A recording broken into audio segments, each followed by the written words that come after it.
Yo,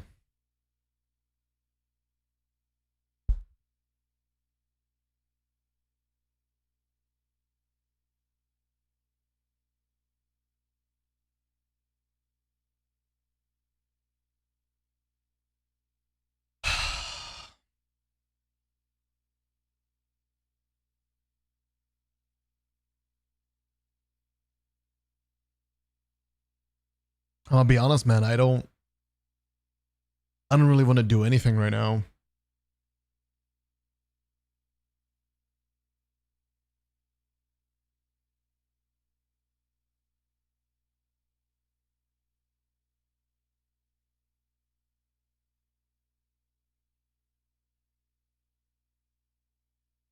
What's up, chat?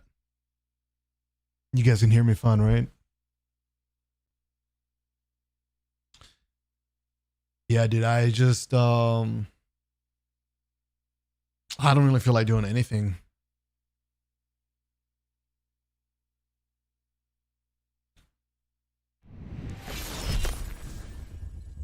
Yo, Spades. Thanks for the 1,000 bits, man.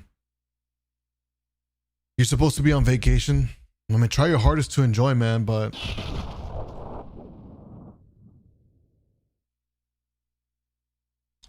yeah, I don't feel like doing anything. I'm like stuck.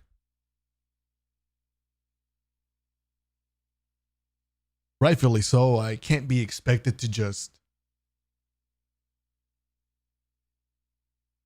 hop back in and pretend like nothing's really changing, or like I didn't just get the most heartbreaking news ever, right? Yo, A-Ball, thanks for the 59 months, man. Did I update my logo? No, it's the same. It's the same. We're good. I hope it doesn't look different for you. Should be the same. D2 wasn't the reason any of us watch your content. It was you being fun to watch regardless. I appreciate you, man.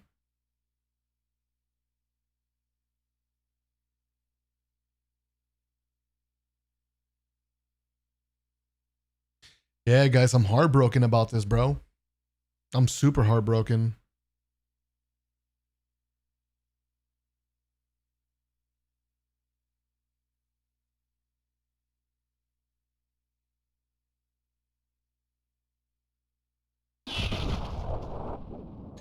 Hey, Kev, how you doing, man? Thanks for the 20 months, bro. Thanks, dude. Maze bound soon? Remind me maybe tomorrow. Add it on my wish list or something. But today, man, I'm just still feeling the heartbreak of the news of Destiny 2 ending. I mean, I've tried to find a way to just be like, it's cool, man. I'll just talk about it and play other shit at the same time. But like, I just can't. I can't do that yet. I mean, I spent all day yesterday just doom scrolling, seeing how other people are feeling, because it brought me comfort knowing that I wasn't alone in how I felt.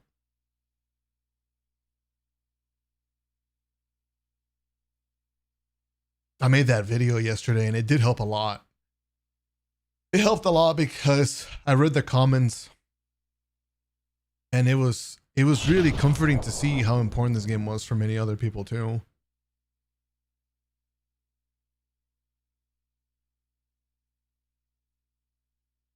Chuma, thank you so much for the tier 3 22 months.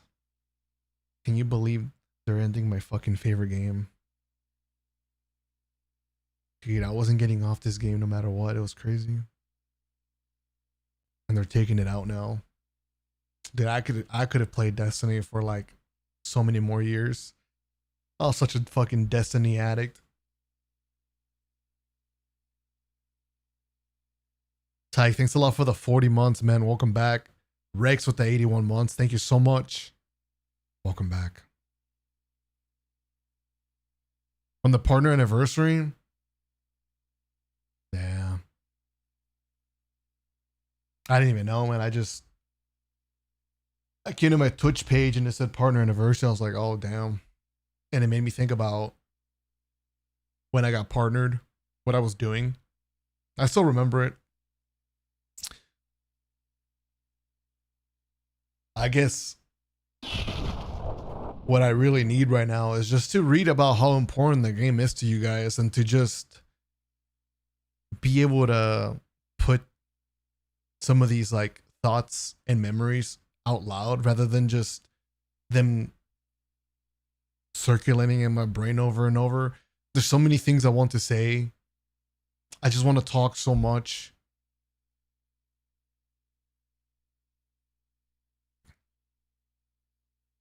Niz, thanks a lot for the 6 months, dude.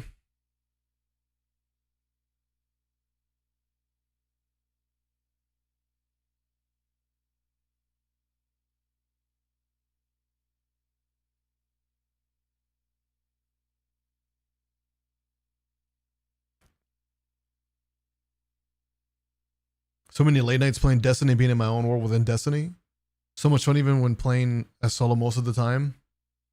Yeah, whether it was solo or with a teammate, it was always good times.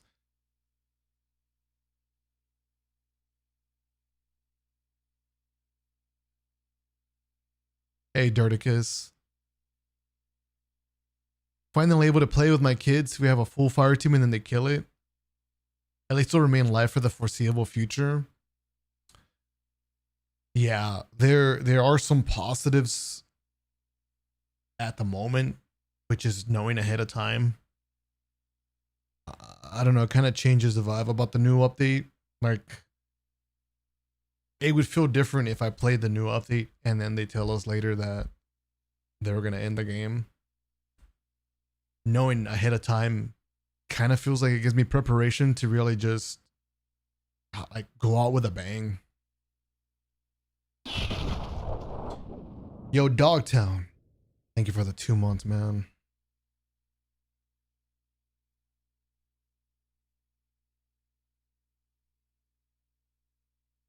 What's up, Dark Legend? You haven't played in a year? You haven't missed it because I knew it was still around, now that it's being ended. It hits different now, right? Like, if you stop playing, it's like you can always come back. It feels like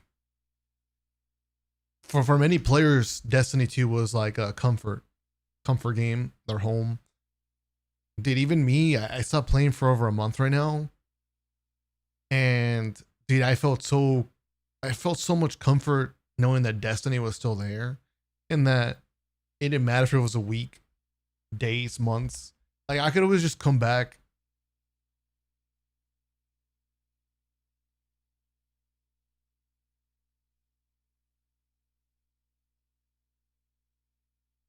And it's so incredibly difficult coping with the thoughts and emotions that that's not going to be a thing anymore. End of the year, next year, the year after that, dude, I won't have that anymore. I won't be able to like take a break, days off Destiny, or do like some random variety playthrough that requires me to drop Destiny for a month, or just chill for like a dry time waiting for the new DLC and then just come back. No, that's not a thing anymore.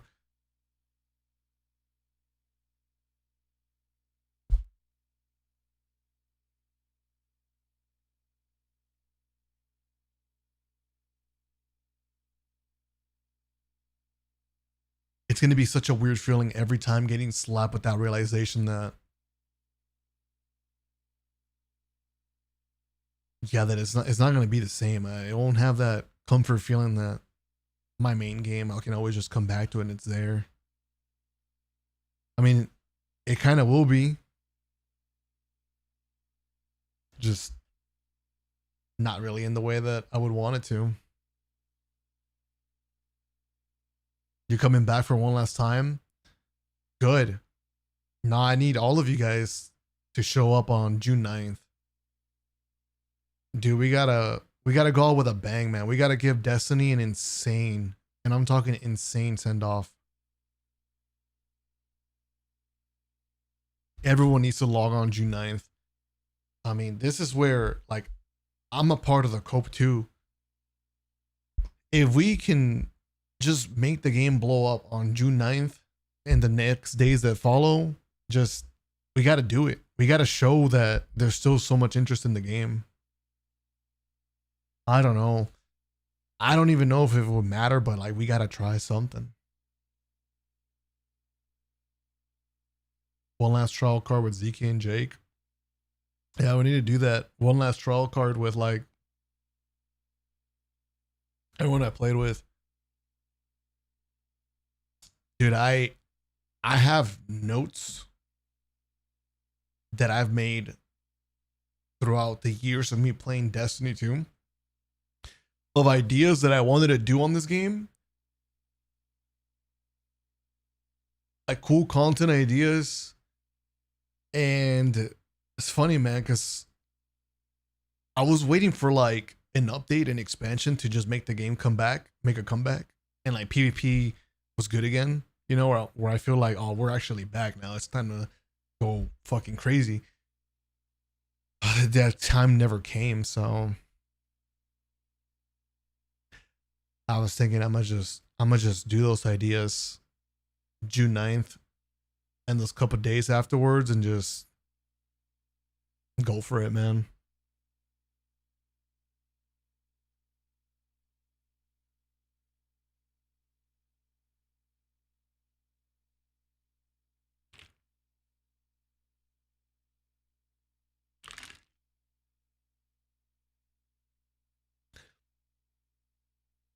Man, I saw that petition flying around. Like, is this a serious thing? Oh, fuck, it is. 81,000 people signed. I'm going to post a link in the chat.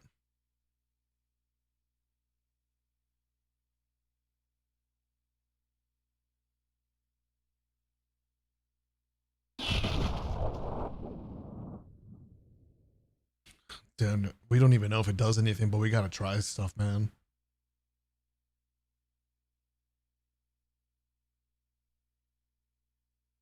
Yo, Valkyrie, thanks for the 54 months, man. Super duper, thanks for the prime. Thanks so much. And one day got 80K. Incredible. Yeah, I hope it gets many, many more. I hope it gets a shit ton.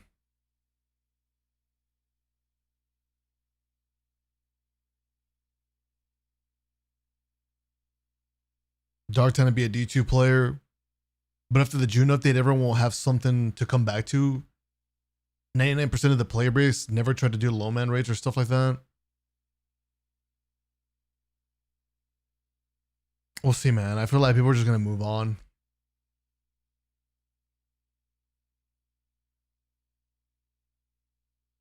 You never knew D1 existed. You regret it so much.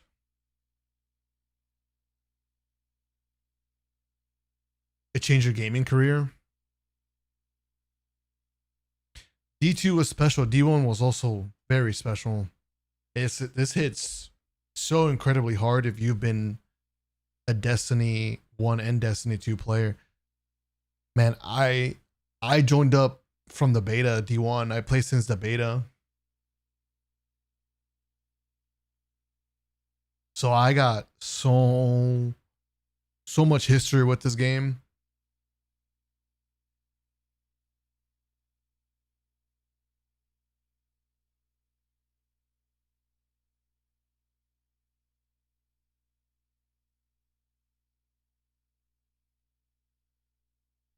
Thanks to this game, I found your channel. There you go. This game introduced me to so many different people, man.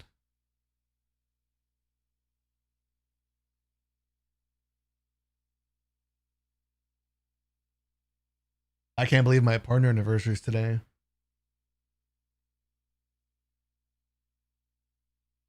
Yeah, back when I became a partner, it was D1 era. And I'm trying to remember what I was even doing on my grind.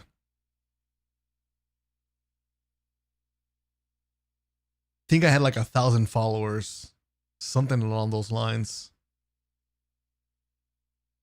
And I didn't even have a cam back in the days.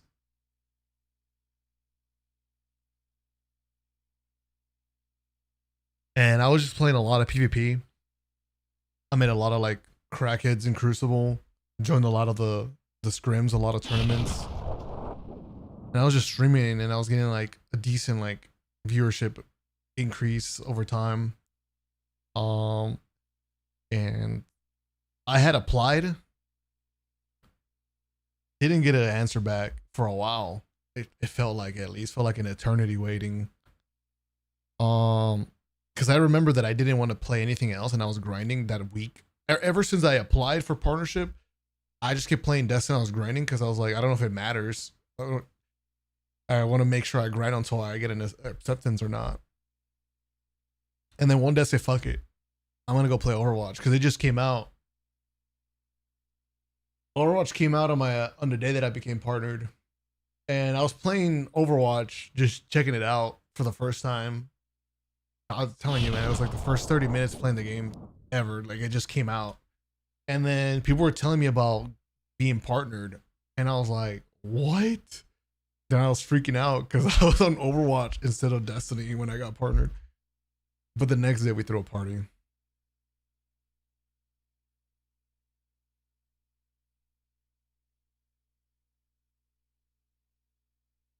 I was very excited to be a partner. I was so hyped, dude. I was like, dude, I can actually do this. I can be a streamer.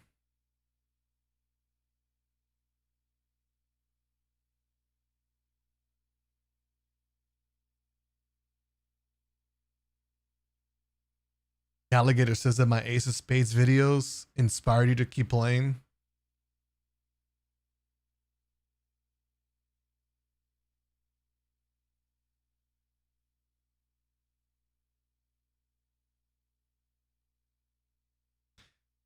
My Ace of Spades video was like the first video to really like make my content blow up on Destiny. I remember. I was a streamer and I was making videos since like Prison of Elders, Taking King era. Post beyond that, I was still doing stuff. And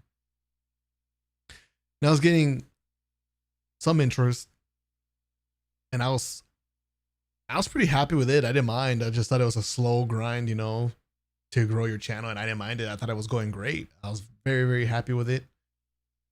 I was able to be full time. And then Forsaken came out, and I did like my first video for Forsaken, I think, was an Ace of Spades, and like, dude, that shit just hit. I loved it. I loved getting the gameplay for it. I love making that video, and people fucking loved it. And then after that point, it was just like, dude, it was just like a trance of just Crucible and making content for so many years. It was such a fun ride.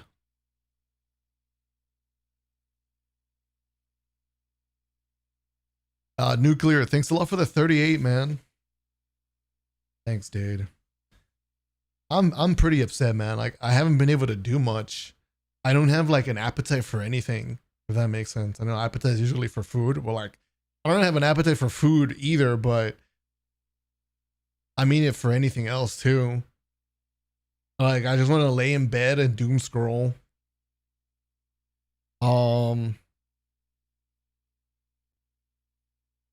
Like, being able to distract myself if I watch like a video, or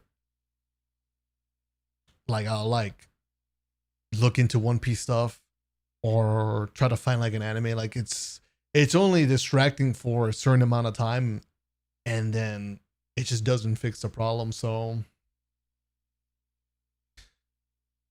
yeah, I think just spending however long I need to just chat about it today is going to be a big step to just kind of, I don't know, try to move on, like forward. Because mean, I don't know. It's hard to go back to normal, but like it won't be normal. But I don't know, man. It's just it's gotta have to go back to that because well, like life moves on, right? Like it keeps going.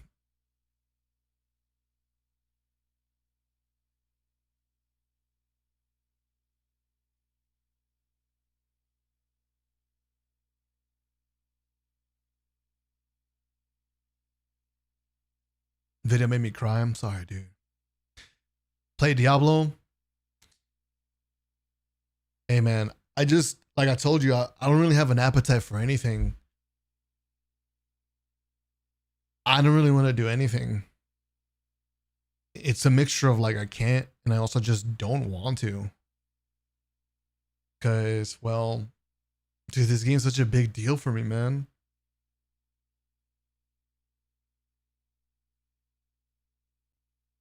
Think about this, dude. When I started playing Destiny, the beta, I was like 18 years old. And then when I played Destiny, since the beta, I don't think I ever stopped playing the game. As far as I'm aware, like I never stopped playing this fucking game that entire time. And I'm 30 now.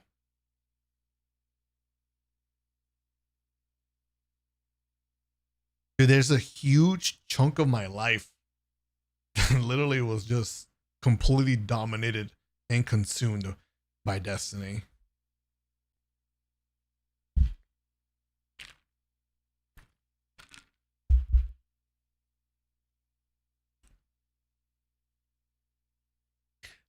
Yeah, I remember this time relatively well. I liked video games because I was lucky enough to get some games here and there growing up, but it was usually just like offline racing games. Um, and my first shooter, like something different besides like a fighting in a racing game, because like fighting and racing games are like they might have a different title, new cars and stuff, but like they're usually kind of just the same. They just play the same. So when I finally found a shooter, like it completely blew my mind. I would assume just like anybody else picking up a shooter game, you don't really know how to fucking play the game. Like, but I liked it because they were pretty fun. I mean, I couldn't really explain what I like about like a shooters, but they just felt pretty fun. And I play shooters up until Call of Duty Ghost, and I started with MW2. I don't know how many years from MW2 to Call of Duty Ghost that is, but it's got to be a small amount, you know, because before MW2 there was Modern Warfare and a bunch of other Call of Duty games before that, I'm pretty sure. So I feel like I was still relatively like new to this whole like shooter thing that people already knew about. Yeah, one of my friends from school got me into it. And dude, by the time Call of Duty Ghost was coming out, like it was time to move on for me as a growing person, right? Because I had responsibilities. One can't just like go to school, do their studies and shit, and like fucking try to play a video game for like 8 hours. It just doesn't work. Especially with homework. Dude, it was a pain in the ass. Cause I was a fucking freak. Like I wanted to excel so bad. Like I wanted to succeed. Being like the first generation of like going to school for my family. Dude, there was so much like writing on my shoulders, I guess you could say.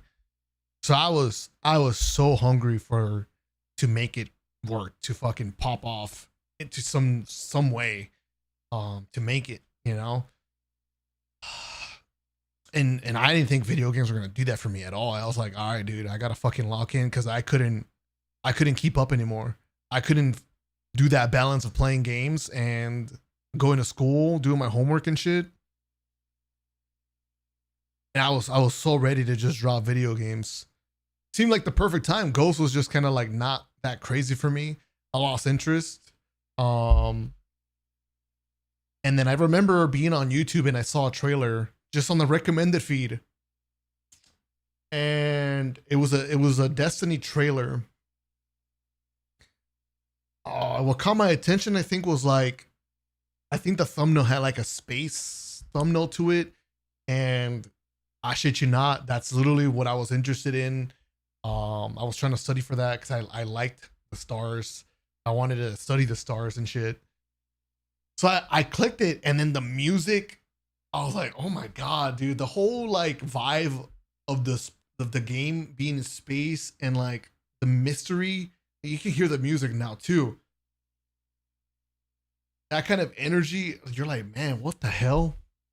Makes you so curious. And it was so different coming from COD, because COD was like, they have Eminem. Like their music is playing Eminem songs over Call of Duty, people just shooting each other and shit. So I hear that, I'm like, man, this is different. Like, my heart. Whew. Yeah, I played the beta and I was like, damn. I don't have time for this shit, but I'm gonna figure it out. I'm gonna find a way. I remember losing sleep, so much sleep, just like anybody else. Do you guys ever like lose sleep to Destiny and it kind of like fucked you over in some things? For me, it was school. Dude, it fucked me over with my homework.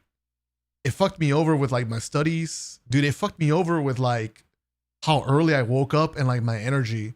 Dude, I had to find the most random pockets of time throughout the day to take naps, because I was drained. Like I wanted to do what I wanted to do with school, but I also wanted to play the game.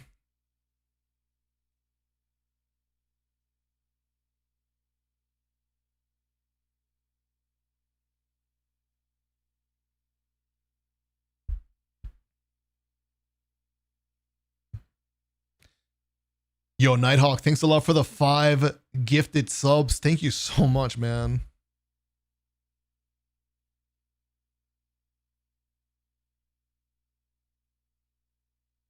Noosis, thanks for the 10 months. Needle King, thanks for the 6 months. Craig, thanks for the 7 months.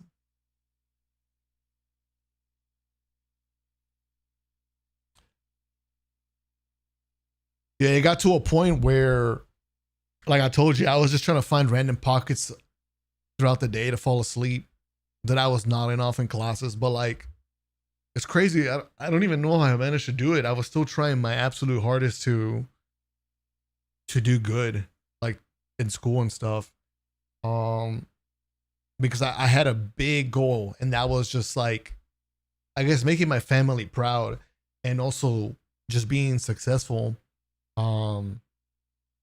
See, I don't know if you can imagine how annoying it was to just be so into this damn game back then, but knowing that like it wasn't what I needed to focus on. Yet even knowing that, and like the hunger that I had, I was still willing to just let the game take my time and make my life harder, because it brought me so much joy, man. It was so much fun. I was so lucky that as time went on, I met the right people, made the right friendships. I played the things that mattered, that ended up in me booting up the stream for the first time. Because I don't know what would have happened if I didn't have that happen. Dude, I might have been a failure. Because, dude, there's no way I would have been able to pull off the school stuff and trying to play this game. Maybe I could. I don't know. People do it, right? But I probably wouldn't have been able to play this game as much as I did. Probably no day ones for me. Not being there day one for expansions. And I was already experiencing that. There was one time I was so upset. They launched trials for the first time. And I was so like butthurt and sad because I had a responsibility. I don't know if it was like class. I'm pretty sure it had to be because what else would it be on a Friday? And I was like, fuck, man, I wanted to be there. And I had to play like after my responsibilities was over. But yeah. So anyways, no, I was super lucky to meet these other gamers in the scrim community because it all just kind of like worked out. I don't know, it's crazy the way life works. Because before that, like the way that I even like found out about scrims was because I got into some drama on the forums. I got into some drama in the forums with a PvP clan. I didn't know who the fuck they were. And like I'm not in the loop with the internet because I don't know socials. I didn't really know about like Twitch. I didn't understand like making videos and stuff like that. Oh, so I didn't give a shit who they were. I was just like, man, these guys are shitters. I went on the forums and I was whining about these guys cheesing the final round efforted spear. Do forum pages like get deleted after some time? I wonder if I could ever like find that. Probably not. I don't even know what my forum name was. But yeah, they were like spitting out multiple bullets of the sniper rifle to abuse final round, which would allow you to get a one-shot body shot. And back in the days, you could shoot through walls as well with armor-piercing rounds, I think. That it was just so dumb because I was like, man, this is supposed to be a clan, like, and you guys play like this? Oh, dude, I was so salty. So the drama happened. There were some other people that were also annoyed at these guys. And I started talking to like one other dude. His name was Bad BK. I still remember him. And he was telling me all about these guys. And then he started giving me more details about like the PvP community. And dude, I don't know. I guess the way that we wanted to settle things was to 3v3 or no, was it 3v3 back in the day? I don't know if it was 3s or 6s. It had to be 6s because I don't think we ever had 3s that early on. But yeah, I guess we're gonna settle it, you know, playing PvP against each other. It's so immature, but it was great. It was great. And he introduced me to this guy that I still can't remember if he was a Halo Pro, amateur Halo Pro, or if he was just like really good that he could have been a pro and he played with pros. And dude, meeting these two guys was fucking lit because with these two dudes, it introduced me to so many other PvP players. I was just playing a lot of like scrims. It was mainly 6v6. We would like stream snipe each other and all that shit to try to play against each other. So I met a lot of people. I still didn't know about streaming or anything like that.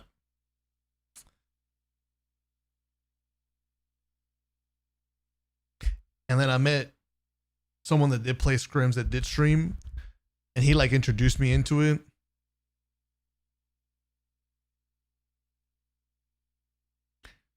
And basically I just tried it and I got to the point where I was like, man, now not only am I struggling keeping up with my studies, waking up on time, having enough energy, like I have no money.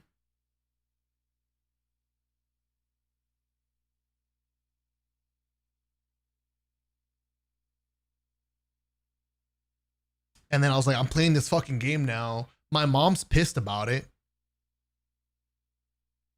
My mom doesn't agree with the goddamn amount of time I'm putting into the game. And then I'm streaming too, which like, it's like another level of like a challenge added onto that. Dude. Eventually it was like doing good. And I was like, all right, bro, I'm at a crossroads here. I got to choose. I can't be doing both. It's destroying me.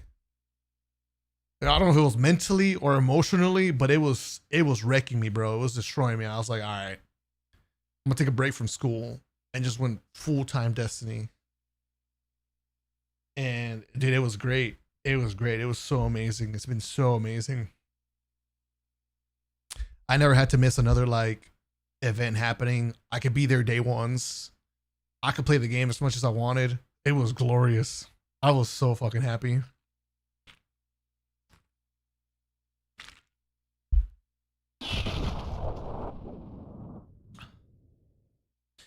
Check, thanks a lot for the 16 months.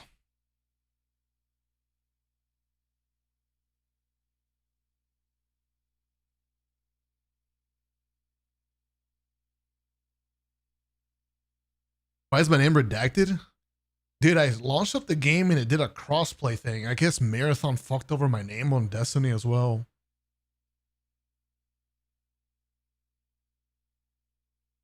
I'll get it fixed for June 9th.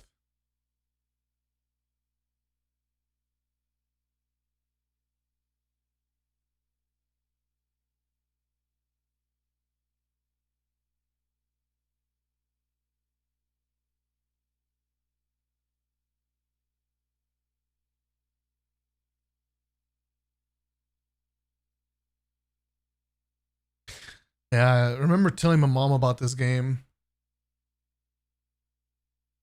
And I'm gonna tell her now too. I'm gonna remember that one game that I told you that like I wanted to play over school. Now I have to tell her that it's finally ending. She's not gonna believe it. I don't know what part's gonna surprise her more is that it's ending or that it went on for this long.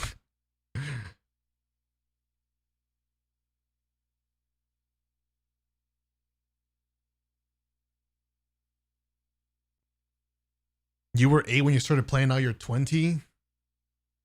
Yeah, I can't believe all my 20s happened with Destiny in my life and I was just playing the game so much.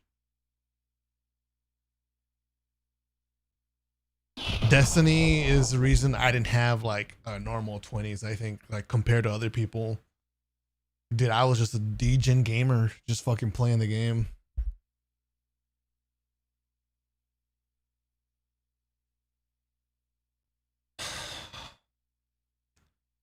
Bubble, thanks for the 67, man.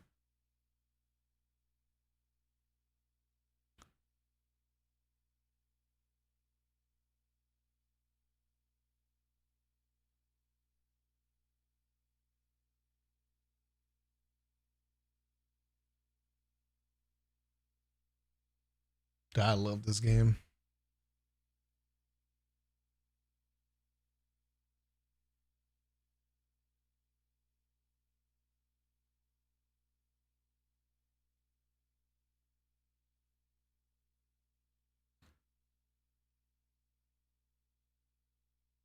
I got to experience clans thanks to this game.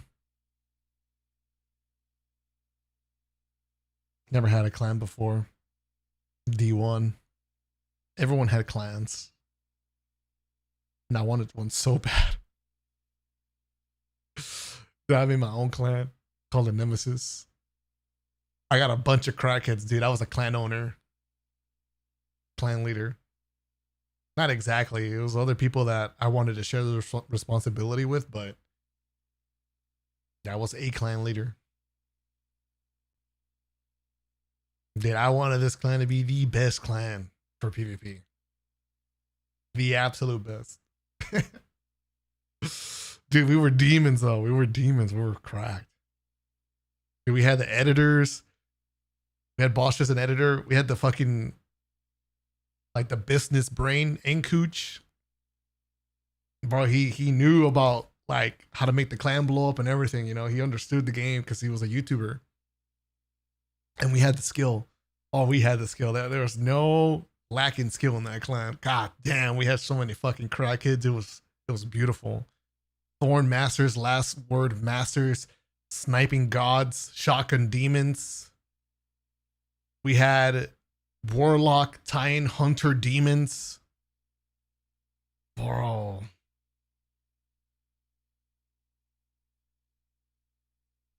We had a dude in the clan that like all he used was last sword and he was an absolute fucking beast with it. It didn't matter what map, what meta. We had one dude made a white sniper rifle, and dude, he would out snipe anybody else.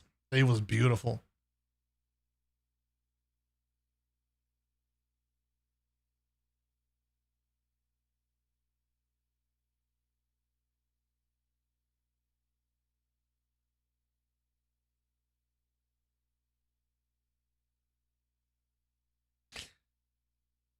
And that clan would eventually be disbanded. And the spirit of that clan lived on when we made Primal. A part of that OG clan lives on in the Primal tag.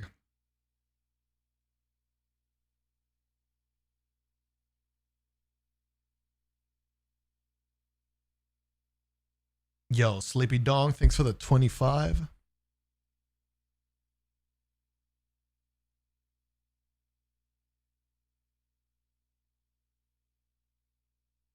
We talked about the petition. If you guys haven't seen it, we can post a link again. Any plans for a proper random send-off? Yeah, we got to do another random. We got to do another of everything. So whatever you have in mind that I've done that you want to see, I'm probably going to do it. There's just a lot of ideas that I never did, and then we got to try to do some of them.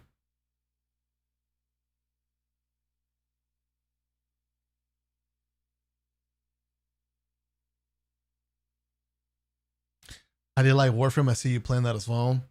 I've been really enjoying it, man.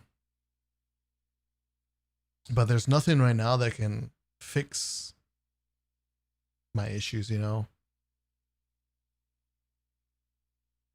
There's nothing that can like replace this game for me.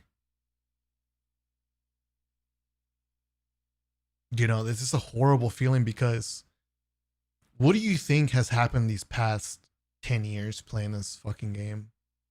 Like, it's just constant over and over and over and over realizing that there's nothing like this game. There hasn't been ever. Dude, whether I was searching or not, it didn't matter. Man, I have definitely tried to find something else besides Destiny that could feel like Destiny to me. It didn't happen in D1 and it never happened in D2. So it is so frustrating knowing that the end for this game is coming, and after all these years, there's not going to be a Destiny replacement, man.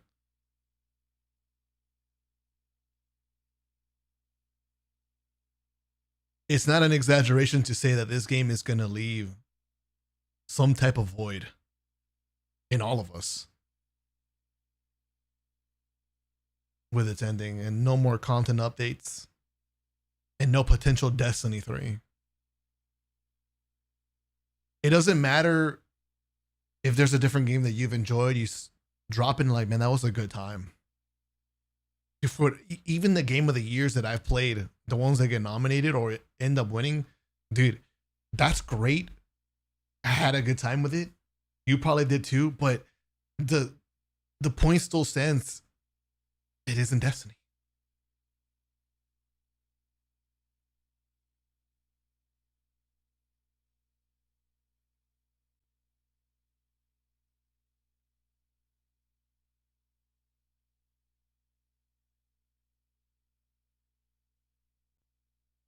That I'm like pissed that there is no other Destiny. After all this time, like you're almost like, damn man, what's up with these game companies? You guys had all this time, all these years to come up with something that nobody did.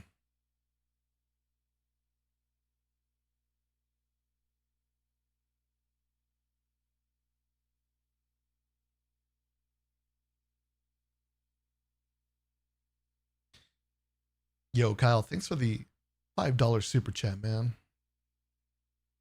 You're gonna hold on to a little hope. A lot of people show up on June 9th. It's under the petition. Yeah, right now the petition, June 9th. I encourage everyone, please, please, please log into the game June 9th. If you want to play the game now and like revisit things, cool.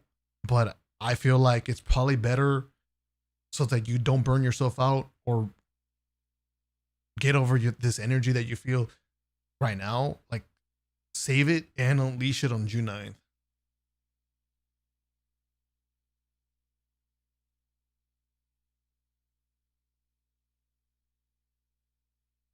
Even if you don't have interest in playing the game, dude, like, go to the tower, man. Find your own ways with your friends, your communities, to express how much the game meant to you.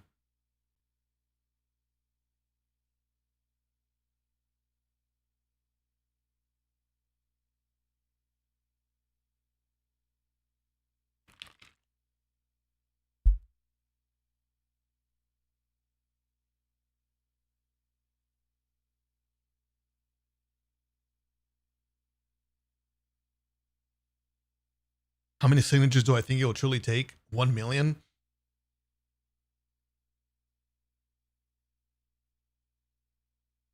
I think anything above 500K would be like, would make Sony just be like they'd be stunned.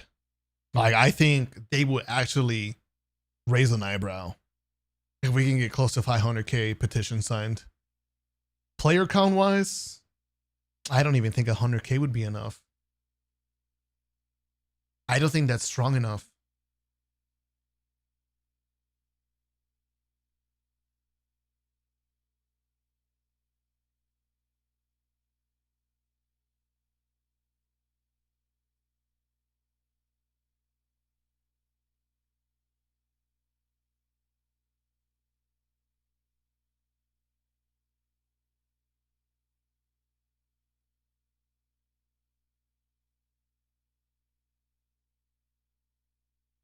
Yeah, Buns, can you post a link?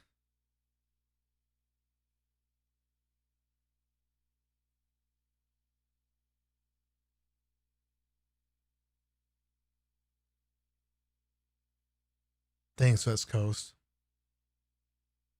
I remember watching The Almighty as well for hours. It was so boring at times. I wanted to step away, but I didn't want to step away because I didn't want to miss it the moment I did.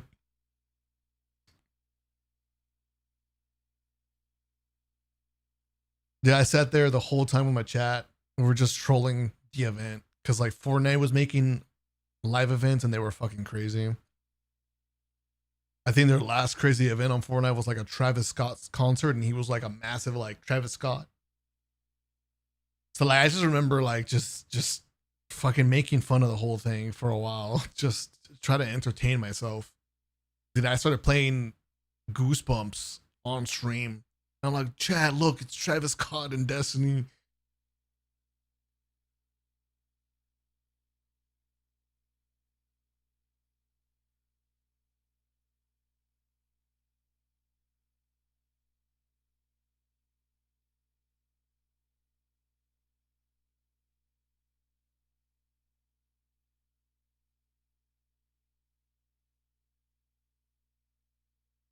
Check the Zero inventory. There's a message in those exotic lore entries. A message? What do you mean? Like, there's an intentional message about what just like related to the announcement of Destiny ending?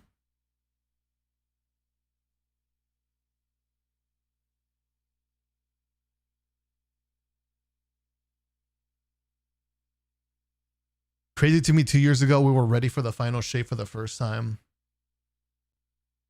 I'm gonna miss that so much. I'm gonna miss that so much, just waiting for a new expansion. And then, dude, some nights before a brand new update, I would struggle to fall asleep. And I was just so annoyed because like, dude, I wanna sleep. I wanna be very energized in the morning. Other nights I'd be able to fall asleep and then wake up super hyped no matter what. It didn't matter if I can sleep or not. Either way, I still woke up hyped, locked in, and ready for a full day. Then I get my breakfast, I shower, I would just sit here. I'm like making my titles and shit. And then I start smiling, dude. Whatever kind of like sleepiness was on me, like it starts to fade away. I'm like, it's about to go down. New update. It's fucking happening.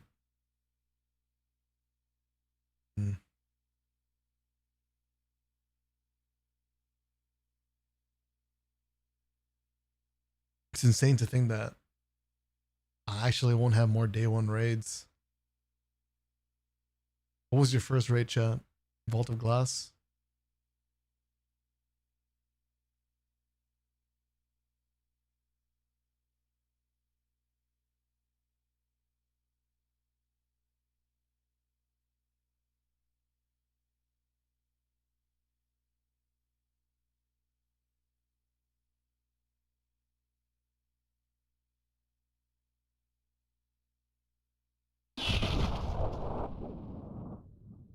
Crazy to think how many of you guys have actually done day one VOG in Crota.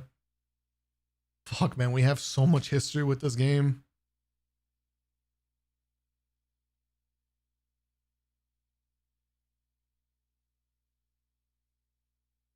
Hey, Chibi, thanks a lot for the 86 months. Thanks so much.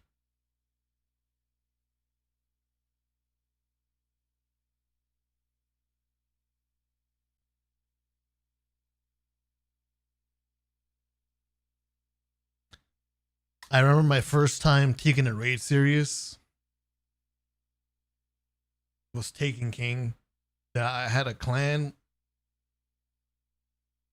PvE gamers, and we were there on release, launching the game right away, booting up the mission to do the raid. And then at that point, I was like, yeah, I love this shit. I love doing day one raids. I love being there at the start. So incredible. I've had so many teammates, and it's gonna hurt that I won't have another day one raid with my clan. Like these guys that I'm playing with, Cross, Mac, Kujay, Les, Benny.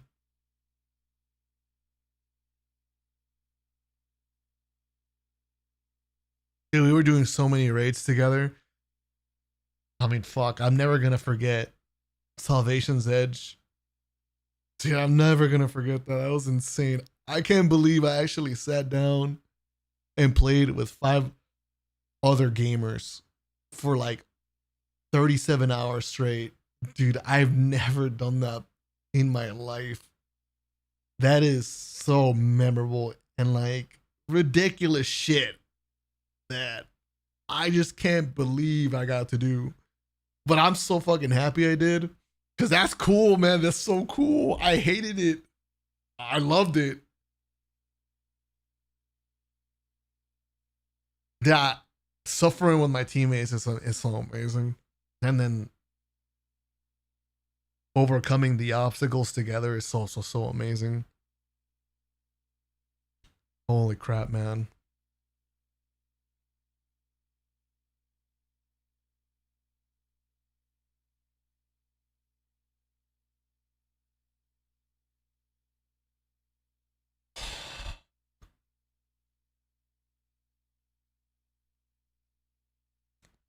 The way you and your raid group reacted to the end of SE was the best stream up moment.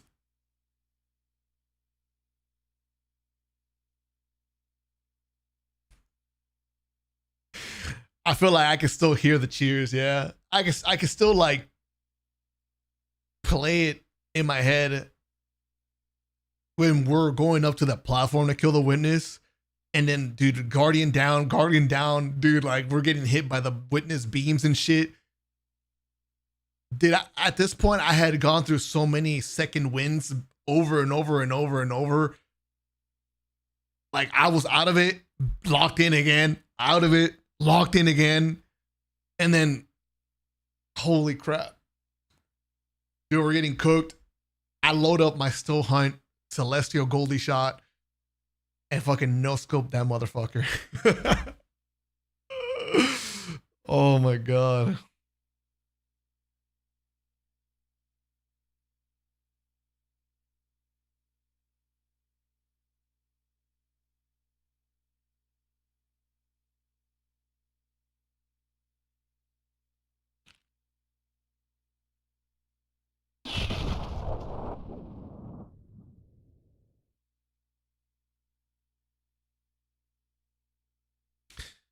Benny, this sucks, man.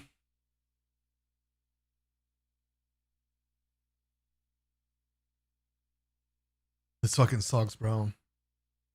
Can you believe we're actually not gonna have another day one raid race? I mean, I'm not saying that I want another 37-hour raid, but like, dude, the fact that that's just not gonna happen, it's heartbreaking, dude. It's pretty heartbreaking. Hey, Joe, thanks for the 39 months, man. Thank you.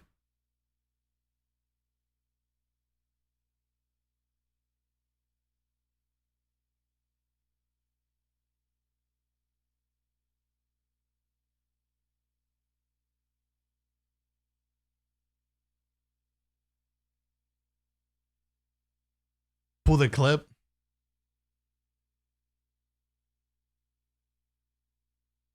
Can you DM it to me?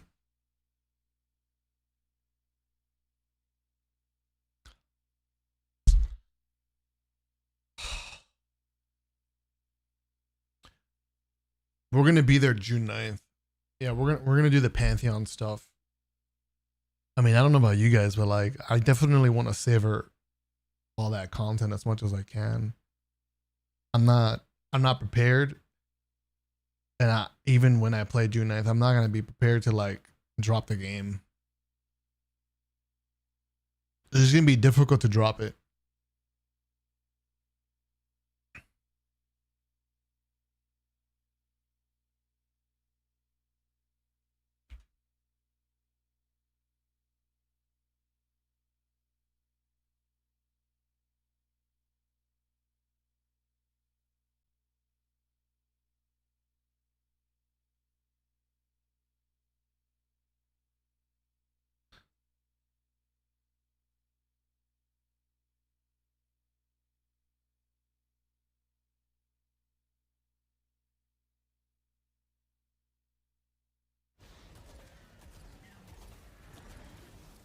Dude, I was so one shot. Yes! Yes! I probably lost my voice for a couple days after that.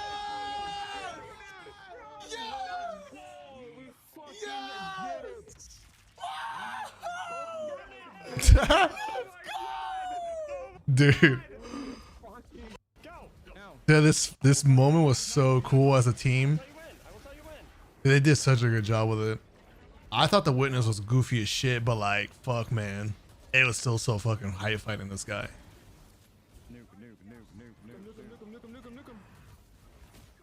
Dude, my HP.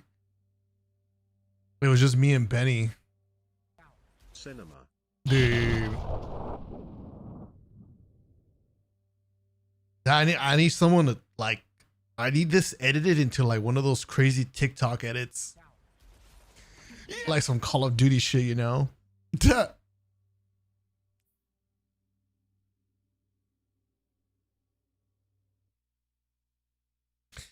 Yo, Ben, thanks for the 67 months, man. Welcome back.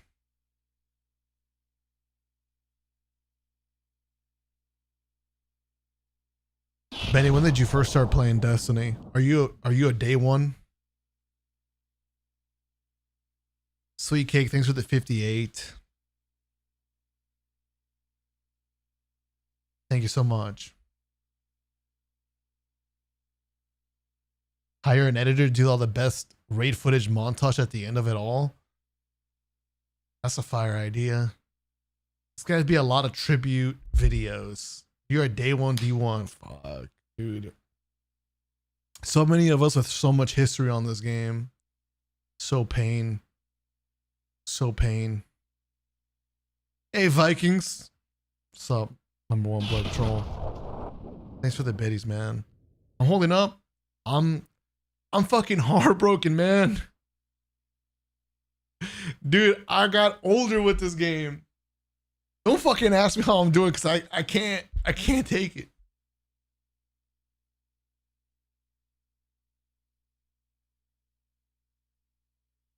Shonda, thanks a lot for the 35 months. Thank you so much, man. You kids grew up watching me play Destiny. They're all growing up.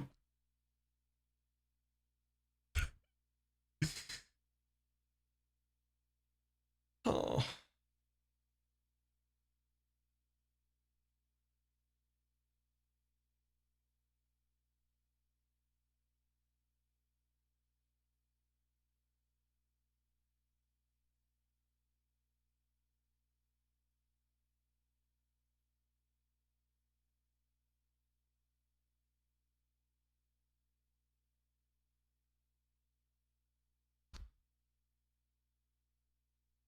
Broke up with your girlfriend when you started playing D1. Got married when Destiny 2 was ended.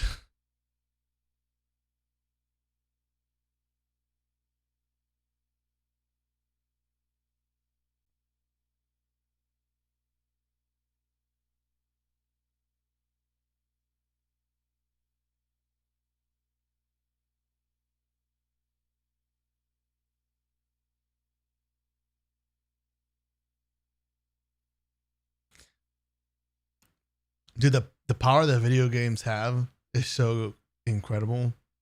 I can't believe the impact this game has had on people.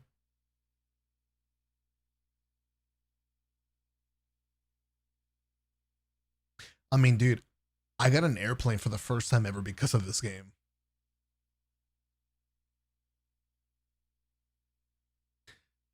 I met people that like I don't think I dude they were so different from different places of the world.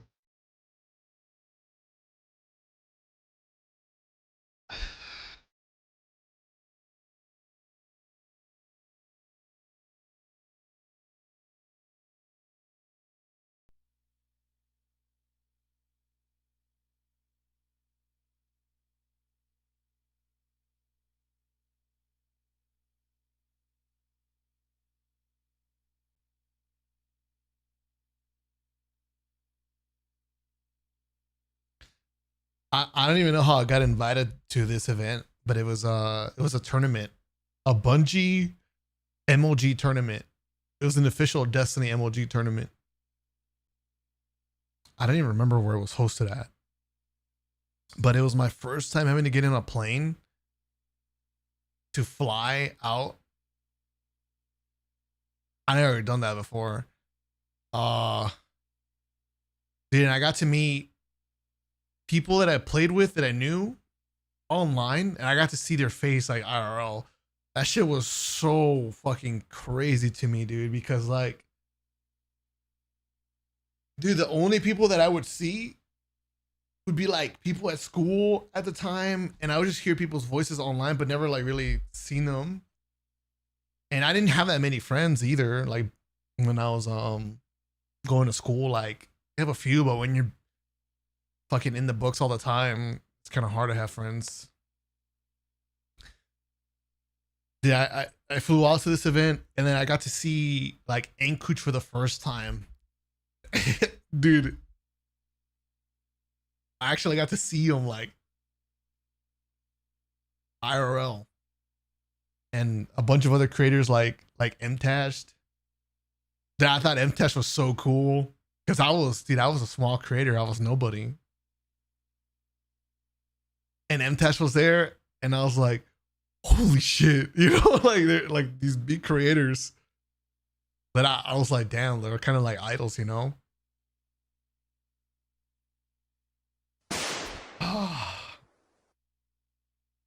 I just needed you to know.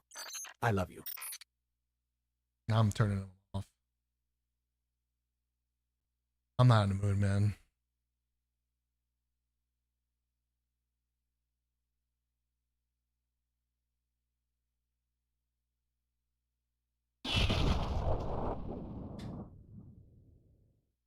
Yeah, I guess I was like fanboying. I might have been like the smallest creator there. Definitely one of the smallest creators in the group of people that got invited to go.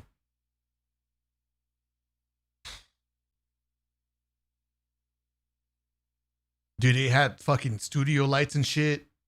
They had setups for us. Man, it was so weird. No, I just regret not like taking more pictures and like enjoying that moment more. I was just so scared and shy, dude. I was like so out of my element. It was the first time ever flying out for anything.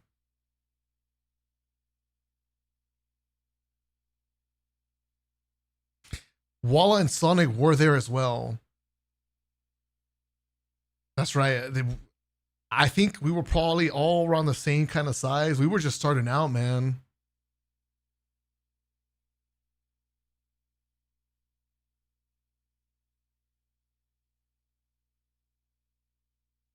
Dude, oh my god.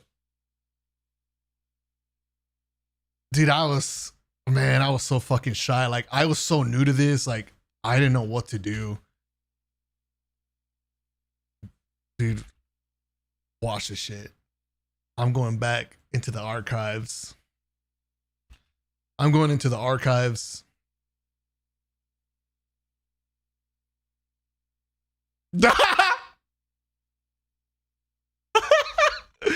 Oh. Look at that shit.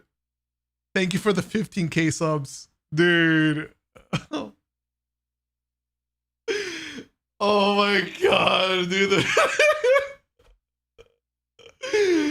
Dude, 15K subs, man.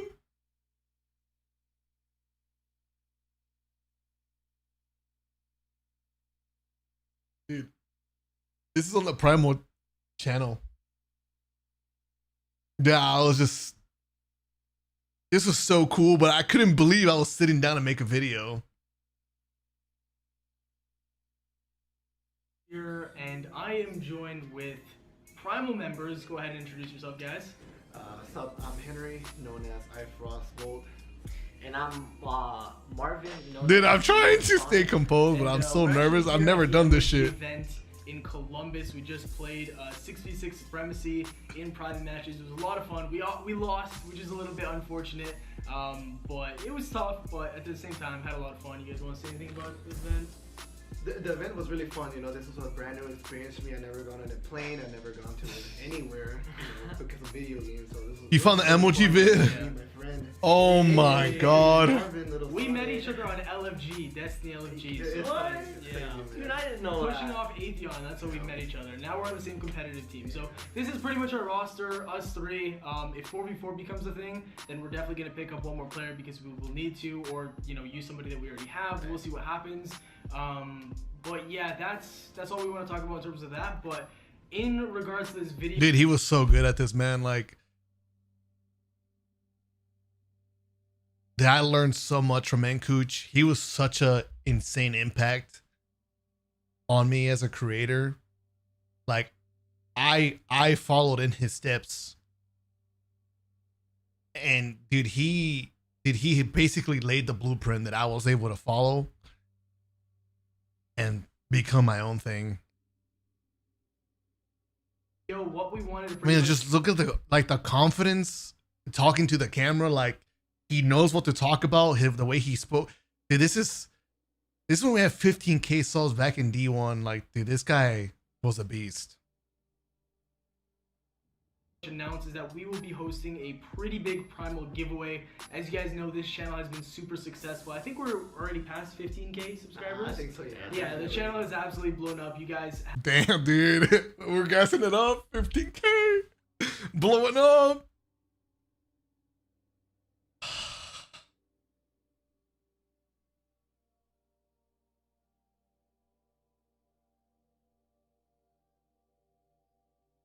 Have absolutely loved the Primal Team Taj as well.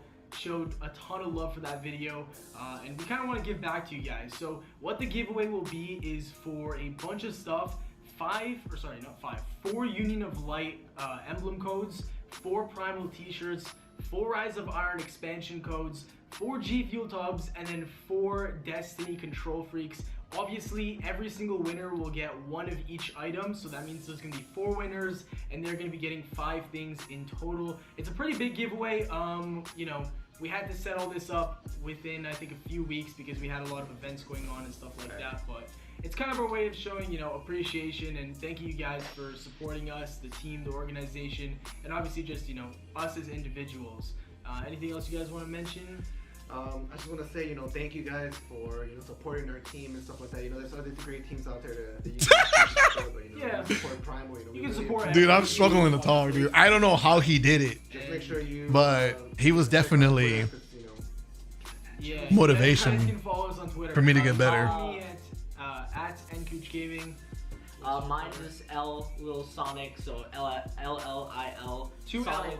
2 L's before 2 the L's full at the name. beginning, all together. It's a confusing name. Yeah. What's yours? And then just find me on Twitter at IFrostBolt. Yeah, so those are our Twitters if you guys want to follow us to keep up to date with, you know, competitive stuff, just general Destiny stuff. If you want to follow us and figure out what we're doing on a day-to-day basis. And then additionally, for those of you wondering how you can sign up for the giveaway, go to the description of this video. There will be a link for Gleam. That's where I host all my giveaways and I find like the most success. You can sign up and I don't even think there's much detail. You just have to fill out your email address. That's all that's asked of you. And then you can follow, I believe, us on Twitch, Twitter, YouTube, all that kind of stuff. And every single time you follow one of the options, you can get 1 point or 1 entry into the giveaway. The more you follow, the Dude, we had no fucking idea, man. I was sitting here, I had no idea what I was about to go through for years, and you knew that I was gonna fucking sit here looking at this goddamn video, trying so hard to fucking hold my heart together. Oh man.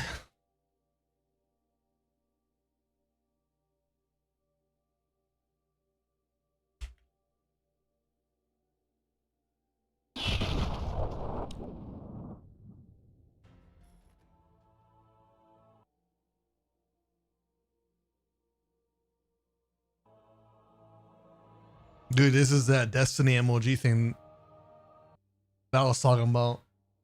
You're gonna see some OG shit right now. Bonds, thanks for the gift itself, man. Vikings, thanks for the bits, dude. Honestly, sad in D3 isn't happening, but what's next? Honestly, bro, I don't really want to think about what's next. I just don't care, man. I don't know. I do. And obviously, I'm gonna have to figure it out because, I mean, this is all sad, yeah. But life doesn't give a shit, right? Like life keeps going. Like you gotta keep working and fucking paying your food and bills. And but I'm just not ready. I'm just not ready. Dude, it feels like I want to just crawl into a dark corner for like a whole week and not do anything. That's not good for me. I can't do that. But that's what I feel like. Like I don't want to. I'm not in the mood to just drop the game, like drop the conversation.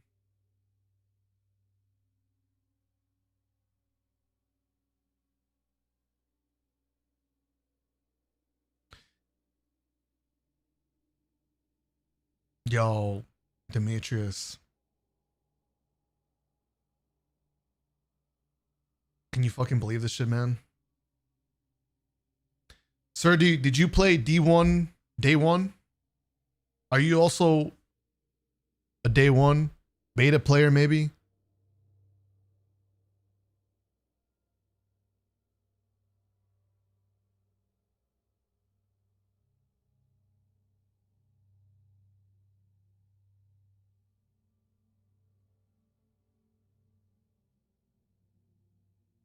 What's up, Solrak?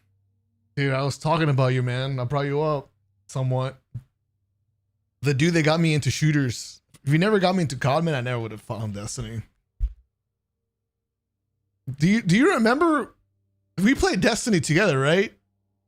Do you remember those days? And like, Dude, we were doing GBs on Call of Duty. Carlos. Dude, we were doing game battles, bro. Like, we were looking up to Nate Shot, Scump, and we're fucking wannabes, bro, playing GBs. And then, like, we did D1, and then I saw a lot of, like, COD pros play Destiny 1, and, dude, like, I was a fiend. Like, I was a sweat. Like, I wanted to go for it. But, like, dude, low-key, I could tell you weren't into it like that. Like, you didn't really give a shit anymore. You were like, it's cool, bro. I'm just gaming. Like, yeah, I'm just gaming. But me, I was like, nah, man, I'm trying to do big things, bro. I'm trying to be a pro.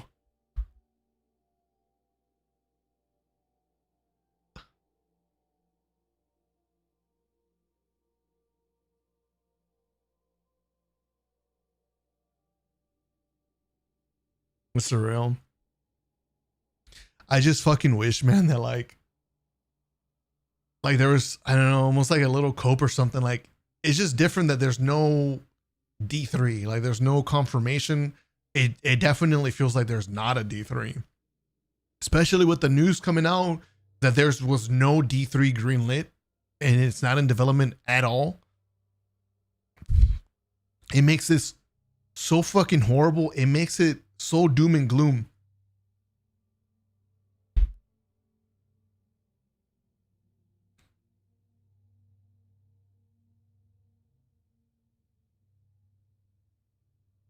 It feels like a horrible way to go out. I mean, to be honest, I don't think I could have ever really accepted the game coming to an end. But I think it would have been easier to do so depending on how the game transitioned towards its ending and how it actually ended.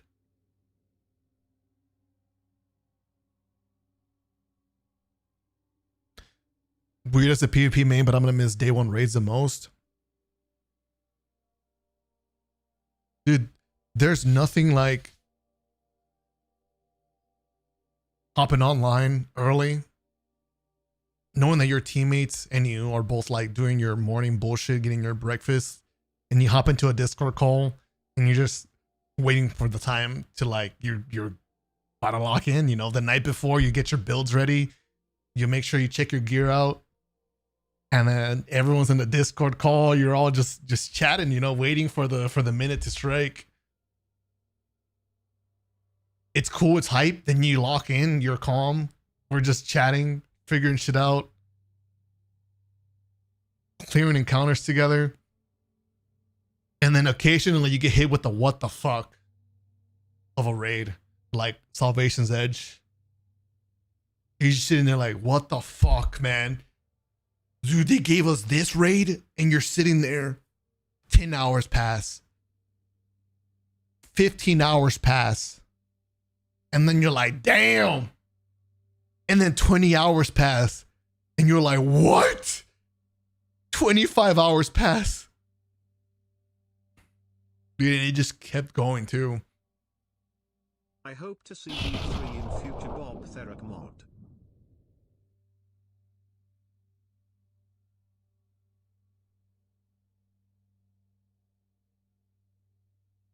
You want to see BSK versus IM one more time? Critical Minds versus God Squad. Yeah, that. Throw in Final Boss in the mix too. I want to see that as well. Logie, thanks for the 26 months, man.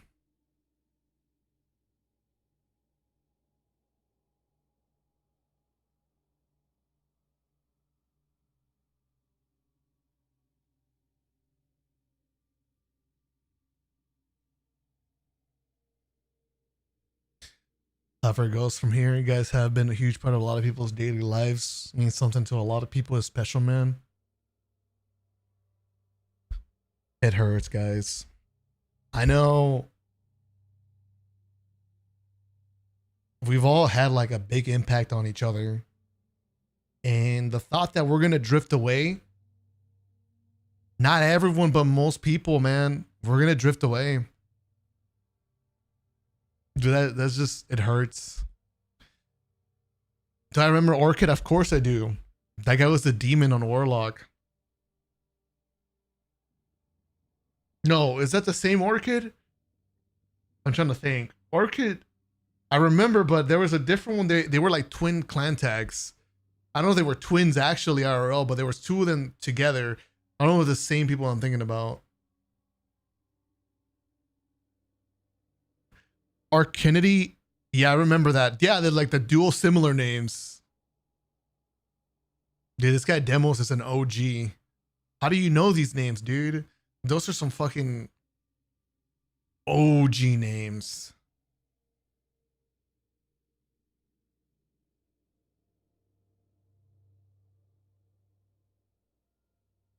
Frost, you gotta start thinking of the future right now or it will catch up to, and chat, don't cry that the story is over. Keep your head up and smile that you got to enjoy the amazing and beautiful universe.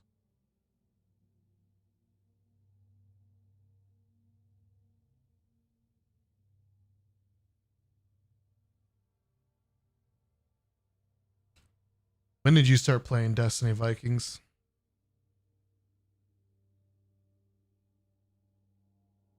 Do I remember 13 Devils? Yes. Of course I do. I remember thinking they were good players, but I just didn't understand the hype. Dude, it felt like they had the most insane fangirls back in the days. I was just like, what the fuck? I don't get it, bro. Why is it that they got that panty soaked up?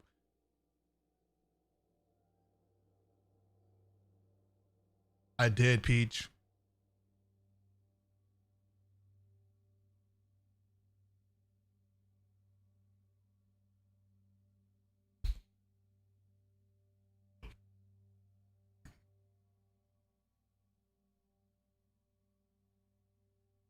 Thirteen Devils was I was here from the D1 beta to here at the end of the flower game. no shy. You were in the D1 beta too.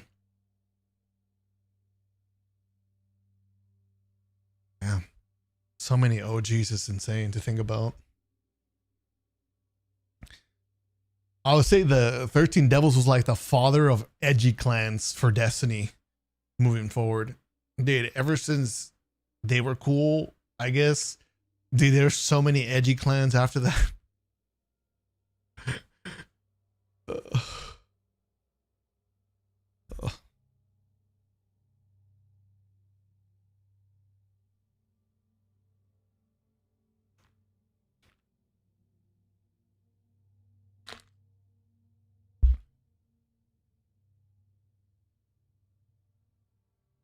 Hype Monsters was a beast. Dude, Hype Monsters, I remember that. Dude, I guess at the time that kid, dude, he got on my fucking nerves, man, because he was so good and annoying. Like, he knew he was good and it annoyed the shit out of me. Like, he knew he was so damn good. I was just like, you don't shut the fuck up, man. Oh, man.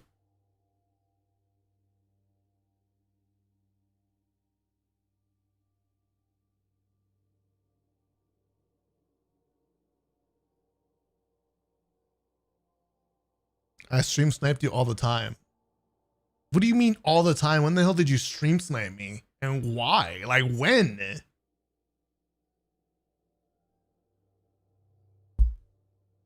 What did that make you want to do? Get better. Dude, yeah, get better so I can shit on his ego. Shit on the attitudes. It was good, though. Yeah, it worked out.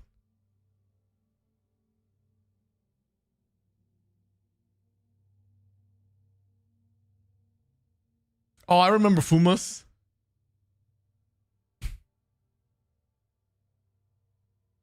Dude, I wish I could just go back in time and like sit in those lobbies.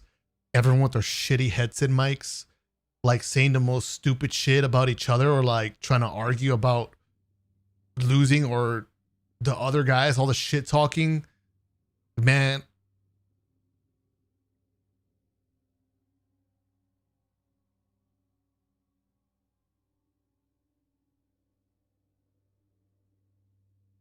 Dude, we were so young, shit talking each other. Holy fuck.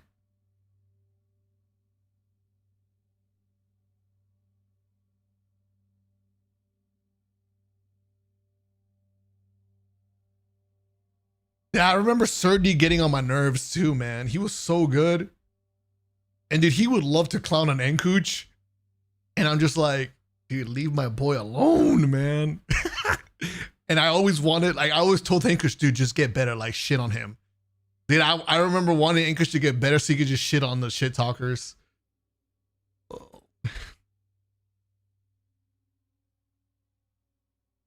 He's like, don't take that shit, bro. Cook him. You're better. Oh, man.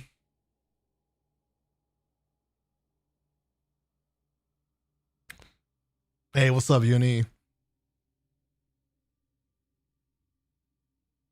Happened to Enkush? He retired. Dude, he's studying to be a surgeon and he's doing well. He's succeeding at that. His studies are going well.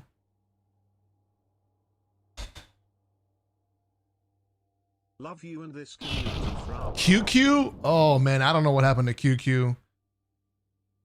I don't know what happened to QQ, but that guy was the GOAT. QQ was so fucking funny, but yeah, I don't know. Things just happened. I think Destiny was just going downhill. QQ was a teammate of mine. He was so fucking funny. Dude, he had some insane moments too. Like, I knew his potential. I thought he was so fucking good, but like other times I just feel like, dude, I guess I would just get annoyed thinking that he would throw on purpose. Like he would get an attitude or something. I don't know. But in the end of the day, like it didn't matter. And like, it was my fault too. Like, I think, did I just care too much? And like, dude, I don't know, man. I think my hunger to just win all the time, like wanting to win and get better as a team, like I don't think I appreciated the moments and like enjoyed the game how it was meant to be enjoyed. I was just too competitive, too angry about losing, too angry about like just not being better.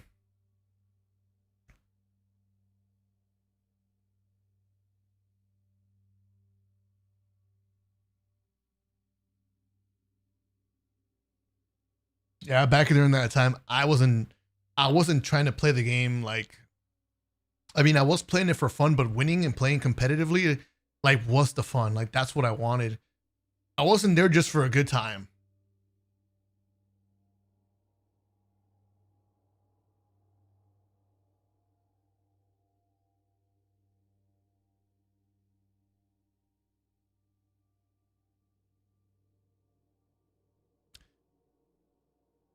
Spider, thanks a lot for the 28 months, man. Blood Moon, thanks so much for the 21.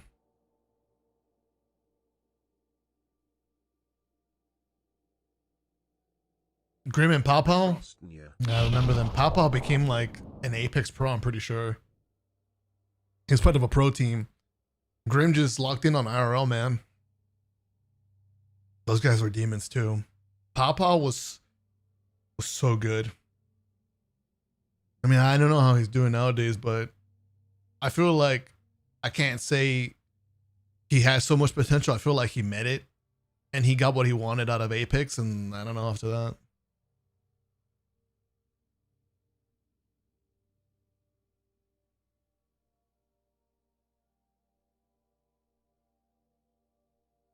You miss Pashi?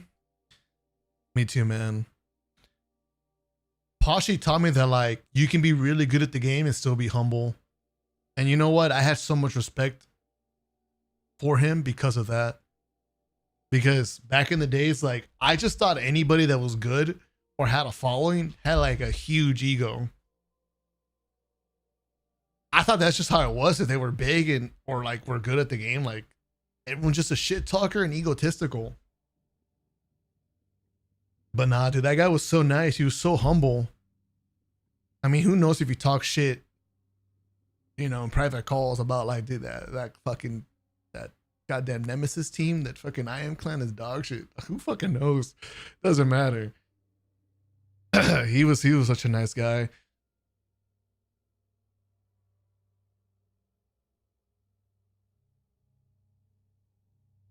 He was so nice. He was so humble. He definitely taught me that like just seeing how he carried himself, that you could just be a top streamer and you could just be a fucking beast, like be considered one of the best. And you didn't have to be a certain way. You didn't have to talk shit or ego people.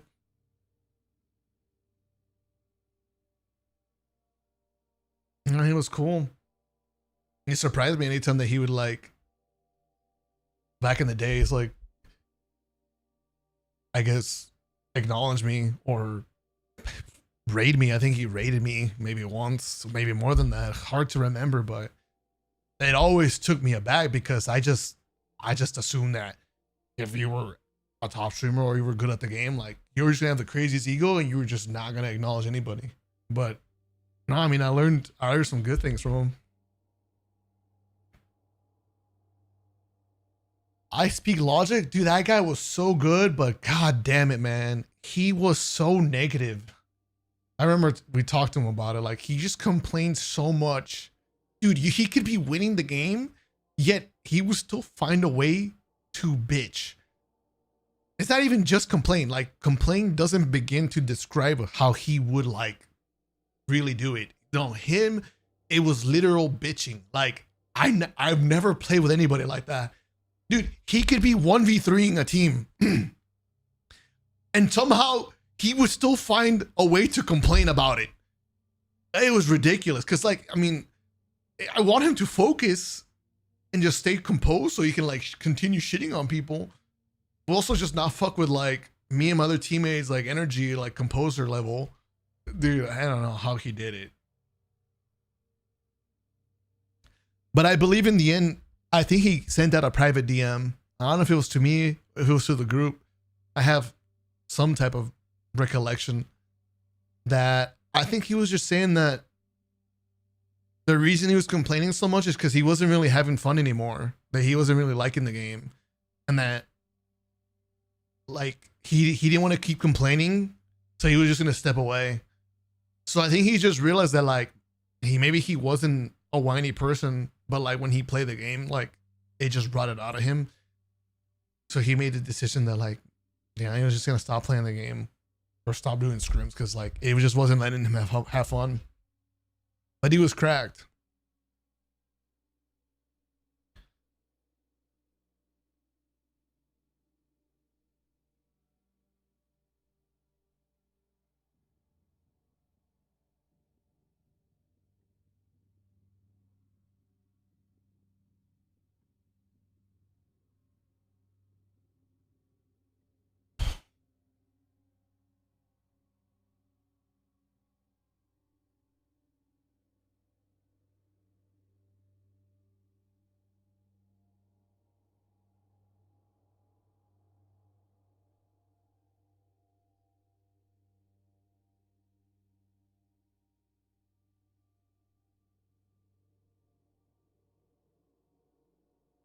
Hey, Gabriel was such a top tier Titan, man. I don't know how those guys did it back in the day. I mean, even to this day, like I can acknowledge that they were just next level. They were so chill. Like their energy was so different compared to like the energy that everyone else had. Just calm gamers, calm callouts, except for War. War was like, nah, he was a fucking tryhard, like with his energy in the comms. But that was good, I guess. It was a good balance. 8, Gabriel was like chill as fuck. Like I swear the only way he talked was like if he was a Pokemon. Gooby. Some shit like that. I don't fucking remember what it was, but like I swear, yeah, if I pull out the call outs from back in the day, that's the only thing he would say. Probably not, but that's what I remember. That's what it feels like.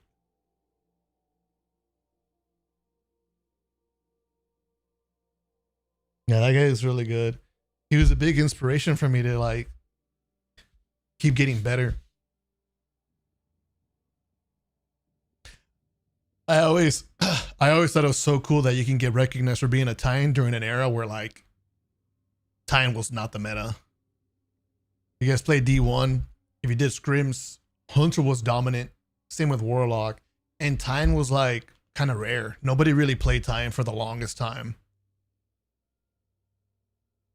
And I had a sense of like proudness that there was another time that was like recognized that was really fucking good. And like, it definitely gave me the motivation I needed to know that like, hey, I could just play the character that I want and I'll be all right. You know, I didn't have to cave in and play Hunter if I wanted to be recognized or to keep up in tourneys or something like that, you know?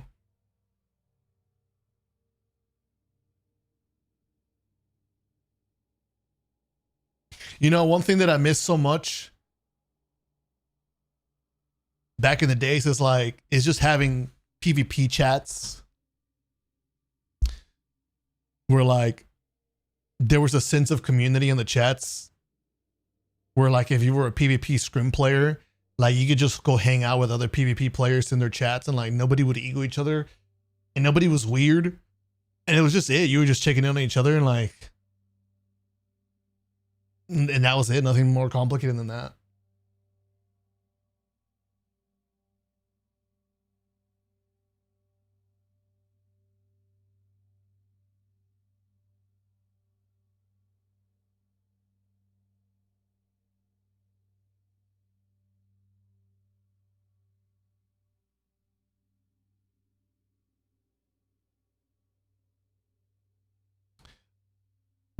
Yeah, I mean, I those guys are so cool.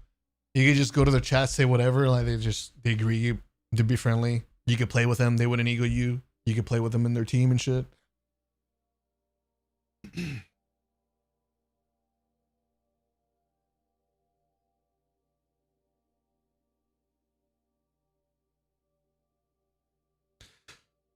Uni, I really appreciate the 13 months. Thanks a lot for that.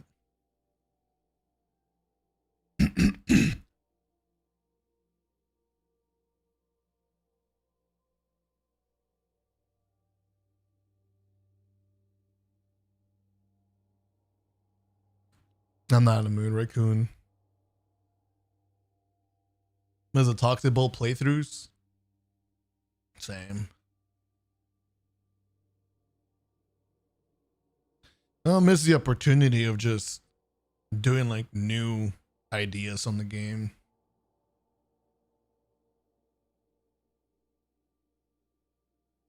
Got $500 on shoes today. Got some fresh kicks, man.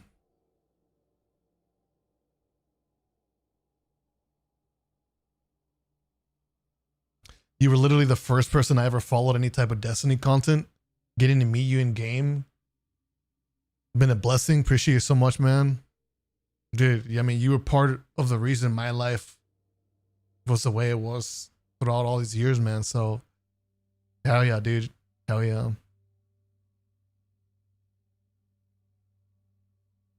I don't even know what the fuck I was doing when you followed me. What was I even doing? Yo, Tops, thanks for the 15 months, man. Welcome back.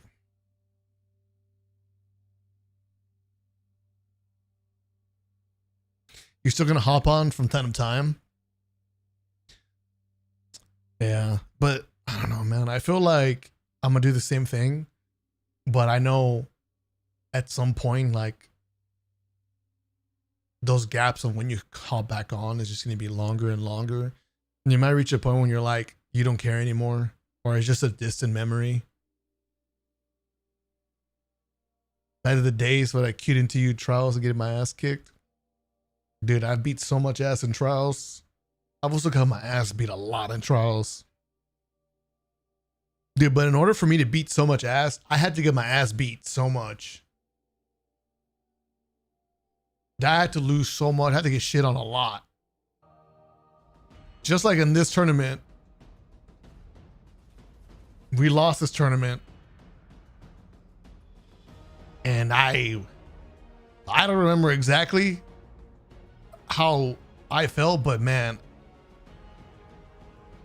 I know I wasn't happy about it because did this feel like my opportunity to prove that I was like fucking cracked and we lost? And I'm like, dude, my first tournament. Dude, to me, it was like, I don't know how many people watched, but it didn't fucking matter because to me, it felt like the Super Bowl. like, when can we order a double quarter pounder? it could have been maybe a couple hundred people, a couple thousand, dude. To me, it felt like hundreds of thousands, dude. I felt like we were we in front of the arena. We were, dude, I don't know, man. But this was a very important trip. Dude, it opens up like that with us. The golden days of Destiny and D2, crying face emoji, crying Dude, face emoji. my nose looks different, bro. Did Bungie nerf my nose? Dude, that's me and Cooch, Sonic.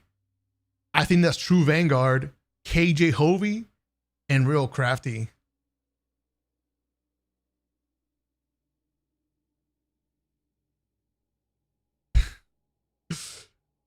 Scrappy, thanks for the 17 months, man. Vikings, thank you for the biddies. Cross on the fryer. I think we alternate. Neo, thanks for the $6 super chat. You find it annoying that we beg for years for stuff to be added and no response, but then oop, we shut down support for the game.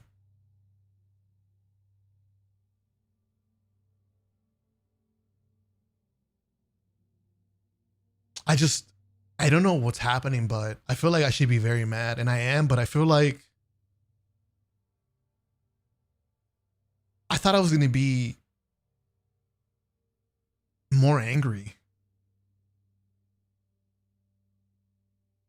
Not to say that I'm not, but I feel like I guess what I'm trying to say is that I thought the anger would overcome the feeling of like sadness, and also just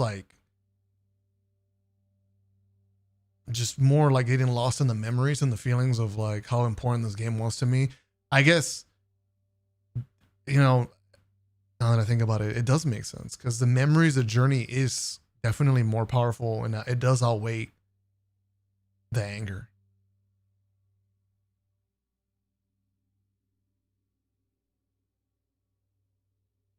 It's really confusing. It's so difficult with all these like different emotions, and like there's so many different ways you could feel, but like this, thinking about the journey and the memories, just weird, man.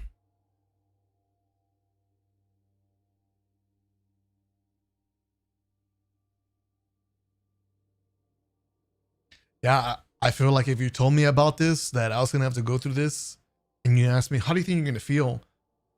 I probably would have told you a year ago or whatever. Oh, I predict myself to be absolutely pissed and ranting. Like if I were to make a stream or a video, like I would just be flaming everybody involved.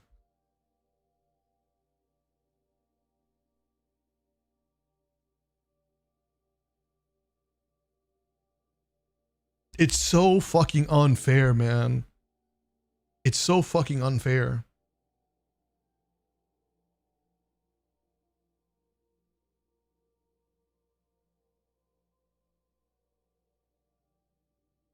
To look at the PS4.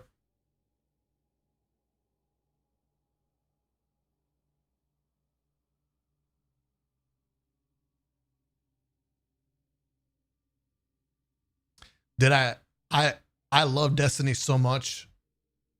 I was doing a bunch of like labor work to save up for the Destiny edition, the Glacier White with the white controller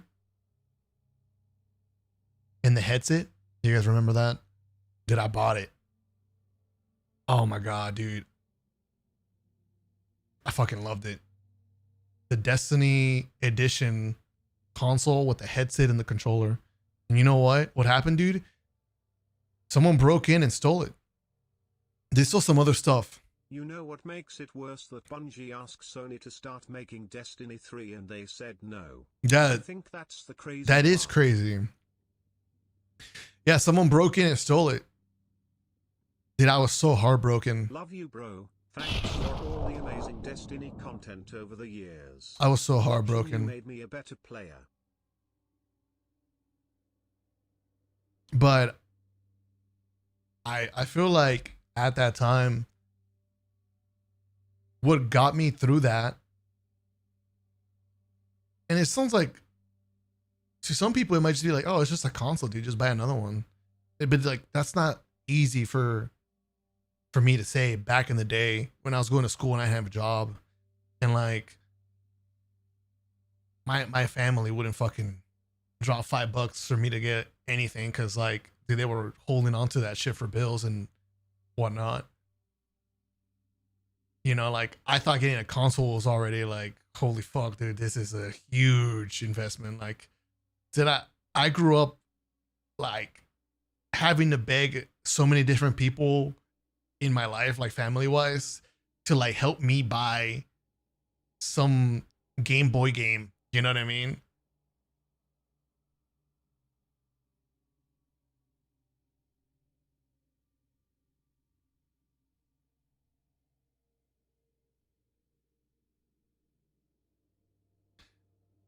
Eventually I figured it out. I just had to find work on the side, like try to get involved and make the money back. And I got me another PlayStation. So I just like Destiny so much that like it did help me go back in there, but like, fuck this shit, dude. I'm going in the mines. I'm gonna get another goddamn console and go back to playing this game. Dude, and after that though, after that incident, dude, I was hiding my console and my Destiny discs, like the CD, dude, I would find a way to hide it. Dude, I put it under my pillow. Dude, I would go shove it in the closet. Dude, like every time I left for school or some shit, like, yeah. I never wanted to go through that again. But I feel like most people, I don't know, some people probably would have quit. They would just be like, oh, I don't have a console no more. GG's, it's over. But I mean, dude, because I was playing Destiny, there's no shot I was gonna not play the game. I got another one. I had to. I liked the game. I needed it. Toro, thanks for the brand new Prime. Doug Pants, thanks for the 81 months. Thanks, man. A live look at the Bravo team. This is the Destiny MLG exhibition. I'm Chris Puckett, the host of the desk, and I am joined by our 3 experts for the day. We have dude, this was so cool, man. Like, dude, I was fanboying so hard. Like, this shit was crazy to me. MTech was like a big creator back then, at least to me. I thought I was like, holy crap, we got a Destiny creator up in here. Dude, Chris Puckett. I knew this guy from the Call of Duty commentating. And I was like, holy shit, dude, you got this COD commentator commentating us? And dude, we had Lars. Holy crap. Dude, I felt like I was in the presence of a legend. I was. But dude, I was like, Lars barking, dude. our local YouTuber and streamer M-Dash, as well as the Crucible Kings, our 2 Bungie designers. We got Derek and Lars in the house today. Fellas, today it's all how old was I? PvP. I must have been like 19. Not only a new game mode, but also 4 brand new maps. Let's first talk about that game mode. Lars, what are we going to be watching today? So yeah, we're going to be looking at Supremacy, our brand new mode that launches Yeah, in Rise of Iron. 19 or 20. I could have been older than that. Clash-based mode, so team deathmatch style. Every time somebody dies, they drop a crest, this big glowing object.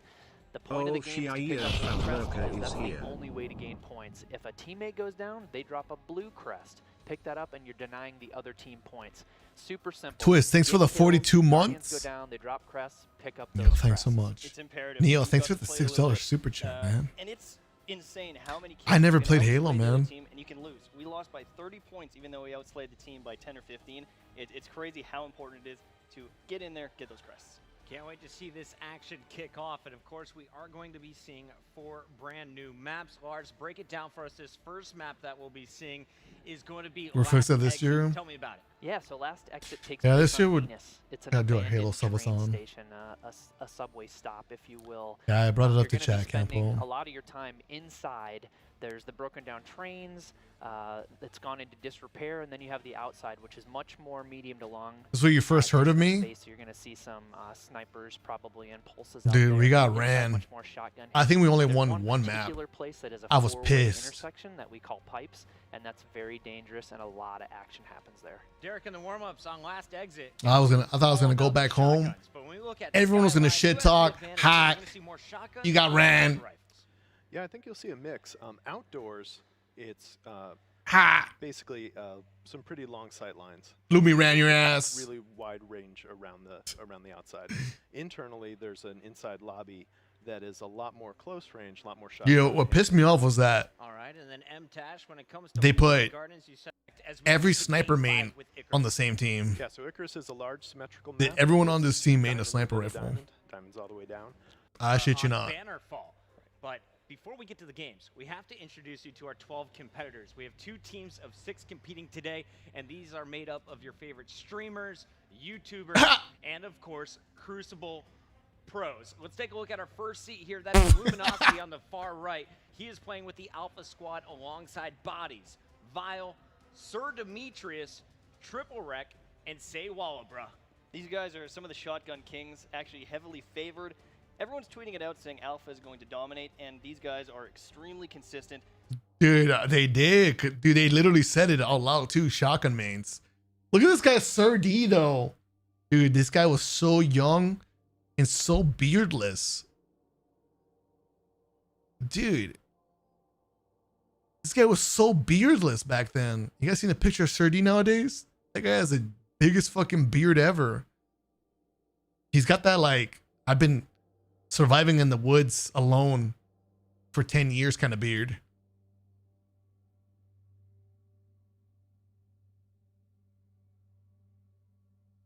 Some of the best shotgunners out there, period. So I'm excited to see what they do, especially with all that aggression that they bring to the table. And you see, of course, our friend Triple Wreck in Dude, that red shirt. Walla. Everyone knows him. They've seen his stream.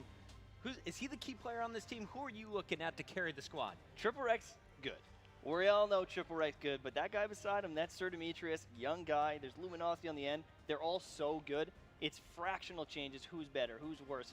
You can't even compare these guys. They're all so talented. It's a team effort in Supremacy. Their competition on the other side of the stage. We got to introduce you to the Bravo squad, and we're starting off with Frostbolt. The man closest to the camera has been going off with the shotty all day long. Look for him to be dropping numbers, but so is the man next to him. That's N Kutch. We're going to have Lil Sonic, True Vanguard, KJ Hovey, and Real Crafty. The Alpha team going up against Bravo, the snipers. That's what everyone's saying, that it's shoddy versus sniper. But a lot of these guys have actually switched to the Dude, Crafty's so young. True Vanguard looks so young and innocent. You know, trying to make their plays happen with that shotgun, and they're actually doing very well. They've also got Little Sonic, who is, you know, for the Dude, most Craft part, is so fucking handsome. going double positive in most of his games. He has the most multi-kills out there. I'm excited to see what they do.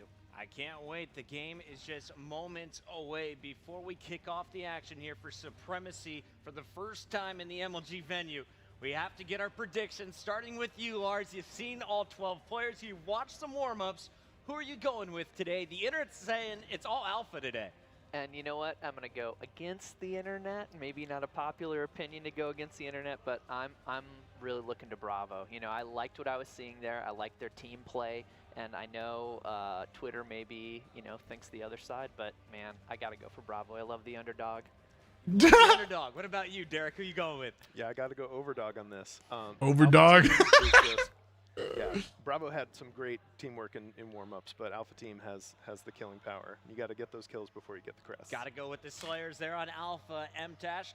I'm going with Bravo. I've got some clan mates. I've got some friends. And, I mean, Alpha Team, you're doing good. But That's right. KJ Hovey, True Vanguard, and MTash were all part of the same clan back in the days. I'm pretty sure. The teamwork. Some of the bubbles from True Vanguard, I like Bravo. Wait, dude, Viol, clanmates playing in this one? dude, he was such a ranter. Hovey and True Vanguard. He would baby rage so much. All right, we'll keep our eyes on Hovey and True Vanguard, two of the older gentlemen in the venue today, 28 and 24 years old, I believe. Yeah, absolutely. They'll be bringing their gameplay too. Our first map is going to be Bannerfall, and this is a classic one, a pro favorite. Tell me a little bit about this level before we get into the action.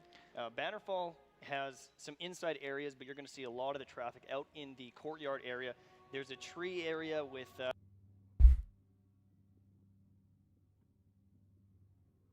Damn, dude. Holy fuck.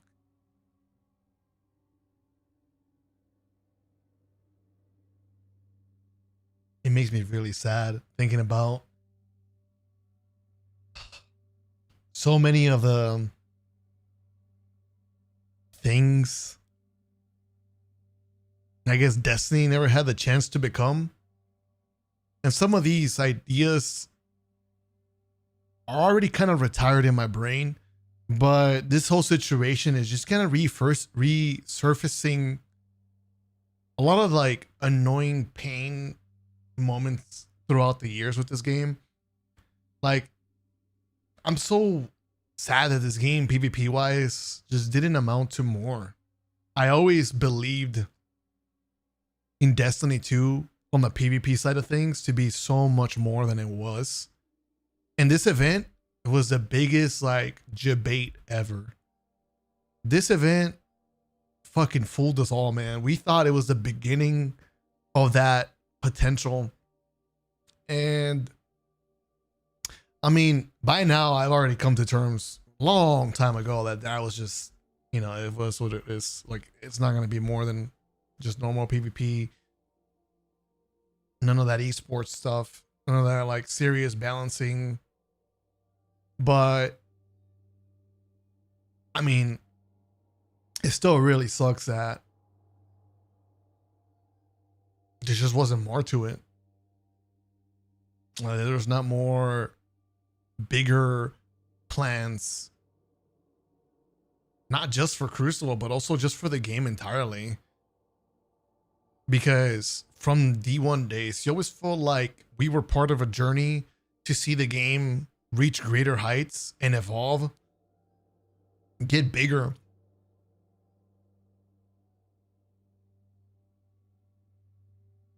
They always felt like I was just sitting there like, man, what are they doing next? Like, holy crap. Like, it just always felt like that. Like, the game was just always like, just going up the staircase, taking steps every time. And I wanted it to keep going, man. I wanted to keep going up and up and up. I wanted to see this game keep going.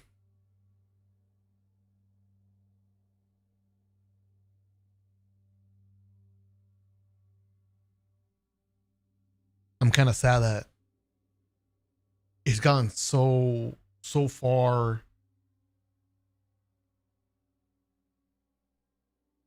It's gone so far now where I don't know. What am I trying to say is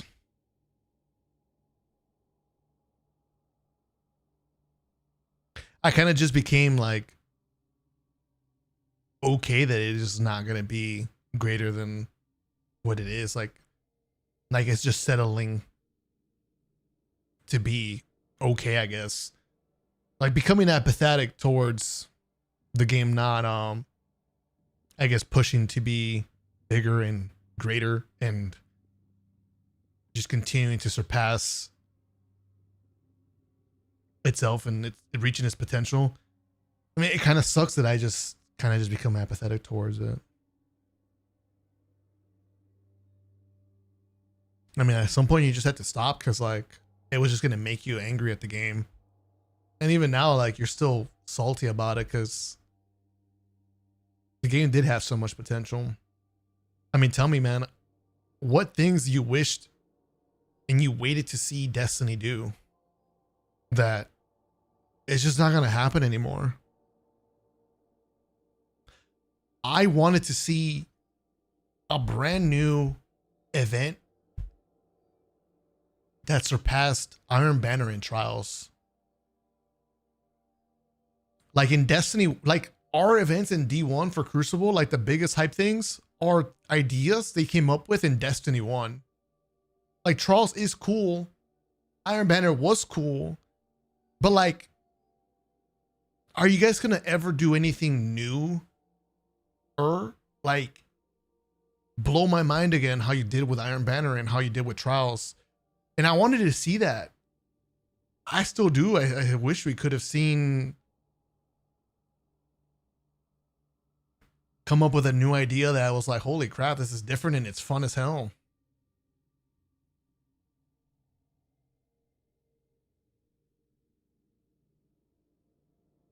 A real live event world type boss.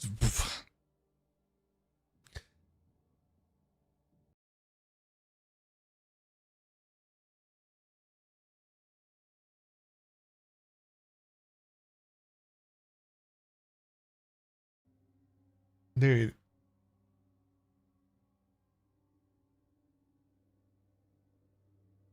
you're scaring me again, I'm gonna go turn it off on the website.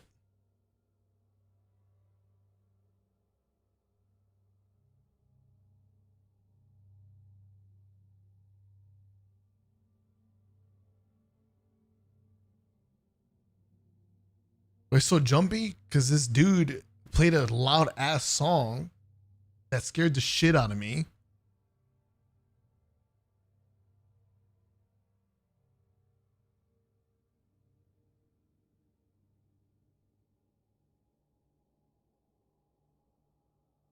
I wasn't even trying to scare you.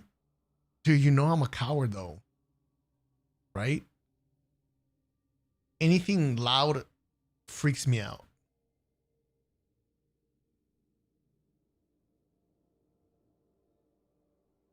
You're gonna miss random trials? Yeah. It's so weird. Because I stopped doing random trials, but like voluntarily, I was like, okay, I can come back and do it. But now it's like, oh no, like it's actually done. Like, I'm gonna do another one for old time's sake, but like, yeah, it's actually gonna be done.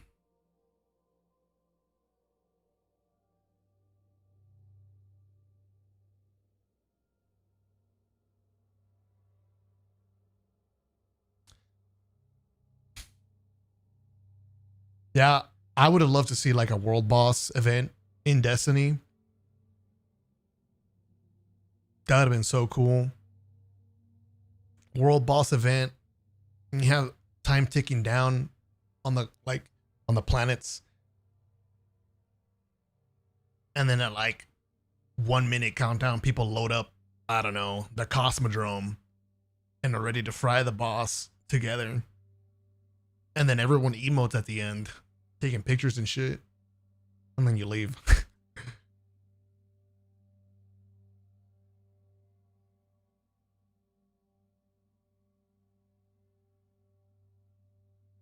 My friends met each other in real life, went to a friend's wedding, and I wasn't able to go. But we've been friends for about years on Discord. Destiny, dude, it changed my life too, man.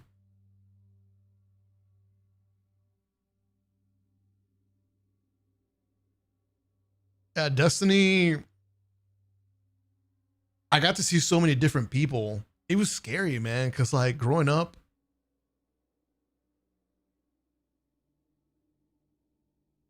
like where I grew up, I never saw many different people. It was all like familiar faces. Like it all looked so familiar to me growing up. And then when I started to meet people from the Destiny community at these events, like I was like, dude, it was crazy. Just so many different people exist. Everyone looks so different, talk so different. They carry themselves so differently. Everyone comes in different shapes and sizes. But Destiny gave me my opportunity to do my first flight, you know, the event, this MOG event. And then I got more opportunities with like GCX.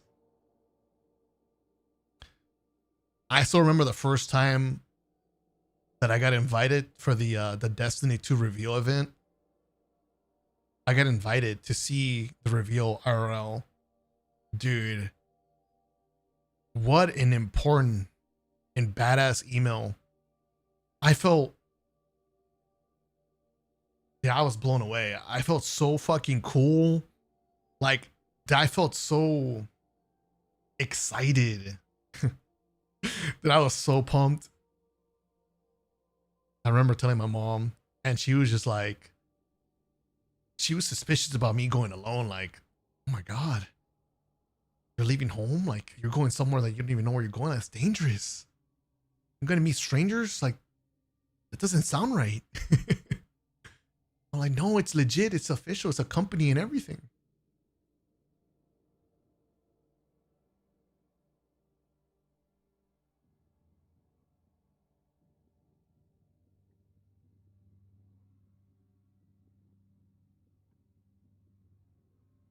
I don't know who else went. I was kind of a loner. I don't think I knew anybody. I was a really small creator. Yeah, I'm not even a creator. I was a small streamer. I was just a small streamer. I thought it was so cool that I had the opportunity to go. That was the first time I got exposed to Destiny 2 on PC, and I was like, oh shit. I was a PC hater. I didn't believe in that. I was like, nah. Sitting on console, bro. Controller, baby. And then I saw it on PC, and I was like, what the fuck? It was so different. Oh yeah. All I had to do was just see it to believe it. Quotalet, thanks for the 4 months. Thanks so much. Hey, Foo, thanks for the 2 gifted subs. Thanks, man. Wicked, thanks for the $1 super chat, dude. Thanks so much. Your mouse sense was diabolical in those first games. Nah. It was horrible. I have the video on my channel, yeah. My sensitivity was ass. I was a baby MNK player.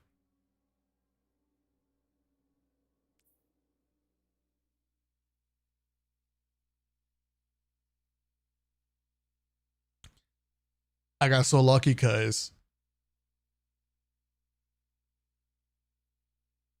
there was someone in my community that would watch my stream, and he was a really good dude. He had his own family, he had a wife and kid, but like he took a liking to me and he cared, like, to give me advice. He helped me get my first official PC for gaming. He built it for me, and I had no, dude, building a PC sounded like the scariest shit ever to me. But little by little, he built the PC for me, and I mean, I was so scared about hopping on PC, but he was encouraging me to learn mouse and keyboard, even though I wanted to stay on controller. But he encouraged me, man. And he told me, you know what? Get this game. He probably bought it for me too. I think he bought it for me. He got me on PUBG. And then we loaded up PUBG. And he, like, we stood there. We just sat there. He was teaching me everything about, like, settings, keyboard settings, what it means. Like telling me where to find like certain details and like how to change them and why I would change them. And he was my first PC buddy. Like we played PUBG, and I used PUBG to like practice understanding what it meant to hold the mouse, what it meant to like press WASD in the settings. Yeah. It was worth it. As you can see there, with It was two worth it. very prominent sniper lanes. Shout out to Petition, my next video. There's going to be people sniping back. I think you're going to see a little bit Yeah. more of the pulse rifles, the scout rifles, and the sniper rifles. But if Console you're not player gonna yourself close, moved to get PC those during crests, PS3 they can win. era. If you can't make it to those crests, you know, when you snipe a guy across the map, you're not going to win this game. It's time to kick things off. We're starting with Lil Sonic from the Bravo team. They'll be wearing orange throughout our competition, and Lil Sonic Got your in the snipe? warm-ups Yeah, he was really good at has been the sniping. best player He was a beast. statistically that I have seen so far. He's been getting it done with the man cannon. And tell me a little bit about this guy's game style. What is he going to be trying to do for his team? He's moving in with that shotgun. He's very aggressive in his 1v1 engagements, but his IS Luna, his Duvog, hand cannon there, I don't even know if I'll making be a lot of on his them. engagements at a range I count. really don't want to The do Nova anything, bombs dude. also we saw earlier have been on point, getting multiple triple kills with it. He just needs to make sure that he actually gets those crests after he gets the multi. And of course, this IS Luna, I feel like, is going to be one of the more popular weapons you're going to see here today. We allowed the players to play with their own gear. We ported it over, and now you can see him already going to work. That is going to be a crest pickup, a second kill opportunity. Luminosity. Shade stepping away from him, and he actually completely runs away from the engagement, uses that mobility. He realized he was at a place there that he did not want to engage, and now Lil Sonic is trapped in the middle there. There's a bunch of people on his track. He needs to try and win this one, get that crest, and he goes out on top, closing the gap there. They're now only 4 points behind. Oh, but it looks like a couple kills from the Alpha team. They got some crests. It's going to be close, I think, until Wallabra comes in with that shotgun to the Mike, thanks for the 49. Speaking of Wallabra, What's up, dude? his team up by 12. Now let's take a peek at the Alpha squad. I have to say, this is my first time casting Destiny, and I already love this. We have 12 players competing on a big screen in front of us. We will be showing you the best of the best screens, and Walbra is known for providing the action. Unfortunately, going to lose that fight, but already 5 points to his name. It's actually a little bit closer right now. With that crest pickup there, it's only 4 points apart. They were, you know, engaging kind of in the inside area there where we saw with Little Sonic, but they're starting to push out into the courtyards, into the middle of the map, and I think you're going to see a lot of engagement trying to stay in this area because the shotgun alleys in that inside building, there's just not enough traffic. You're going to get a lot more people in this middle of the map. Say Walbra, again, he's kind of on fire right now, getting a few shotgun kills, but he's got a pulse rifle on this map, trying to use a ranged weapon, keep them at a distance if he can, and use that shotgun more defensively, or if he's collapsing on someone with the team. And you see the special ammo is coming up in about 2 seconds here. That is going to replenish the ammo in their shotguns as well as snipers. Grenades going out after securing the crest. Nice work so far, and he had his super ready to go as well. When should he use this? I'm thinking he's going to be aggressive. He wants to try and generate orbs for his team, but with the blade dance that he's using, dude, they are farming aggressively. They're just going to team shot him. They're going to snipe him in the face. The grasp of Malik? Anything.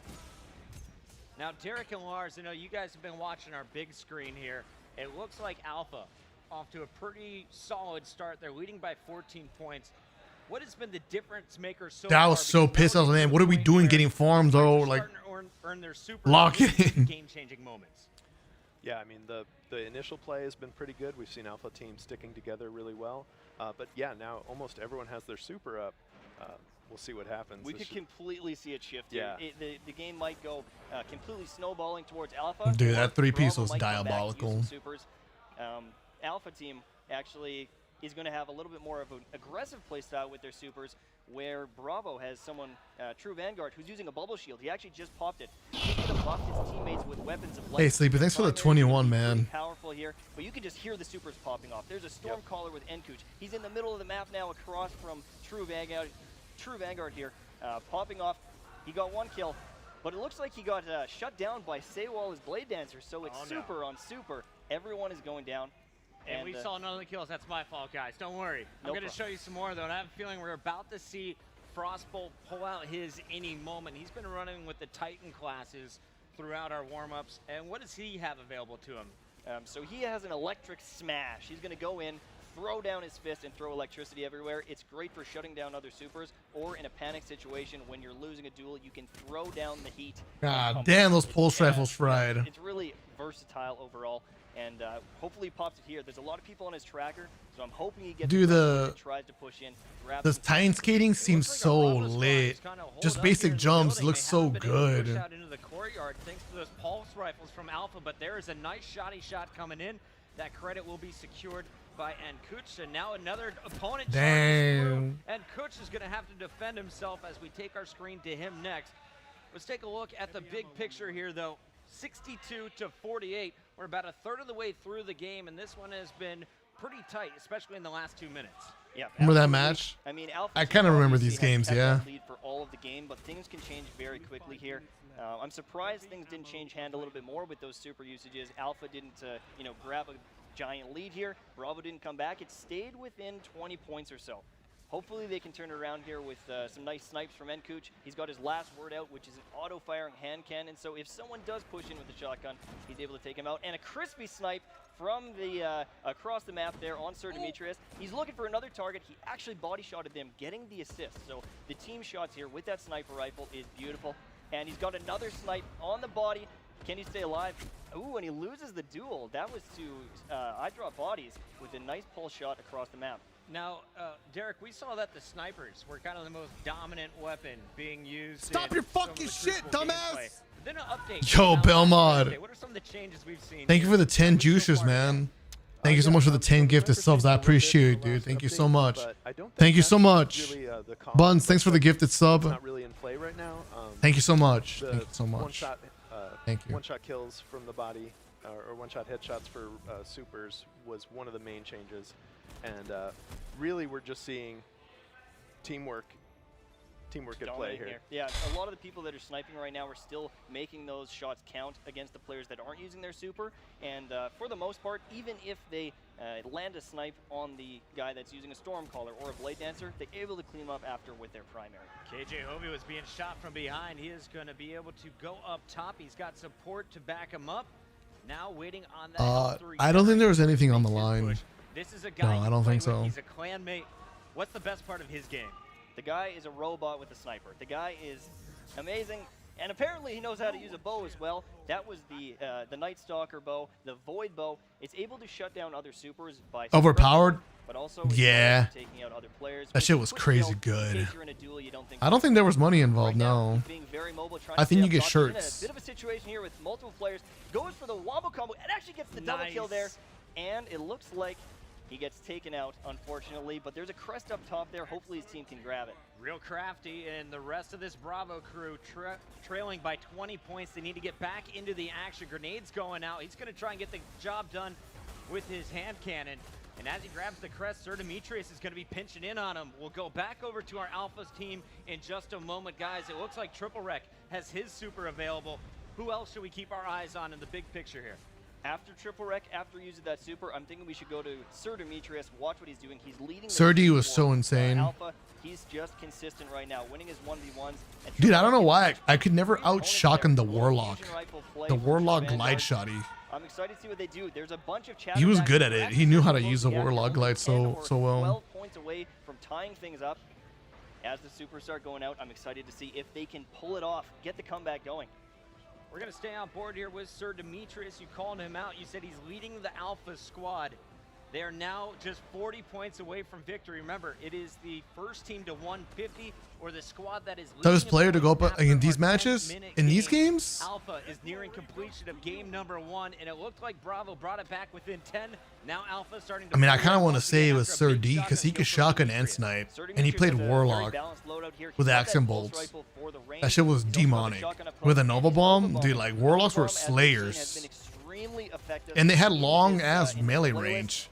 It was brutal. With it or shut down other supers. And now he's pushing in. There's a couple players spawning back here. I'm not seeing any usage of that super because they've got, you know, there's been a bunch of situations here. He can just get that primary out, get the crest for free. No reason to use that super yet. Demetrius is not missing shots. Sir Demetrius doing work. He's going to send his teammate in there to clean it up. And it looks like Say Walbro and Sir Demetrius are just running around. It looks so fast paced, like, double team, and even though one is dude, there's so much moving around. To clean up the crest. So much movement. Use of teamwork. 20 points to go. Everyone's just moving so much. It looks like finally Bravo is able every to time you spectate someone, there's like, sprinting, switching around, like all these actions happening. We've got the blade going on Say Walbro. Let's see what he can do with that first. But there's a bow down on the ground. He actually can't engage there because if he moves too close to that purple, he's going to get dragged out of his super. We've all been here before, and this is one of the most depressing moments in Destiny. It looks like he will be able to get at least one crest out of it, but now the shotgun needs to come out, and he is going to clean up 2 kills there, grabbing the crest. 10 more points to go. This one is looking just about over. Let's take you to our final kills as everything is being denied. I honestly expect him to die. That was an unbelievable string of kills from I'm surprised they didn't show Sir D more because he was a top fragger. He was slaying. I don't think Walla top frag here. Maybe he did. Shut down real crafty. That was a nice one to end the game with. The man stayed alive for the last minute of the game there. After working with Sir Demetrius, he just caught fire. The Blade Dancer just showing off. The Mapador. Honestly, I expect him to be at the top of the leaderboard when we break down these numbers. Lars, Derek, what did you see here? Game number 1. It's a classic map in Bannerfall, but this is brand new gameplay for a lot of people here in Supremacy. Yeah, I think you saw some interesting things happening there in Bannerfall. Like, you know, it's funny, you saw sort of the reversal of Bravo, who's known for sniping, and Alpha known for shotgunning, and they really controlled, I think they really controlled the exteriors really well, like Alpha did. That's why they got that lead, and then they never let it go. Right. And it's about grabbing those crests. Yeah, I was actually surprised that Walla, who's arguably on one of the worst subclasses for these situations, Blade Dancer gets shut down a lot by the other supers, but he was still able to use it smart. He wasn't getting shut down by the bow. He was waiting for other people to pop their super. Damn. Let's see the report card. 3 people went negative. We had 4 people go negative on our team. Dude, I barely went positive. Look at these KDs, 1.8, 1.8. Dude, their team was just way stronger. They almost had this guy go positive too. Kill credit 24. Yeah, 30 was a monster. 24 kills. Dude, he got a lot. Damn. He got a lot more kills in the second place on his team. So yeah, I'm telling you, it was a demon with a shotty. He was a pain in the ass. Warlocks were so fucking strong during this era. The Axiom bolts, And you see long Warlock melee range, and the 39 Nova Bomb. points That on the was board, 30 so each with the 40. beast. They really carried it though. The young tag team going to work for your Alpha Squad over Hey, on Beto, Bravo. thanks for the They got $3 26 tip, points man. coming from FrostBolt, but Lil Sonic, the guy. What's my plans after Destiny is gone?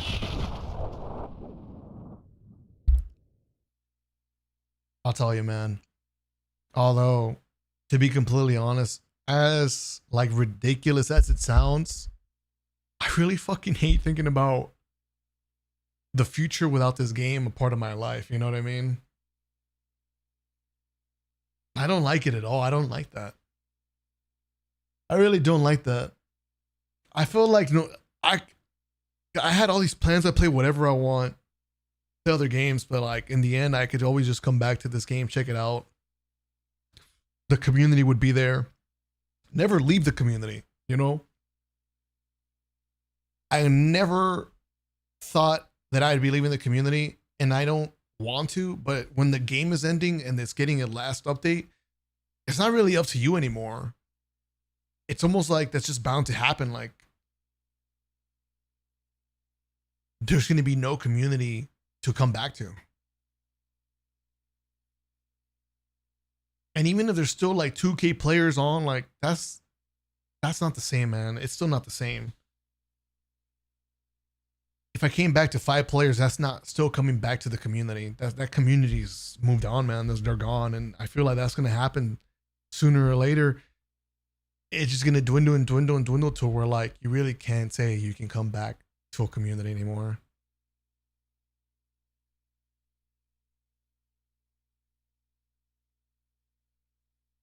Yeah, Destiny was my home. Dude. Nowadays, I know more than just Destiny, but for the majority, a big majority of like my life has been just only knowing Destiny. So it really sucks thinking about it. It doesn't feel like it's true. I still can't really believe it. I don't know. It hasn't hit me. There's still more that has not hit.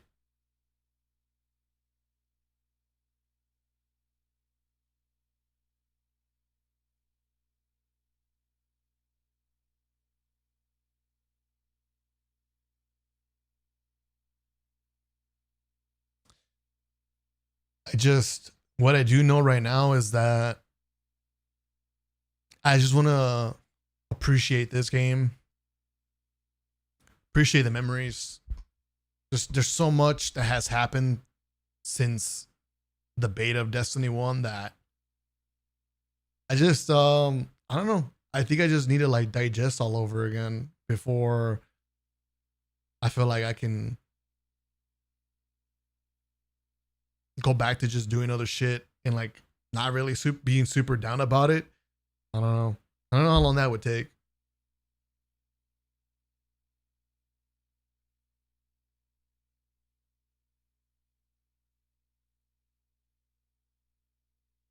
Slay out in PvP. Yeah. I like video games. Destiny in its rough times unfortunately pushed me to explore more games. I guess it was a good thing that it did because it taught me that I do like video games a lot, not just Destiny. I got some really cool experiences in other games. So Destiny allowed me to find love in video gaming more than just Destiny, you know? Because like for the longest time, literally all I cared about was Destiny. For the longest time. And all I wanted to do was play Destiny. I didn't give a shit about any other game. I didn't want to play anything else. I didn't care about any other game.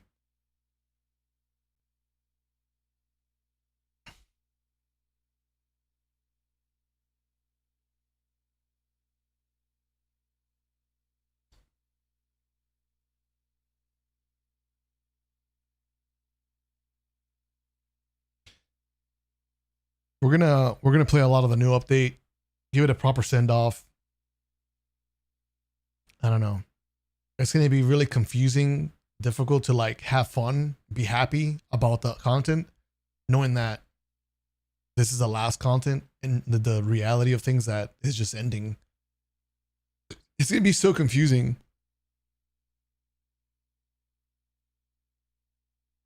But I hope it occupies me long enough to where it gets easier to just, I guess, put the game down.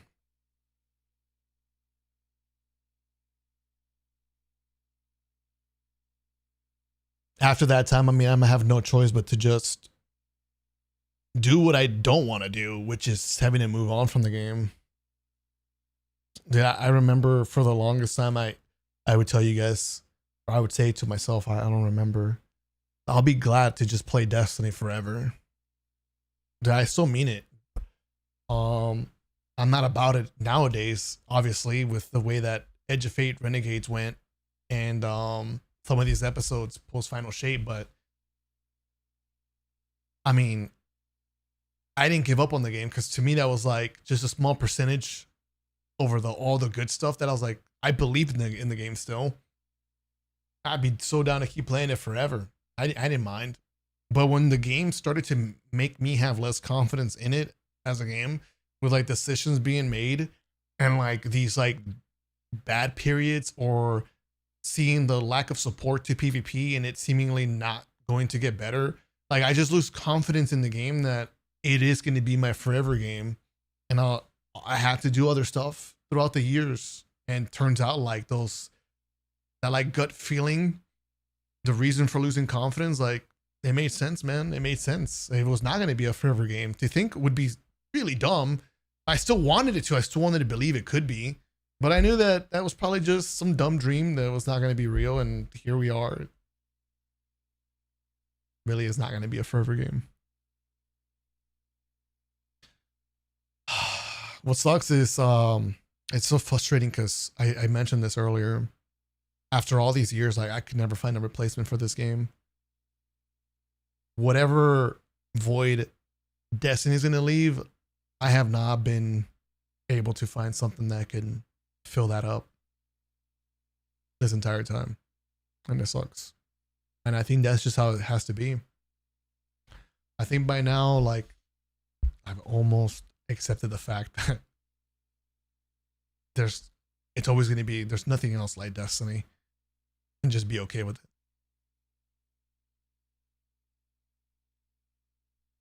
Yeah. Oh, it's a weird time right now for the game to be ending. It's a weird time because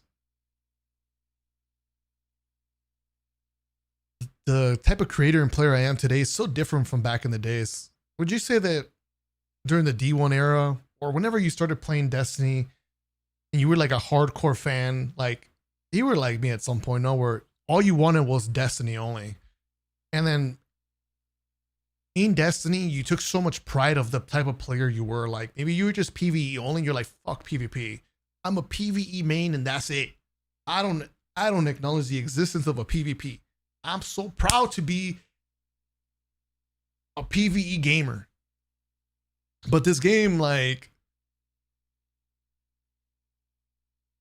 it really did open my, what's the word? I just became more open-minded to things to this game too. Like, Destiny taught me that I really like PvE games as well. Like, I don't mind. I love playing day one raids, and I love competitive PvE, making builds. I like stories, the narratives, the lore. There's so many things the game taught me that I liked, that I was down for, that with a closed mind, I would just be like, nah, I'm just a PvP main. But I opened up over time and I was like, dude, there's a lot of things you can enjoy from a video game. It doesn't only have to be one specific thing. So it's a weird time because I mean, I wasn't ready to stop playing Destiny, like to drop it so soon. And right now, like,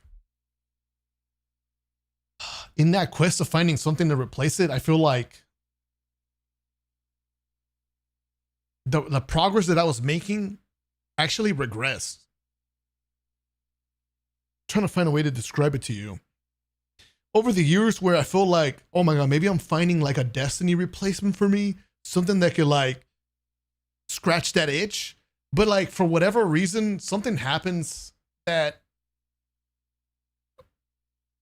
I get too close. I'm like, never mind. It's not this one, right? I don't know if you understand what I'm saying. Just when I'm thinking I might find something, turns out that it's not, and I'm just let down. And as I can continue the quest of finding something else. And there's never been a worse time for me and be in that sense of like, fuck man, gotta find something else. There's nothing came close. And then now, because I'm not playing PvP games, right? And that's weird to me, man. Because I was a PvP main, but I'm more than that now. But still, I recognize my roots. And I'm so far from my roots right now. It's so alien to me.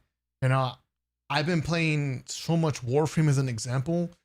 And I'm not playing Warframe on my main channel. Like, to me, that it's so far from my roots. Rivals, man. Not that it's bad. It's just so different.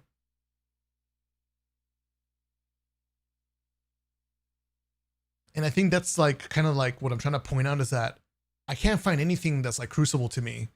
And it fucking sucks. Because I wish if the game were to actually end, it would have fucking done it when I found a different PvP game to main. You know, something like closer to Destiny.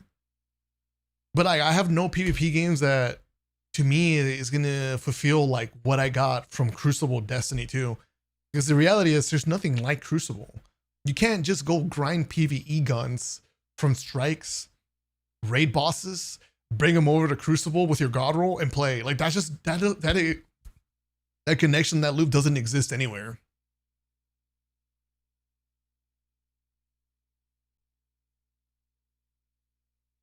That I was so addicted to that loop. It was my favorite. I loved it. I love that loop, dude. Going to PvE, having fun there, bringing that shit over to PvP, and then wanting to get more fun out of PvP. So I would go back to PvE because I wanted to get new things to make PvP more enjoyable again and refreshing. Constantly doing that with new guns, new perk combos, new everything. Anytime they introduced something different to try out, like, man, it was good. And the state of gaming right now, PvP wise, I'm just personally as a player, either I've been spoiled by Crucible and I'm seeking for something that doesn't exist anywhere, and it was really one of a kind. Which honestly, it doesn't fucking matter if it is or not. It doesn't fix my problem. Or games just kind of like are mid. I don't know. Is it my standard? Is it that I'm spoiled because PvP gave me something so good that and nothing else compares to it? Everything else pales in comparison to how good Crucible was for me, how fun it was throughout the years. Because right now, like, dude, I can play PvP games, but fuck, man, it does not bring out the passion. I just don't feel the click. I don't feel the connection. It doesn't feel good. It doesn't, I don't know, man. It doesn't spark a fire. Maybe that's just like my curse, like being a Destiny player, that on the PvP side of things, it's going to be so fucking difficult to find anything that is going to make me feel the way that like I'm craving that Crucible made me feel. I mean, also the state of games are just kind of in shambles right now, man. Like,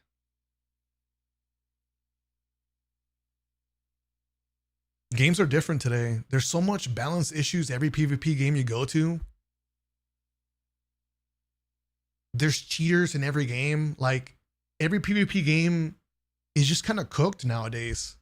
Maybe I'm just so, like, I'm exaggerating it because maybe I see things online that are exposed to me, and then that becomes my overall impression of that PvP game. But like, it can't be that much of an exaggeration. Like, I think PvP games have been cooked, and they just keep going in a downwards trend over the years. with like the cheaters, the cheating situation, like not being fixed, and like companies just wanting to like not spend the money to fix it, because if it's like Destiny, they just don't want to put the money into it. Like, it's too expensive. Dealing with cheaters really is expensive. Like, as far as I'm aware, from what I've learned throughout the years, cheaters are a big problem, but the problem is they're not at the same time, because these companies think that if you're a streamer matching a cheater, like, sure, you're matching a cheater, but like most players won't ever match a cheater. So it makes sense statistically. Like, why the fuck would you do anything about it when most of your players are not dealing with a cheater? But like, fuck, man, I don't know. It's still a problem. It's still a really big problem. And then it costs a lot of money. And then the balance issues. This is a weird like state of PvP gaming longer than Destiny. where Love you, Frost, and happy to say you were a part of my childhood. Hope all is well with you and your family. Love, brother. IFrost love, IFrost love, IFrost love. dude, right now the state of PvP gaming, like, it just seems cooked because it's stuck in this infinite cycle of having to outdo the last update and having to do new things, which is fine. But what happens in reality, it feels like, is just like almost like slop sometimes, like slop updates or shit that like destroys the original vision of the game. Balance issues, because you got to make something more OP than the last thing to make people excited, right? And like, you hire devs, and the devs got to keep their jobs. So like, they're, you know, I don't know, if I was a dev and I had a game that I had to update for 10 years PvP wise, like, dude, I think I would be coming up with some random bullshit, because like, what else am I gonna do? Like,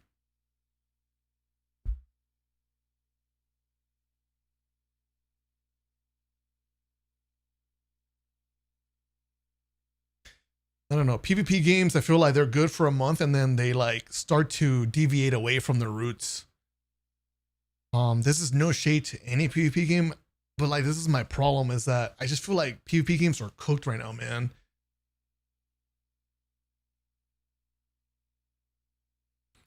Some games are just so old as well.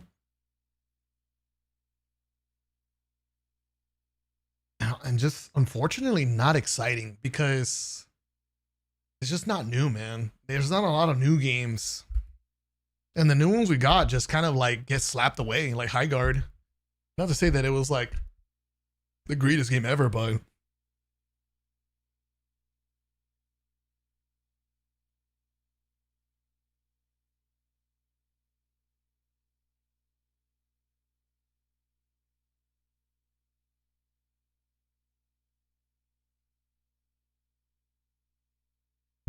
power creep will always be an issue. Yeah. Always. Even in PvE games, right? But I feel like the power creep is more annoying in PvP games. Like, take a look at Marvel Rivals. People are upset with the game. Very upset with the state of the balance. I mean, one of my regulars literally dropped the game for a PvE game. I never thought I'd see that day. Sabria dropping Marvel Rivals for Diablo. I was like, damn, what the fuck? By the way, Epic, thanks so much for the 99 months, man. Thank you so much. My loyalty to you has now lasted longer than Destiny. I can't believe it, Epic. Can't believe it, man. Can't believe this game's ending, dude. And I know, part of your childhood, I remember those days, like, somewhat a little bit blurry, but I did the Epic 23 resub coming up.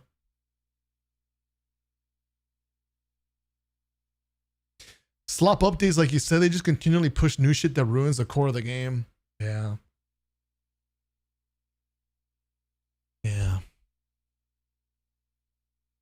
So, even though PvP is like my roots,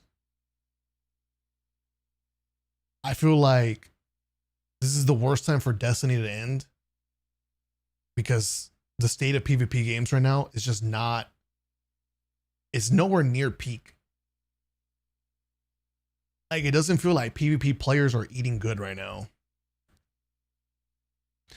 From balance issues to cheaters to like lack of content, and the constant like divide between casuals and try hard players, dude, it's just in shambles and it's not sorted out. Like this whole situation, this transition of PvP games right now, I think right now it's in a transition, is going to settle into like, what are PvP games now in this new era? Like, what are they actually? But right now, this transition is so messy.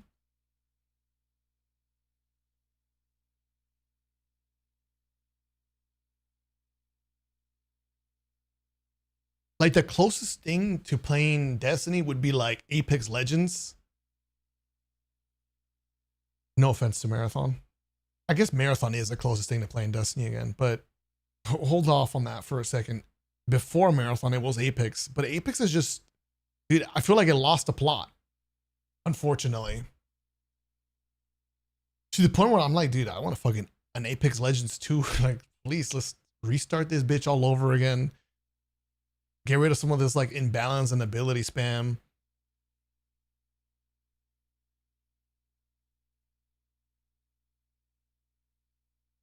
It just feels like PvP games either don't have any skill gap because they got to cater to casuals, or they have too much, and then it doesn't work out because it's not catering to casuals. But like, if it's too casual with the skill, like, is it even fun? Like, usually not. I feel like I don't have fun with games that are too easy. Like,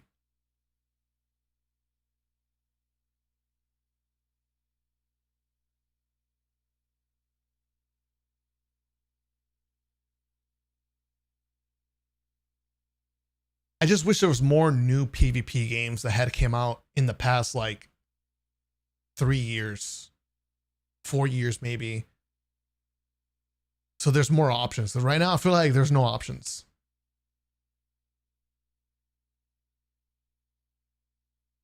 Like, it's because I don't know. An older game like Apex or something, like it's just too old. Too much time has passed. The state of the game right now, I might have a good time on it, but it would not scratch the itch that I need.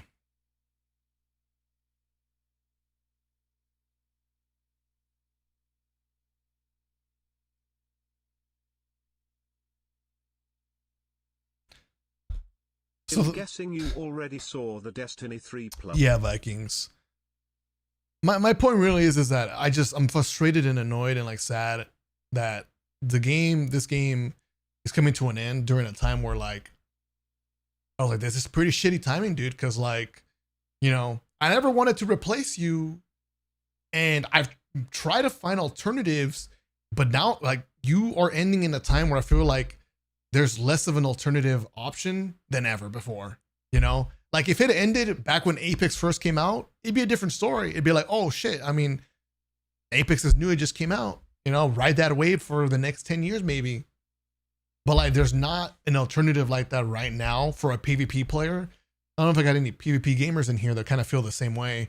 And it's annoying because like this means you got to go play a game that has been around for like 5-6+ years, established community, established skills already. It's been figured out. You know what I'm saying? Any clip that you want to make, it's already been made.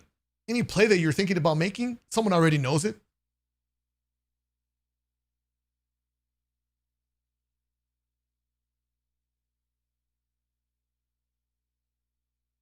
And it sucks not being part of the history either of a different game. Like, it's not fun knowing like the meta that happened in year 2 or year 3 in a different game. Some bullshit, crazy community moment, PvP wise, that happened that you weren't there for, and you just only hear about it. And you're like, well, fuck, man. It's gonna be like, you know, kind of not a nice feeling. You don't want to really do that. It's just kind of tough for a PvP player.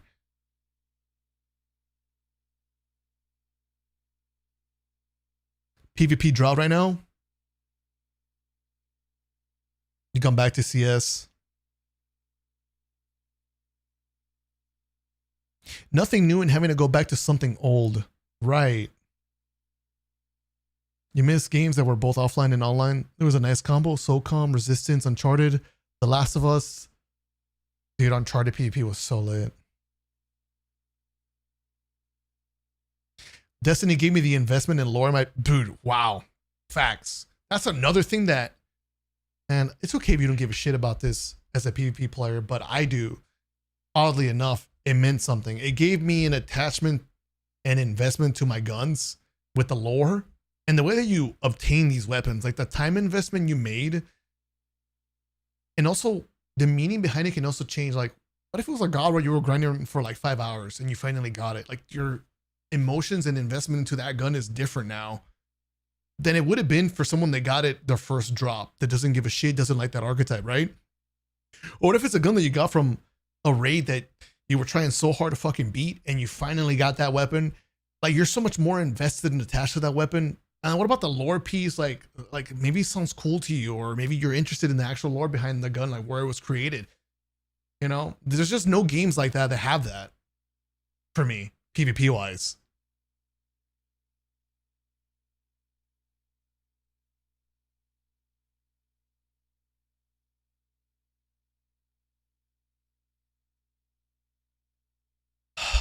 Yeah, I mean, I just repeat myself again. Like, it's annoying as a PvP player.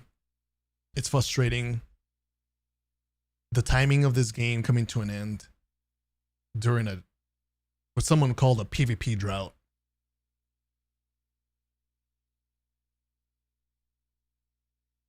And my confidence in like a new PvP game coming out that could like be a replacement is at an all-time low. When new PvP games are coming out and are just getting fucking, people are prematurely digging up graves for that game, you know? Every time something gets announced, it seems like some people are already digging up a grave. They're working on it, you know?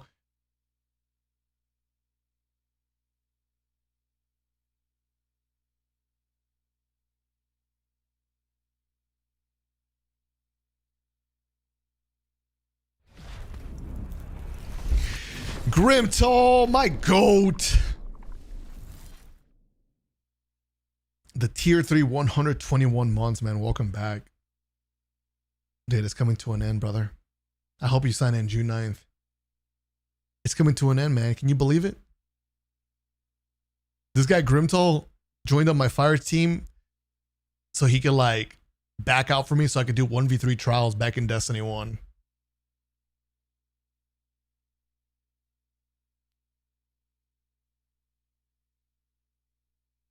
He was so nice too. Like, I wasn't a big streamer at all, and like, it was, dude, I was so thankful that I had people willing to, I guess, waste their time for me to help me out, because I never would have been able to do those 1v3s otherwise.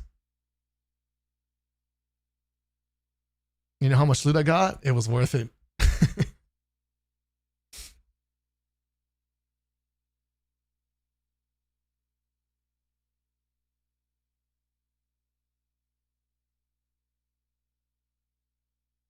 People are already trying to bear the new Splitgate coming. Yeah, Splitgate, developers of Splitgate are making a game that's supposed to be very inspired by Timefall. I'm hearing grapples, wall running, mechs. Sounds cool. I'm gonna try it out. But fuck, man, I've seen the conversation surrounding it too. People are already shitting on it.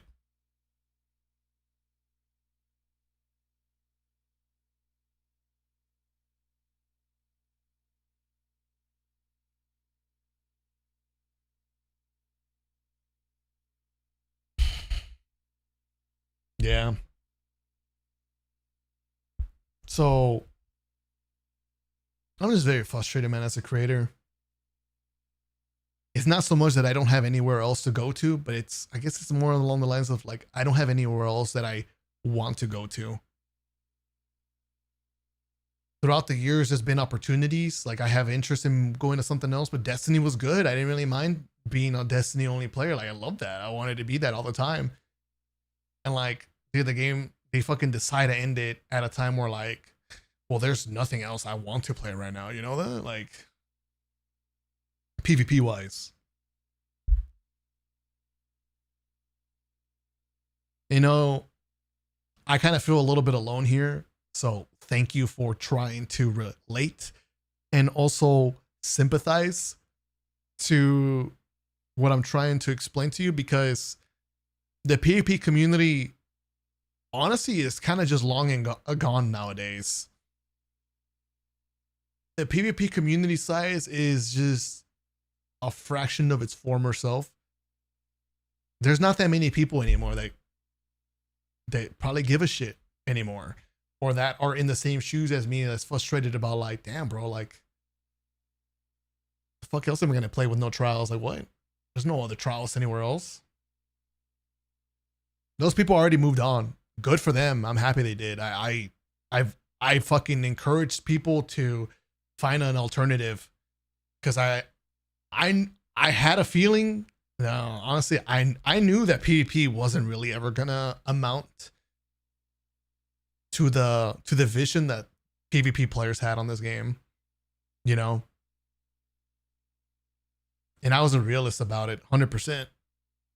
I saw like young people grinding the game PvP wise, trying to make moves. You know, like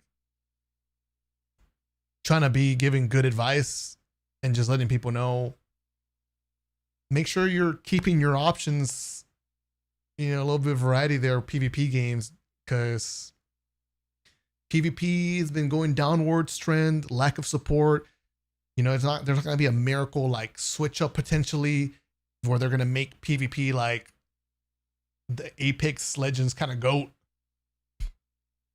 They're not going to automatically change their mind and give us 2 maps every other month or some shit. No, not a month, but like every expansion or every other episode. They're not going to just magically fix PvP and magically know what to do, because it feels like they never knew what they were doing.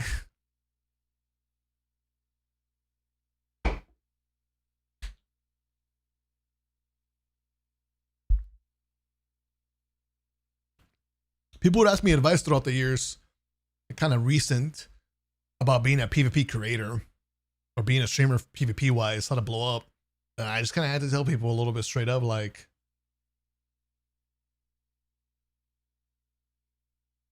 kind of find a way to word it that the game PvP wise is kind of on its last, on the end of its life cycle. And for it to bounce back and be alive, I didn't see that happening.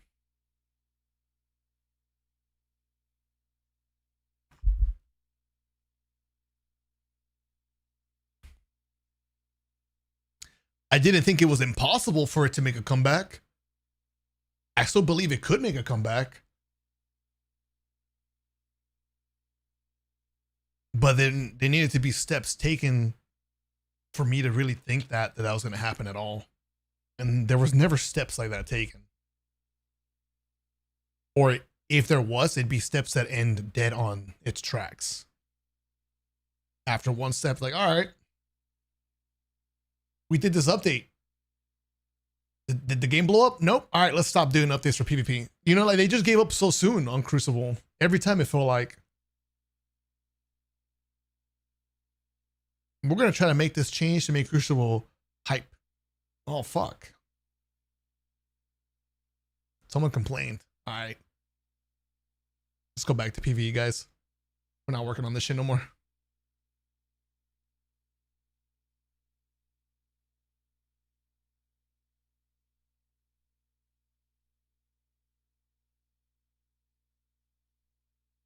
Nefaro era, dude, that guy was a beast. He was so good.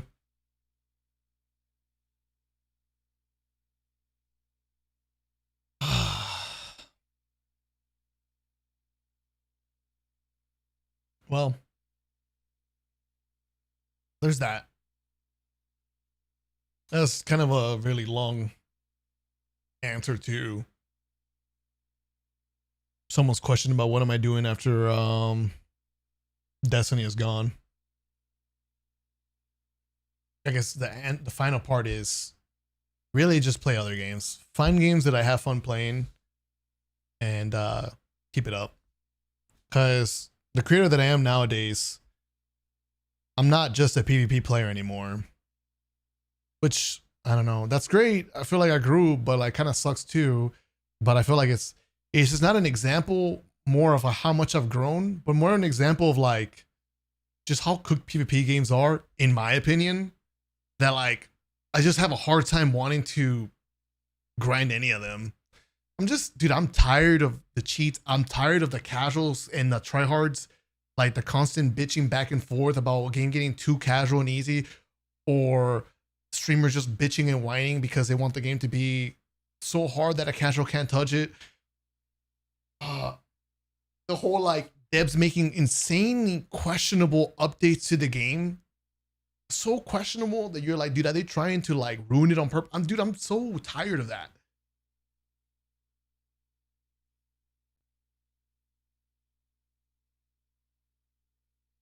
And that's what I'm scared about with Marathon.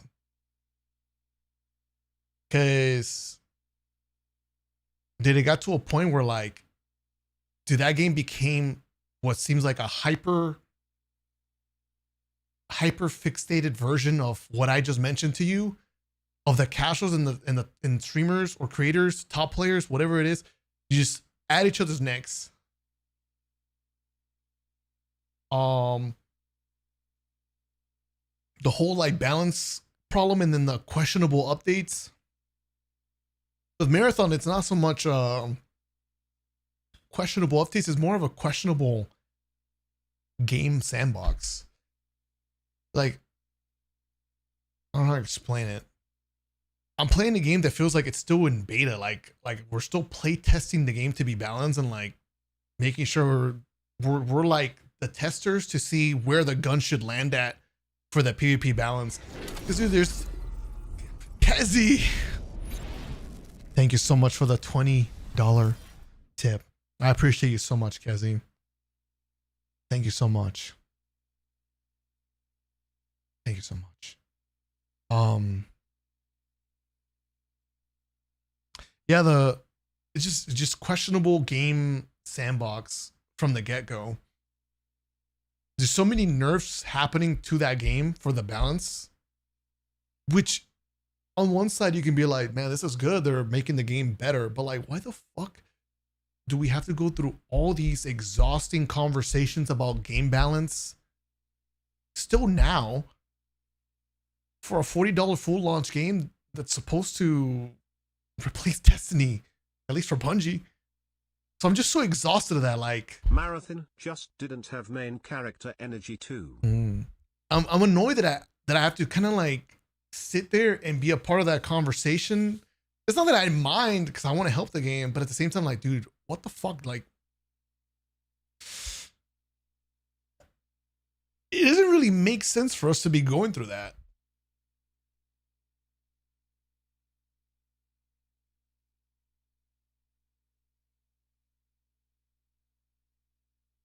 Yeah, I don't know, man.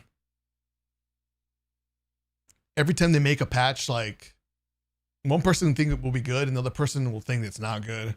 And then there's going to be division there. And it's just going to keep happening every update because the game still needs a lot of changes. It's weird. Because I don't know what kind of fucking game Bungie even wants anymore for Marathon. I don't think it's a stretch to say that they're just making the game, whatever game the players want that they're asking for to try to appeal to them, right? I mean, it seems like it's going that way. They're like, oh, you want this? We got you, bro. Just don't leave the game, please. Oh, you guys want this? We'll do it, man. Just don't leave the game. Oh, you hate that gun? Don't worry, guys. We're going to change that so you can keep playing the game. Please just don't stop playing.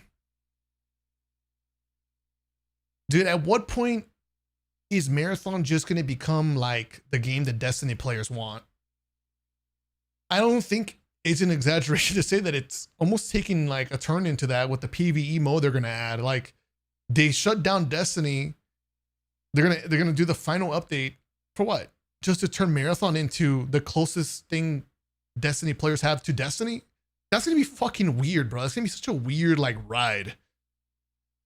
Who knows it's gonna be like that? But I'm just saying, I'm just kind of like assuming and just saying random shit here. It's gonna be a weird ride.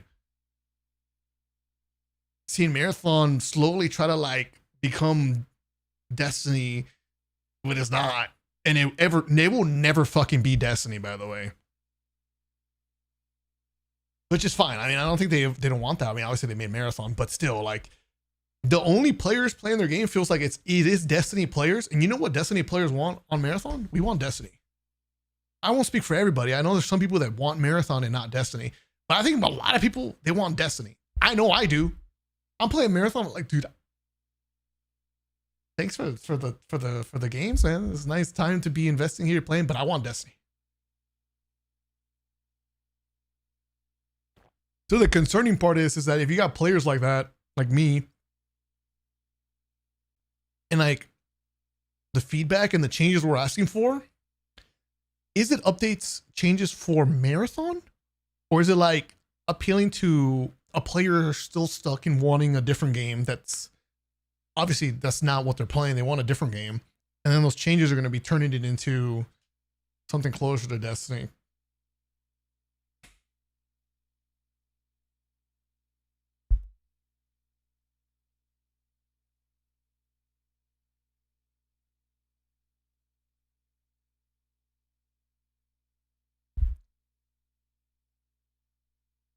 It's a nice change of pace, but giving more Destiny. It is a really nice change of pace, isn't it?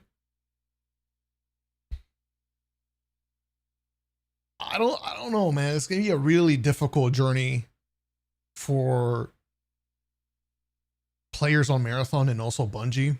When they added the PvE mode, do you think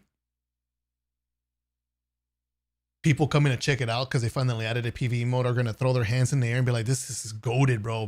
No, I think it's just gonna get compared to Destiny. No matter how I see it, like PvE is going to be just, in the nicest way possible, a joke compared to PvE Destiny.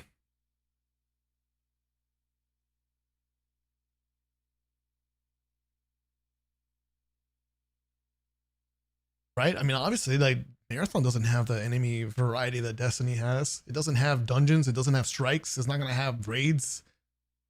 Dude, the compiler boss fight, that PvE-wise only, it's going to be the equivalent of fighting, like, a fucking story mission boss. I don't know if any of my Marathon grinders that are also decent at PvE, by the way, can agree. Like, dude, take away the PvP, that boss fight is just like some boss fight from a Destiny 2 campaign mission on easy mode. It's not necessarily hard.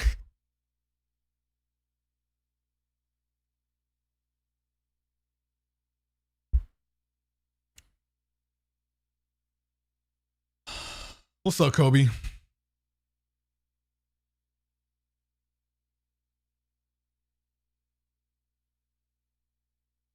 Hardest part of compiler is getting to compiler. Yeah, it's the PvP. That's what I think. So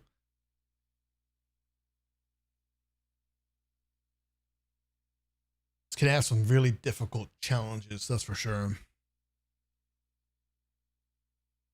I'm worried for Bungie because, like, anytime they're taking feedback from Marathon, like, are you taking feedback from a Marathon player, one that loves Marathon for what it is, like the original vision of Marathon? Are you taking feedback from a Destiny player that you give them no choice but to play your game, and now they're trying to unconsciously change your game to be Destiny? That's what I'm worried about doing, by the way. I feel like I have enough self-awareness that when I was playing Marathon, I had to, like, kind of like second guess myself. Like, am I giving this feedback, or am I asking for changes as a Marathon player, or am I asking them as someone that wants Destiny more, like more Destiny PvP in this game? Right? Like, I had to ask that question to myself because I feel like it'd be so unfair for Marathon as a game, as a brand new IP, if I was just coming from an angle where I wasn't respecting like the original game's vision, I guess, and what it's trying to be. And I'm just trying to get it to be something else that I want. So it's tough, man. It's tough.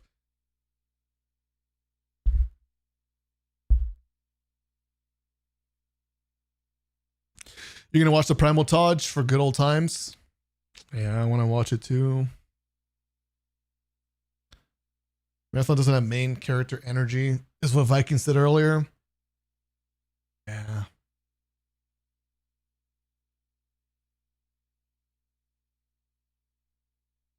I'm gonna play season 2 Marathon, but I don't know for how long, guys.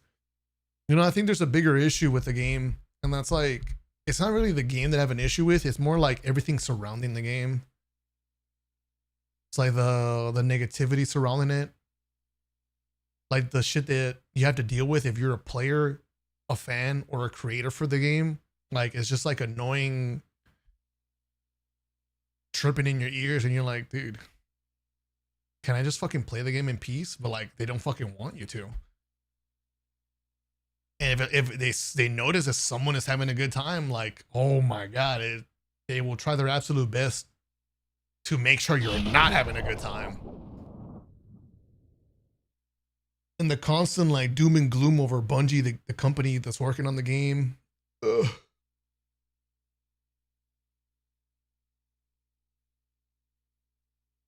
Examples like that and more, I'm sure you can imagine. Just kind of makes it kind of a turnoff and exhausting to want to play it.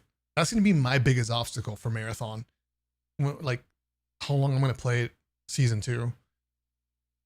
Because I stepped away feeling like I was having a good time. I feel like I could have kept playing it. I was in the middle of working on more gun reviews that were doing well. But I think at some point I'm just like, man, dude, I'm playing a 10K player population Andy game right now. My video views are tanking, but like, I'm having fun and I want to keep doing them. But like, you're telling me instead of this being like a slow grind up and enjoying it for what it is and being content with what I got to deal with like the constant fucking negativity around the game, the constant bitching. And then I think what really got me was when it got to a point where I guess the community itself started going at each other now. Like,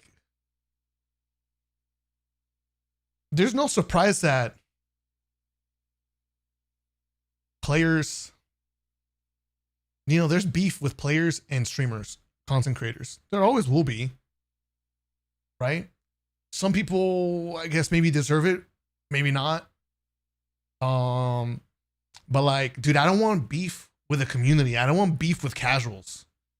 But like, dude, even in that game, even the casuals, average players, like, dude, they're looking for beef with like the creators and the streamers. I'm like, dude, like, bro.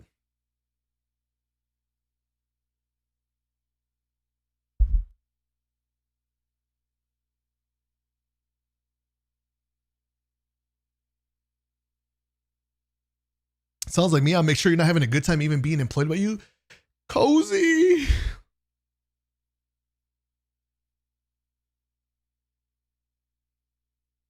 I'm happy to see you.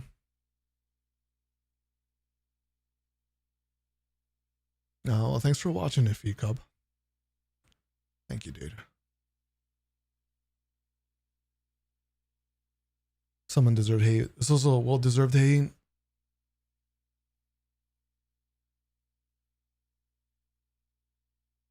It's not the players or streamers' fault. Greedy Sony. I just think like for a game like Marathon with how small it is, like the last thing that people should be doing is going at each other. Cause like, I don't know, I almost kind of picture it as like a situation where like the haters have won so much that now they're sitting there laughing at the community fighting each other and going at each other's necks. It's like, let's go. We turn them against each other and they're just fucking laughing the entire time. It's like, dude, are people just not aware?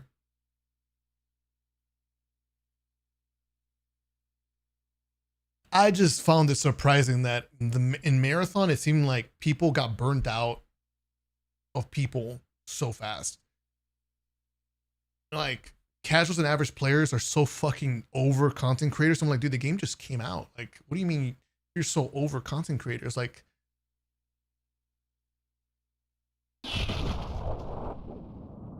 it's probably because a lot of those people come from Destiny, and in Destiny, people are just tired of content creators. I mean, we've been in your faces for years, so I get it. We're like the reappearing faces that you're just tired of seeing all the fucking time. It's like, dude, this motherfucker again. This guy Frostbolt's face on my TL, man. Like, dude, get this guy out of here, bro. Maybe tomorrow. I'm tired of seeing your face. Goofy ass. I think it's more along the lines that people are just tired of certain people or certain creators. And I think that energy carried over to Marathon because there's just no new energy. There's no new blood in Marathon. Right? I mean, the same streamers from Destiny are on Marathon.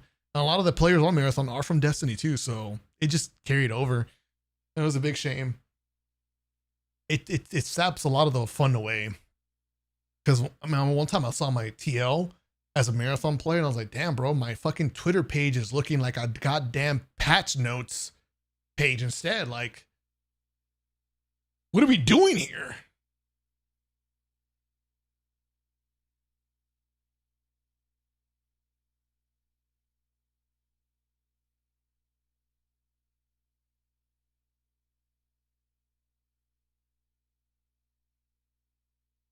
Yo, this lobby's stacked. Yeah, I'm gonna watch more. We've been hyping up.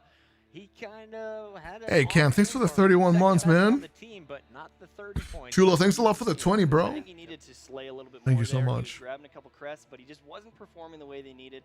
I'm excited to see what Real Crafty's going to do here. He had a very solid kill death in the last game, so hopefully the next map he can pull it out. And there's a look at True Vanguard, the team player, as well as Lil Sonic, their star slayer. Will he be able to get it going? That was game number 1, but we have 4 more maps to go, and from here on out, it's nothing but brand new stuff that you will see on September 20th when Rise of Iron is going to drop. Our first map that we'll look at, the new one, is going to be Skyline. Derek, tell us a little bit about this one as our players are loading it up. Yeah, so as I said before, this is a large symmetrical map. There are opening doors that lead into the interior, and so, you know, keeping the interior or, you know, holding one of the sides is going to be key. Sonic running around. Oh shit, I skipped it? Pulling the classic Sonic move. What did I press? People are going down, but they come back going. Just caught fire. The Blade Dancer just showing off, and honestly, I expect him to be at the top of the leaderboard when we break down. What part was I at? Lars, Derek, what did you see here? Game number 1, it's a classic Oh, map in Bannerfall. I think we're back. This is brand new gameplay for a lot of people here in Supremacy. Yeah, I think you saw some interesting Team, but not he be able to get it going. That was game number 1, but we have 4 more maps to go, and from here on out, it's 4? nothing but brand new stuff that you will see. Why the zoom into my face though? Dude, who's watching me? Dude, who is zoomed into my face? Bro, they are in love with me. They spend a long ass time looking at me. What the fuck? In the way they needed. I'm excited to see what Real Crafty's going to do here. Oh, He had a very solid kill death in the last game. 4, so 5. the next map, There's like pull it out. 1, 2, There's a look 3, at True 4, Vanguard. 5, The team 6, player, 7, as well as Lil 8, Sonic, their star 9, slayer. Will he 10, be able to get it going? 10, That was game number 1, but 2, we have 4 more 3. maps to go, and from here What? on out, it's nothing but They're brand zooming new into stuff me that you'll too. see on 4, September 5, 20th when 7, Rise 8, of Iron is 9, going to drop. Our 10, first map that we'll 11, look at, the new one, 12. is going to be Thank Skyline. God, bro. Derek, tell us a little bit about Someone liked the cam on me too much right there. You need to chill with that. So, as I said before, this is a large symmetrical map. There are opening doors that lead into the interior, and so, you know, Oh my God, dude. keeping Look at the interior BenQ or, monitors. you know, Can I holding say one of the your sides hair is gonna game be is key for point? these teams. I remember. Smexy Are we gonna MF. see more shotguns? Are we gonna see Your more hair game is on sniper point? rifle play after Back in the watching days? that game You want me to one? get that old Let's talk about the haircut? Primaries as well. Are we going to want to be rolling hand cannon shotgun on this? Are we going to see a lot of pulse rifles like we did in game 1? What do you expect? No, now? Oh. I think it's going to be a mix. Vitamins. Like Derek was saying earlier, but once they Dude, get vitamins are inside, OP. I expect them to be using more pulses and hand cannons and shotguns. But that exterior, you know, it's pretty hard to lock down, so you got to be careful. And what we're going to see here, my prediction is that the team that holds the center for the longest is probably going to win, but we'll see. We'll see what happens. Yeah, it seems like Alpha Team really likes to push in. All of them are pushing as extremely fast, right? Dude, hearing all the They wanna hunter hold them down, jumps, so and nostalgic. What they've been doing is trying to hold them Happened to down, MLG. grab a couple of kills, and once they've got their supers, they push out Turn it to the up. spawns and really start to mop them up. We've seen some double kills with the Golden Gun, with the Blade Dancers pushing in, and the Storm Callers. You've seen his stream, now he's on your screen here in the competitive format, 6-on-6 supremacy. If you are just joining us, welcome. This is the Destiny MLG exhibition, showing off the new game mode that is going to drop in just a week. And already it looks like Alpha is going to charge in and take center control. You're seeing a lot of kills on the screen, people are going down, but the score is only 4-4. They're not grabbing the crest, they're being shut down, or simply can't push out towards the body. Triple Rek making a gear switch here. He doesn't feel comfortable with what he's got right now. That's going to change up how much grenade energy he has, how much super he's going to gain from his kills, things like that. But we're on top here with Luminosity. Haven't seen a ton. Dude, I'm so sad.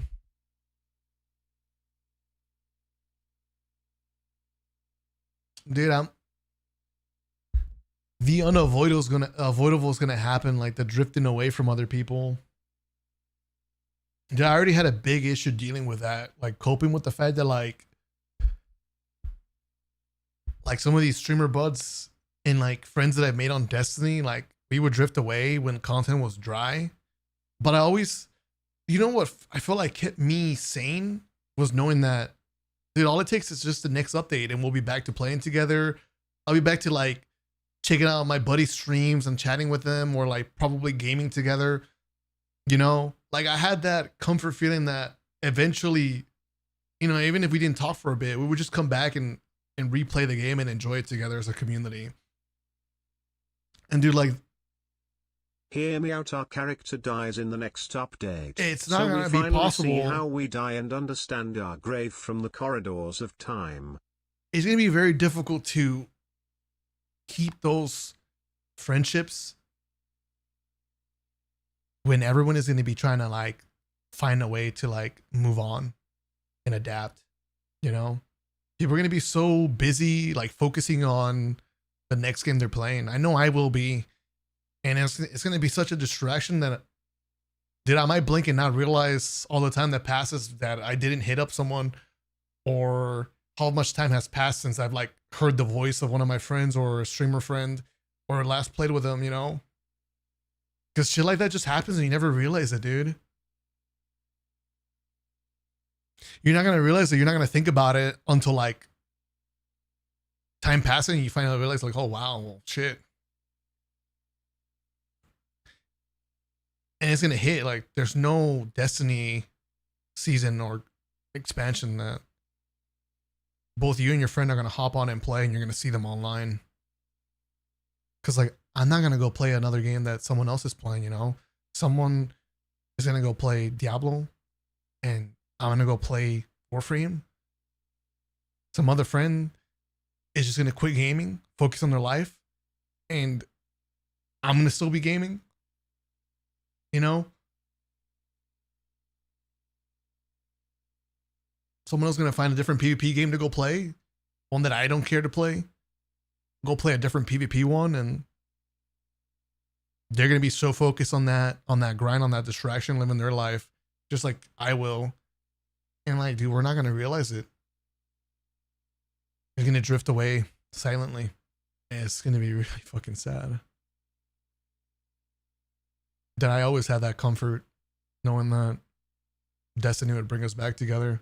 And now I'm realizing that that's not going to be a thing.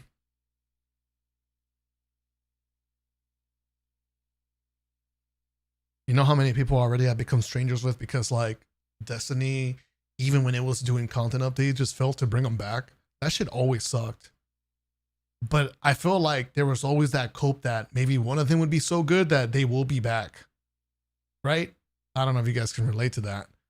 I feel like some of us definitely had that hope. My friend didn't come for this one last expansion, but the next one, if it's fucking fire, he'll definitely be back.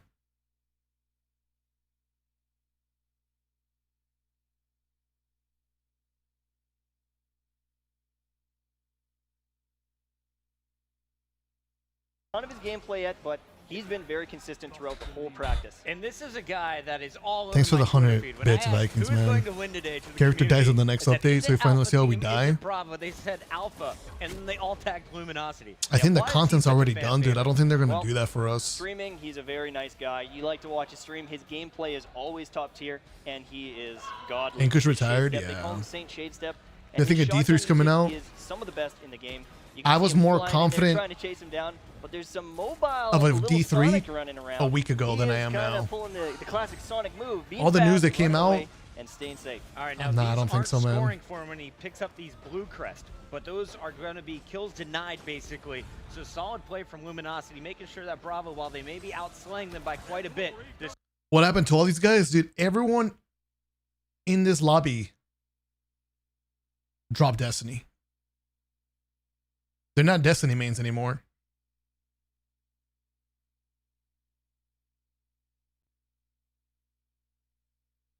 I don't think so, right? Yeah, I think I was like the last in this lobby. I was the last one grinding Destiny. score is going to stay close, and that kill up top is a big one to stay alive. Now he's going to rotate back behind Vile, who's running with the shield, and Luminosity is catching fire here. 3 straight kills. It doesn't look like there's any opportunities right now to. Well, snipe. Walla made it this Everyone is far. inside, pushing in with. Walla's also another one. He made it this far. He dropped Destiny around the same time I did because we played Marathon. So same with Walla. Damn, dude. I can't believe how long Walla also played PvP. Dude, we played Crucible for so fucking long. I mean, dude, look at this, dude. We're in the same lobby right now. Dude, this is the Destiny 1 MLG event. Dude, we're in a Destiny map. And dude, we were the last 2 playing Destiny. And then we moved on to Marathon after that. Fucking crazy. Their shotguns, and a True Vanguard actually going aggressive with the fusion rifle. Let's jump on with True Vanguard, see what he can do here. He's got a bubble now, and he uses this very safely. Usually gets it to secure some special ammo or to grab a few crests on the map. The other thing is he's going to buff his team when the bubble goes down, so their primary duels are going to be a little bit easier. MTash, yeah, he's commentating. Bravo, of course, losing game number 1. So far, they're in the lead here. Game 2. Well, there's still some people playing Destiny recently or today.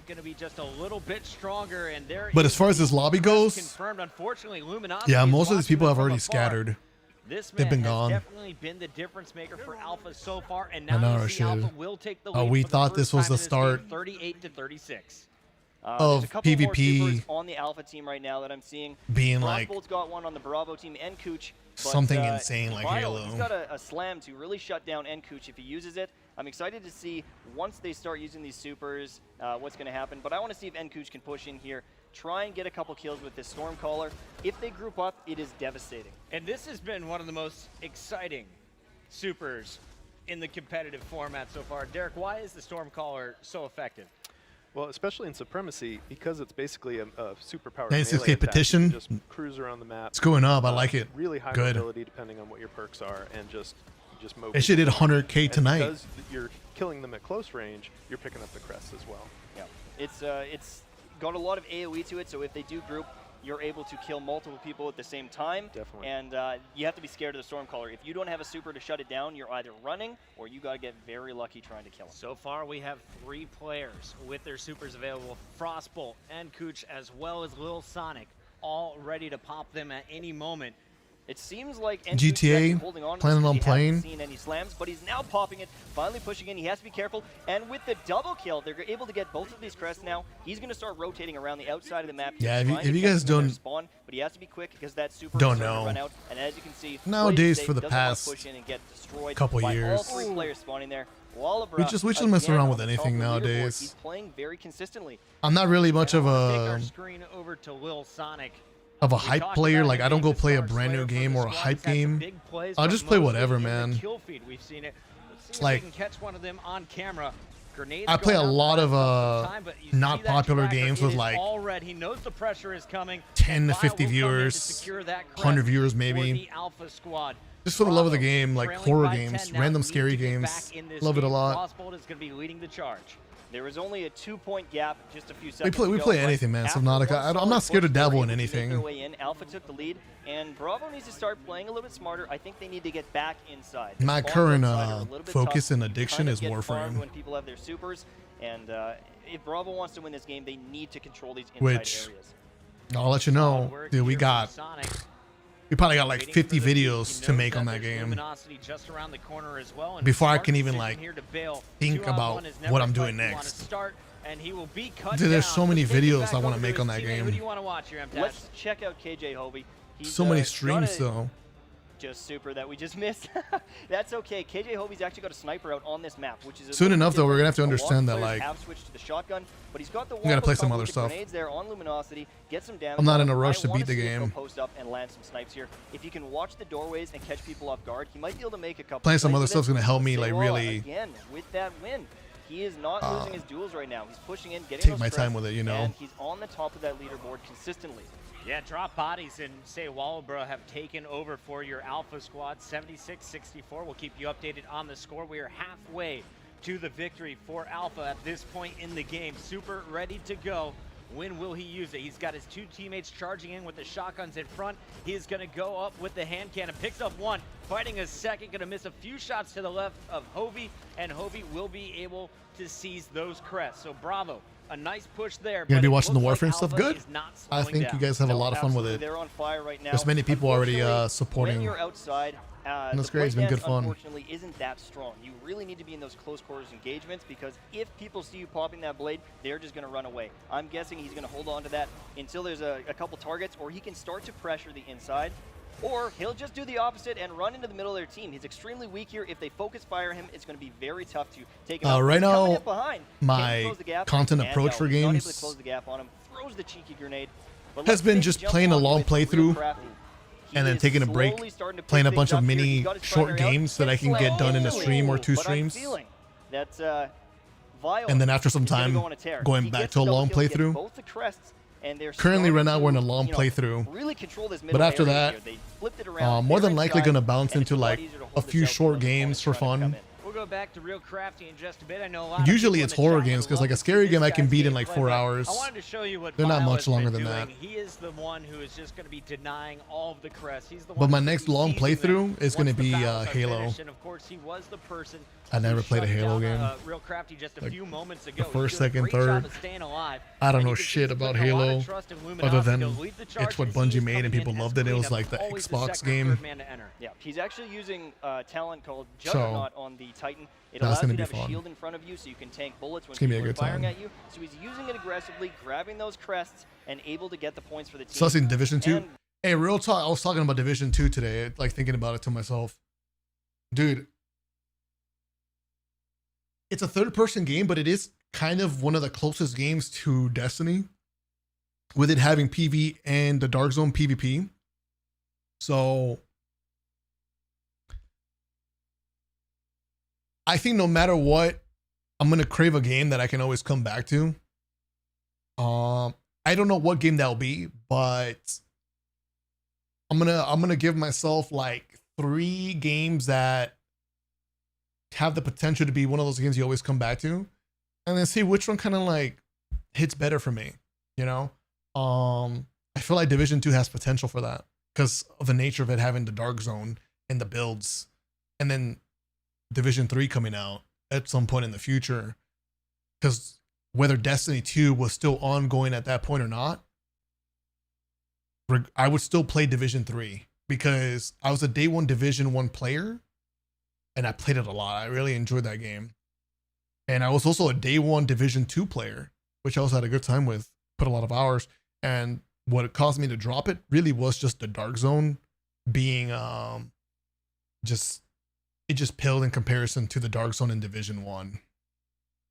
So with extraction games being, I guess, the new trend, I'm kind of having some confidence in Division 3 delivering and having confidence on the Dark Zone. Because back in Division 1 and Division 2, early Division 2, I can understand them not taking it serious and like not knowing what the fuck they got. But they were like Division 1, they were sitting on a pot of gold and they didn't even know, right? With the Dark Zone. Because extraction games, hey, fast forward to the future, became its own genre, and they fucking blew up, I guess, with Tarkov. And well, you can't say blew up because of Arc Raiders. Like Arc Raiders was an insanely massive game. So Division 1 was so ahead of it, they didn't even know what the fuck they got. So I can totally give them a pass that they didn't know what to do with what they got. The thing with Dark Zone Division 2 is like, yeah, I mean, what do you want from this? Like, we don't really know what to do with the Dark Zone. Like, it's cool. But now that the extraction games are a thing, and there's all these systems in place on what makes it an extraction game, and you know, the rules to it, the survivability rules, the PvE variety. Oh, you can imagine, dude, they should be way more confident about that side of the game and just pull off a way better Dark Zone than what they gave us in Division 2. I don't know if you guys agree. I'm actually kind of excited about it because when you put it that way, it makes perfect sense. Div 1, pot of gold. They didn't know they were sitting on something really good. People really liked it. Surprise. Holy shit. Good. Happy you guys like Dark Zone. And then extraction games came out. I was like, I see. Man, we had an extraction game like that. Okay. And they didn't really capitalize too hard, in my opinion. Rumor has it Halo PvP is going to be an extraction shooter. Well, I've never been a Halo player, so I don't know to be excited or not. I don't really feel anything towards that news. Like, I don't know. It's a new PvP game. I guess to me, that sounds interesting. Something new to try. Some people say Division had 0 updates for 2 years straight and have started up again recently. Oh, that's good. Nice to see you, Blender. One last ride. Clyde, man. Yeah, one last ride, dude. We gotta do a proper send off. June 9th. Doesn't have to be on the same on June 9th. It's gotta be like a week thing, maybe even longer, but I definitely want to link up, do something. Talk about it. I was just thinking about you, man. I was just thinking about you. I was like, dude, these friends and streamer friends are like, dude, we might just be strangers and drift away. And even though that's happened multiple times in the past, like all it takes is a Destiny update, a new expansion, and like we're all playing the same game again under the same directory on the same friend list, maybe potentially linking up to play, or just getting like shit to talk about next time we see each other at an event or something, you know? But like, that's not going to be a thing anymore, man. Like, there's not going to be the next update that fucking gets people to come back. You know, like that rope that keeps people together from the community, like is being cut. You know, people were going to drift away, and it's scary to think about. It's sad. It really is. Like, I know, speaking for myself, like if I'm so locked in on my grind to try to survive, I guess, to make it somewhere else, I'm going to be so distracted and focused on it that I might not even fucking realize how far I've drifted away from others. And I fucking hate that that's going to happen, man. I'm sad that's going to happen. Other people are going to be the same way. They won't realize it.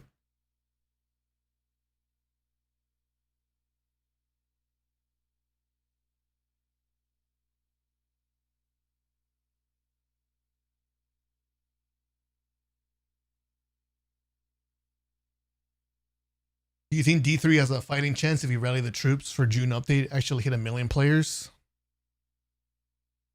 Dude, if we get 1 million players, 100%, like, I would be super confident that we had, like, made our voice be heard. But I don't know, but I don't think 1 million players is possible. I'm thinking more like 500K. But if with consoles, that's only on Steam, by the way. Dude, if we can get like 300K on Steam and more on consoles, I think we can make our voice be heard.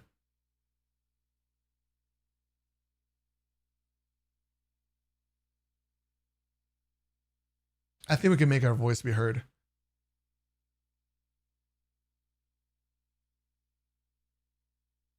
Anything beyond that, like, sounds great. But in the end, it's just going to be whether or not the people in charge, Sony, cares to listen to that voice.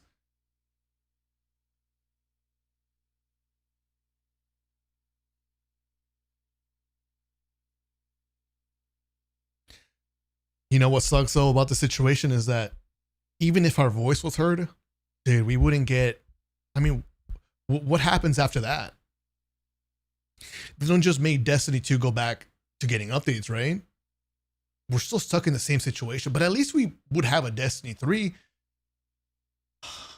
But would it be okay if it was like 3 years away? I mean, it would be a different context, which would be it'd be better, but still shitty situation no matter what, because they're having to wait like minimum 3 years for the next game. But at least you know it's coming. All I know is that the more time that we're wasting here without decisions being made at the top about whether or not it's not going to happen or it is, there's just a lot of wasted time before an actual D3 happens. I almost want this June 9 update to happen tomorrow, bro. Like, we need to make these decisions now, you know? Like, I'm not trying to wait 3 years, a year after today, for them to finally decide they want to develop Destiny 3. You know what I mean? Because then that's not 3 years anymore. That's 4 years. And that's a whole year you spent accepting the fact that this is never going to happen.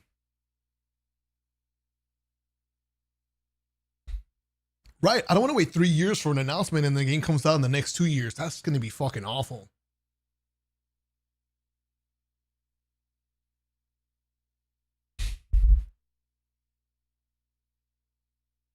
You'll be in a retirement home when D3 comes out? Dude. Rather safely with that Juggernaut shield. He's also staying to the outside here. As teammates are fighting, he's putting a couple body shots in, giving some extra damage, and really supporting the team on the outside of the map. Real crafty though, wins the duel against a player there. He's jumping on top of his head, giving him a little Goomba treatment. Wall got the business right there, I'm not gonna lie. Yeah, absolutely. But still, A-Team is holding this down. There's a bubble in the doorway. They're gonna start trying to rotate away from the bubble because they do not want to be fighting against players that have that buff. And Luminosity has his super ready to rock. When is he gonna pop it? Crossing fingers, Andrew. Like his teammates falling in the front door. He is gonna shoot it out. Misses the bow, but Grandpa Frost with a scouting retirement home. Players that are stuck in the tether take bonus damage. They can't move, and it's a nice play. That I want to laugh at that possibility that one day we might actually come back and it'll be all these years past and we'll just be laughing about this time period where, dude, we did different shit, you know, waiting for the next game. That'd be so hilarious. I hope that we can do that one day. Laugh about these times and the time that we waited for the game and we just catch up, right? Catch up. Dude, the amount of people in my chat are going to be like, dude, I used to watch you when I was this old, or I was watching you June 9th and shit, and now, no king rules forever, now I got a goddamn kid or something. Know when to set down the crown. Not in defeat, not in silence, but with every battle still on their shoulders and every fallen guardian still on their lips. The throne sits empty now. The raids still echo. The lore still whispers. A new heir is coming. They inherit something rare, 10 years of people who showed up, who cared, who stayed. Long live what the king built, but for whoever takes up the mantle will have its people and their hope. Vikings, I didn't know you were a poet. Did you make that yourself? That was pretty moving, man. You do poet stuff? You write books? He stole that from Lord of the Rings. Oh, he didn't come up with that?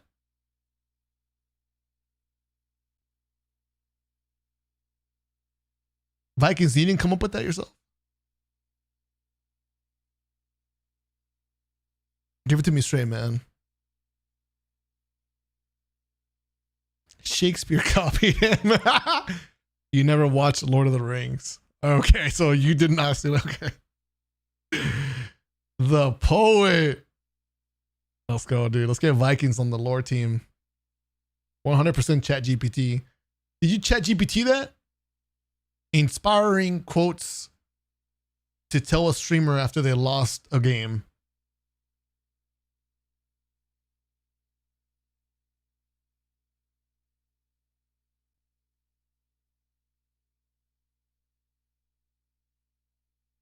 He's the author of the books. Oh man, what is that in for?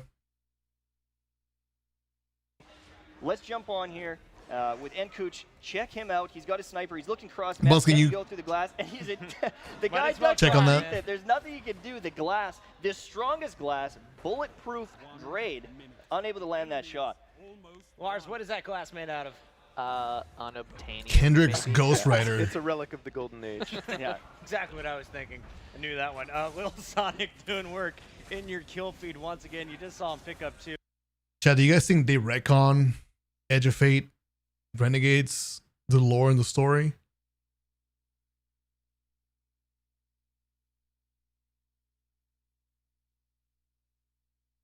Possible, nah. If they do, that's extremely disrespectful.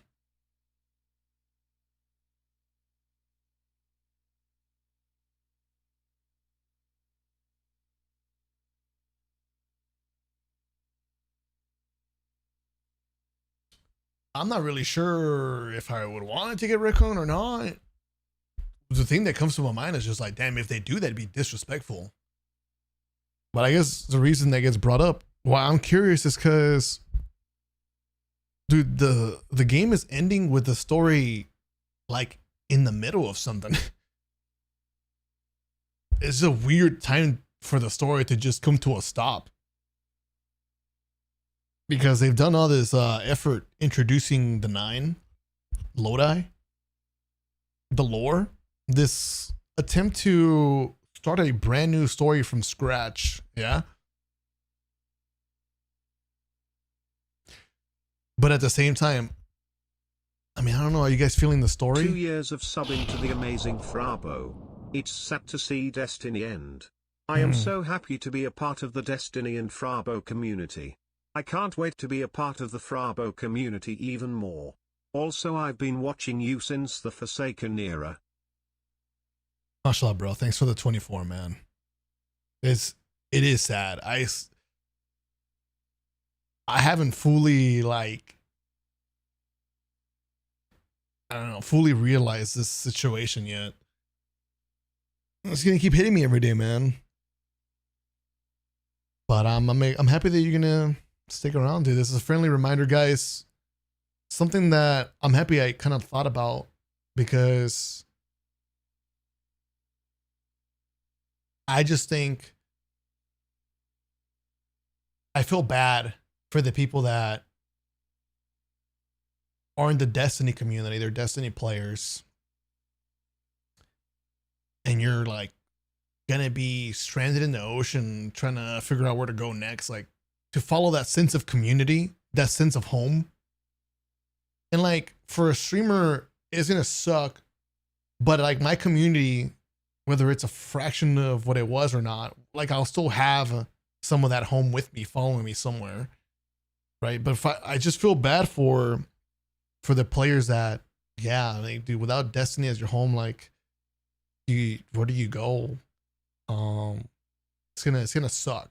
I don't think people really realize it, or you don't feel it right now yet, because it hasn't gotten to the point where you're 1 month post June 9th and like it feels like you're alone in that home, and you're like, damn, I don't want to be alone. You want that sense of community, the sense of like talking to people that know about Destiny, something that makes you feel more comfort. And in my video, I did mention it, and I'll say it again here, and I think I'll keep saying it. But if you are scared of that and you're worried, it's okay. Just know that, I mean, it's not even just me. There's going to be plenty of streamers that are going to carry the Destiny heart with them wherever they go, right? Even if we all scatter like the Dragon Balls, Like, I'm just saying, think about it. Make sure you're staying close. It's gonna get lonely. It's gonna suck. Here on the channel though, regardless of what we're playing, we're still gonna have that Destiny heart with us, okay? I'm never gonna shy away from talking about Destiny or thinking about old times, or I'm not gonna pretend like I don't know what you're talking about if you bring up a Destiny clip or a Destiny moment or a Destiny memory, or if you're comparing a game to Destiny. It's like, oh, Frost, you remember this one mission? It looks like this, you know? That's gonna give you a lot of like comfort. So I'm just bringing it up to your attention, because I think there's gonna be a few people that maybe after a month or 2 months, like, it's gonna get pretty lonely, man, if people really do just leave. And that's just gonna suck.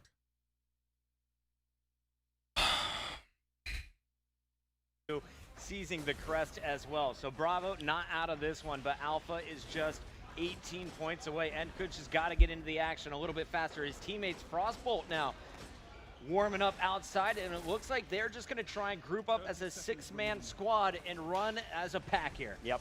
The only person on this squad right now with a super is Sir Demetrius. Pierre will keep the game alive. He gets a quick Picture my kill. goat, I He's believe. come behind them on the stairwell, but get taken out from KJ Hobie. And it looks like it's going to be one more game towards Alpha. We're going to stand on Q anymore? No. Surprising. In all the tests, they usually go 1 for 1. And the last time they played, Sounds so fucking stupid, but winning this map, they secured that in.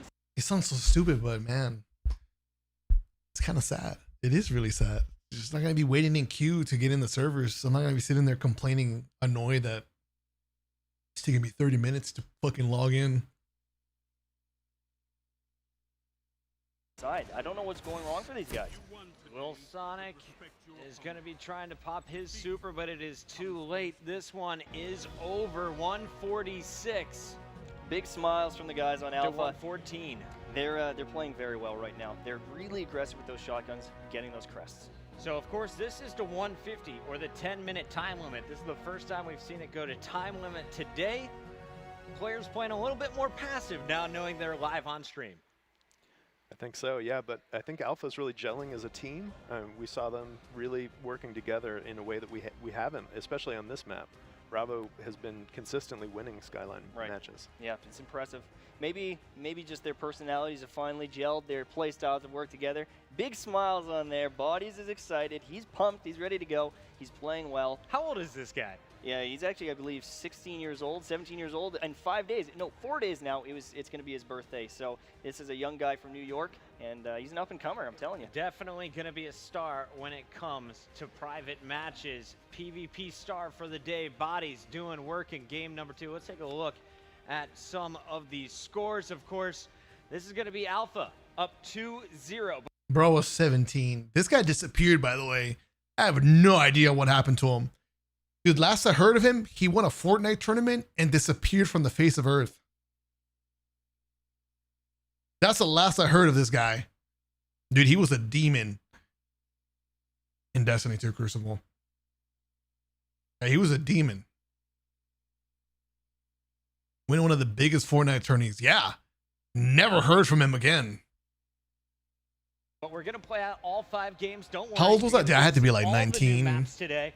And Say Wallabra again at the top. Luminosity right behind him, and Bodies, who was leading the squad. He won like $1 million, dude. With a 1.6 KD, the highest on his squad. Took the money. With Bravo again, real crafty. He's going Ran positive. with it. The guy's being very consistent. Hope he used it for now, good but stuff. It just seems that the Finish his hitters, studies, Lil maybe. I don't Sonic, know. He's not pulling his weight right now the way he was. And I guess, Bravo team can't ask for the carry every game, but if they want to dominate the way they were earlier, Lil Sonic, you got to get those big Nova bombs. You got to get those primary duels, and we're going to see, hopefully, a turnaround now for the Bravo team. And, of course, that is real crafty on the right. Frost was so tiny. Nose ring. Yep. He had a few good plays in game number 2. They need a big game out of him as we head to Floating Gardens. Next, I looked taller back then, though. In the books, Alpha taking both of those, but now we're headed to Floating Gardens. Hey, Flake Ball. All right, that was funny. I'll give you that. This map is playing a little bit differently than when we played it. A lot of the players are staying out to that outside apron and trying to hold that down. The bridge is very congested, and I think they want You to look stay away taller? from that. Yeah. They don't want to eat a grenade. They don't want to get a shotgun to the face. They're trying to keep those primaries out in What's that up with circle, that? and then they move towards a bridge, watching the spawns, using the snipers a little bit, and really holding down that top area. Lars, Derek, anything to add before we jump into game number 3? No, I think you know, The chair Amtesh was said it well, lower. like the floating gardens has changed over the last day or so. That You're we've been literally practicing. 5'2". Hey, And shut they've up. seen No, that I'm the not. bridge gets really congested, gets really busy, and so they've been pushing out to the outside. So Stress? we'll get a shot of that in a second here. Stress I think the doesn't last make you opening shorter? Shot here shows the apron that those guys were talking about, and that it tends to be a really crazy position. So we'll see what happens. It's time to head to the Vex Temple here on Venus. This is Floating Garden game number 3, Supremacy, the new game mode that's coming out with Rise of Iron.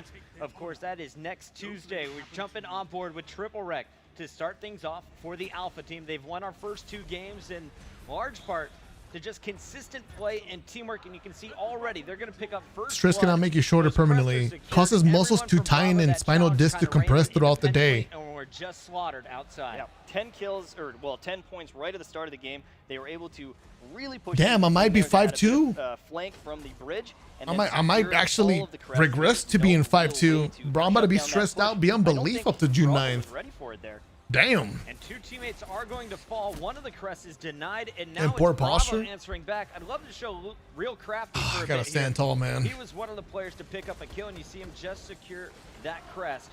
The assist with Frostbolt picking up the shotgun kill. Now the hand cannon goes to work. Say Walbra answering back, though. Let's stay on board with Real Crafty through the respawn. And tell me a little bit about this guy's class. What is he running today? He's running the Blade Dancer. Raw which baby comes face. with the quick draw perk. He's able to switch between sniper Am I and full his hand Mexican? cannon very Nope. quickly. Full If he Guatemalan. magically lands a body, because normally this guy hits heads. He can clean him up with that primary hand Probably cannon, can't ride certain and amusement he's parks also anymore from very shrinking. shifty with that double jump. Bodies is going to work I mini here bolt. for the Alpha squad. He just charged out, picked up 2 kills, and there I are the flake credits. bolt. The crest seized, and you see it's all green in the kill feed. Say Walbra, Luminosity, all putting in damage. And I just saw Strength of the Wolf. I remember being Derek scared of that Derek, one. What's Miles? What's happening? Yeah, Strength of the Wolf is a team kill streak. I so remember you being don't wanna scared see that yeah. of like getting It's measured bad at a news for Bravo. ride Yeah, for a Bravo roller coaster and Bravo being needs too to get short some for kills. it. They need to I don't know start- why. I always start had a getting fear for together. that back when I was Yeah, growing Alpha up. team's just rolling over him right now. 32-12. They have a 20-point lead here. Supers are going to start coming up. They might start to run away with it if they can get some effective super usage here. You look I'm taller, slimmer shocked before you right started now. working out? I'm shocked with how dominant Alpha is playing. And It was back and Maybe. forth over and over. Your Now- strong yeah. Slayers are nowhere near their supers either. Frostbolt and Kuch, Lil Sonic, all about halfway to their super bar, as you already see. Bodies fully loaded, ready to rock his super. He's got Say Walbra right in front of him with his shotgun, and here comes the Stormcaller. They're all running away. Palpatine's chasing, but True Vanguard, he actually threw a suppression grenade, pulling bodies out of his super. An amazing play. He didn't get the kill there, but he pulled them out of his super when that could have been a very Dude, these guys terrible are situation. frying Yeah, us. Yeah, absolutely. Bravo could have been dominated from that Alpha super. So Dude, I was Over getting to Triple shit Rec on this once game. again. He's This gonna map was see that hard for me to shotgun play. flying by now. It's the pulse rifle fight, and Kuch gonna answer back, and now the teamwork coming into play. Alpha, 3 players jumping in. The Shoddy shuts down the Blade Dancer. yeah, Real Crafty just got shut down mid-blade there. That was a great turn fire. That was a Both of brutal them ass really game, focused on the dude. Target. They didn't want him to move in with that blade because if they missed those shots, they would have got a double kill right there. But Triple Rec now has a golden gun. If he can push out to the outside here, maybe get some height elevation, he can jump in the air, get some free kills with this golden gun, but he needs to close the gap and grab those crests or it's going to be wasted kills. In the warm-ups, I felt like the Hurts to see Golden everyone Gun was streaming the most D2 again dominant for the super. wrong Yeah, reasons, Everyone's right? getting triple after At least at the triple already. moment. He's able to pick up one, instantly shut down though. I think that's a great trade from Sonic. Even though they both died there, Golden Gun still had 2 more shots. Sonic was able to shut him down. No multis gathered for the Alpha team. And Bravo's starting to pull it together. They're closing the gap a little bit Yeah, now. 20 kills, 18 kills, and I'm curious to see what Luminati's going to do here. He doesn't have his super up, his grenades are down, his melee smoke grenade just came back up, but he's going to have to try and keep it to his primary, trying to support his team with his shotgun, and it looks like they're just mopping him out outside here. Now it is a 30-point difference. They keep going on these sprees, it seems. Sir Demetrius just put in so much work, as you saw it in the kill feed. Luminasi getting away with his life, but that tracker shows more pressure will be coming. Running back for some support here. It's looking like Alpha is going to try and group up and then make a push together on the outside. True Vanguard popped his bubble. He's trying to support his team here with the damage buff. They've all got Weapon of Light, it seems, but there's just no engagements happening. They're on the outside, the other team is in the inside, and there's no gunfights really happening out in that area. The bubble is now down, and it's kind of even playing field now. Hopefully they can pull it back, though, because they're still 30 points behind this whole map. They are seeming to be dominated by that Alpha team. And Enkuch just went big, picking up 3 crests after his teammates got the kill, so a little bait and switch action happening here in game number 3. Bravo, they had it within 20. They're getting blown out now, but they could turn it around. We will see if this gameplay is going to change. It looks like everyone's starting to play outside a bit more than at the start of this game. Yeah, it looks like Bravo is also using a couple supers. Real Crafty just used his blade, but KJ Hovey, he has his super up. Hopefully he can get a shutdown on another super using that Void Bow, or just a quick kill in a duel. If they can secure these crests, if they can secure this top area, there's a comeback. There's 4.5 minutes left. I think they can do it. I believe in Bravo right now. KJ Hovey just waiting for the push with the super so he can shut him down. Stormcaller's now out for Enkuch, but we're going to stay on KJ Hovey here in case there is another super. He's just leaving that guy. He waited for his teammates to clean it up. He's trying to really hold down this bridge area, but it looks like they're starting to rotate, actually. It's starting to rotate as a team now a little bit more. I like this. 3 players here, 3 players back on the top shrine area. And now there's a Stormcaller. He's going to try and use his bow to shut it down. Body's blazed out of it, but he gets captured. Damn. With the suppression, pull out of his super. Huge play from Hovey. No direct shot there, the Nova Whiff, no. Now we'll see triple. That would have gone a 2-piece on the Goldie, right? Will be cut down. So Alpha, they're still in the lead, but the score, it's getting a bit closer. I want to see what's going on here with this Alpha squad for a minute. Vile was leading the scoreboard until Say Wallabra took over. Right now, he already has 22 points, make it 24 after grabbing those crests. Let's see how he's getting it done. It looks like mainly the kills are coming from the hand cannon play. The hand cannon play, and for whatever reason, those sticky grenades today are on point. We are seeing 1 or 2 a game where he's just able to do it. Unfortunately, he pushes into pretty well the full team of Bravo there, who are still trying to hold down that top area. But they need to do something. They need to get aggressive here. There's 3 crests up top, but it looks like Vile got all of them. What we saw before with that Juggernaut Titan, he was able to push in, get those crests, and he's putting score up on the board even without killing the enemy team. The boy is not missing. Going to work is Say Wallabra. There goes the grenade. Not going to pick up the kill, but it should buy him some time. Gets around the corner to stay alive, and he sees one more opponent. The melee connects. Can he hit the shot? No, he will not. Sir Demetrius, though, is fully loaded with his super, ready to go with his Warlock class. Nova Bombs have been huge so far. They're great for getting the multi-kills that we saw earlier, but they're also very nice for when there's a 1v1 engagement. You're losing, so you pop the Nova Bomb and win it. A very consistent super because it shuts down other supers. All the Void Walkers. Is this guy rocking Ram? Is that why I couldn't 3-tap him? Consistently well, and they're dominating the scoreboard, it seems. FrostBolt has been spotted, and FrostBolt hits all of his pulse shots there, so the pulse rifle on both sides, but no, he's not using Ram. Stronger shots coming in. He lives on like 1 HP. Bravo team. The score, though, this is starting to become a bit of a blowout. 32-point advantage. Another kill coming in from Sir Demetrius as he is going to get payback on FrostBolt now. The Real Blade Crafty Dancer comes using out. the Blade Dance. He now just got a double kill. He's pushing towards the bridge. A triple kill if he can turn it around, and his teammate gets the kill. So they got 4 kills right there. Pick up the pieces, grabbing those crests, and looking. Every time I see Crafty at an event, dude, I always tell him how big of an inspo he was. So I think Bravo, if they can play well here in this last, I always tell him he's a goat, man. An opportunity to come back. They got need to win, though. One of the greatest to ever do it. We see some strong arc blade coming out of Real Crafty, but Lil Sonic just used his bomb, and it looks like he was able to pick up 2. Before mantling? Yeah, there was no mantling here. Those crests, but now Alpha answers back. And it used to watch your videos all the time back when I played D2. Wanted to say I'm sorry for your emotions you are putting right now. Now we're running out of time. 138 to 110. Dude, our favorite game, man. Point advantage. Alpha should be running away with this. Yeah, they're not updating our favorite game anymore. I don't think they did enough with their super advantage. They had There's so many of us that love this game. And 1 kill apiece. It's just not enough right now to come back from 30 or 40 points. I think just Alpha has it. They've been holding down every engagement. They're winning their ones. They're using their supers at a solid time. I don't think Bravo's got it this game because there's only 6 points left and 55 seconds. Very tough to win. We'll take it over to Demetrius as he is trying to pick up one of the final 3 kills.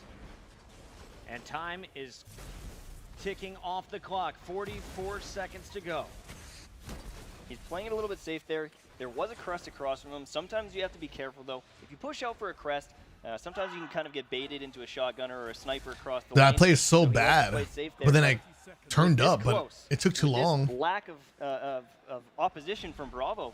You might want to just slide in and grab those crests. Bravo is making a huge last-minute push, but it is just 1 kill separating them from defeat. Will they be able to stay alive and pick up some massive wins here in the last 12 seconds? One at a time, these Alpha members are being picked off. Those crests are coming in and being picked up by Bravo.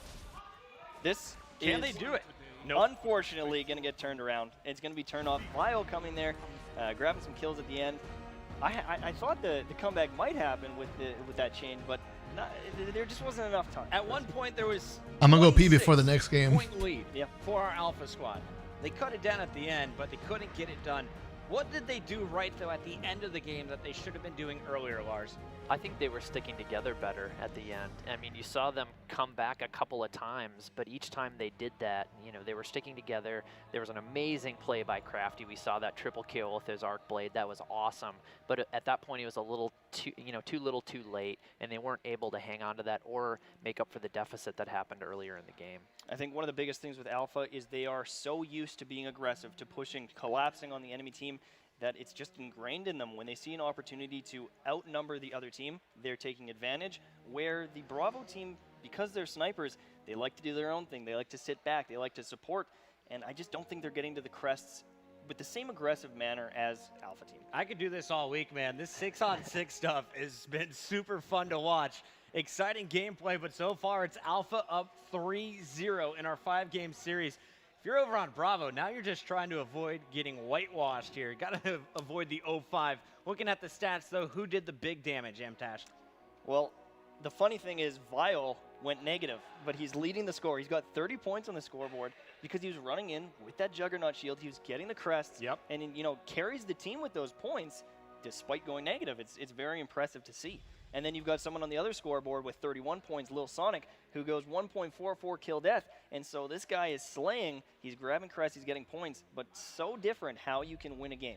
And True Vanguard, I mean, he's been playing for the team, right? He's been trying to stop a lot of the enemy supers. But while he's so focused on that, I feel like he's not getting the kills that we have seen from him throughout all of the warm-ups. I need to see a little bit stronger play out of him. Maybe switch up his subclass, potentially even going into game number 4, because whatever they're trying to do isn't working on Bravo. I'd like to see maybe a switch to hammers because there's 6 players on the map. The Sunbreaker hammers are devastating. If you can get some chains going, you might get a double, triple, quad kill. Go for the breaker.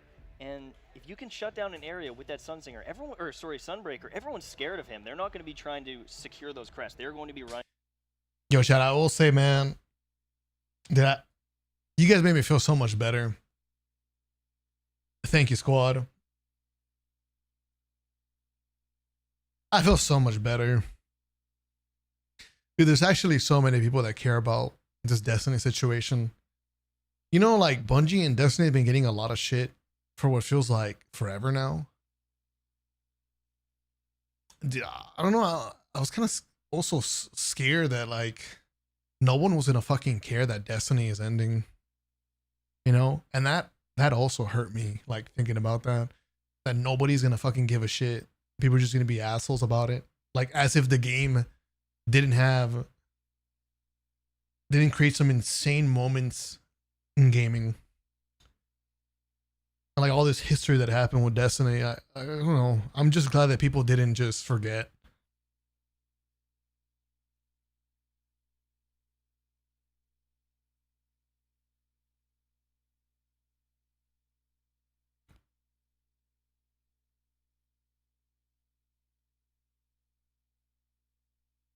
Nothing like Destiny, dude. There was nothing like Destiny, bro. Nothing.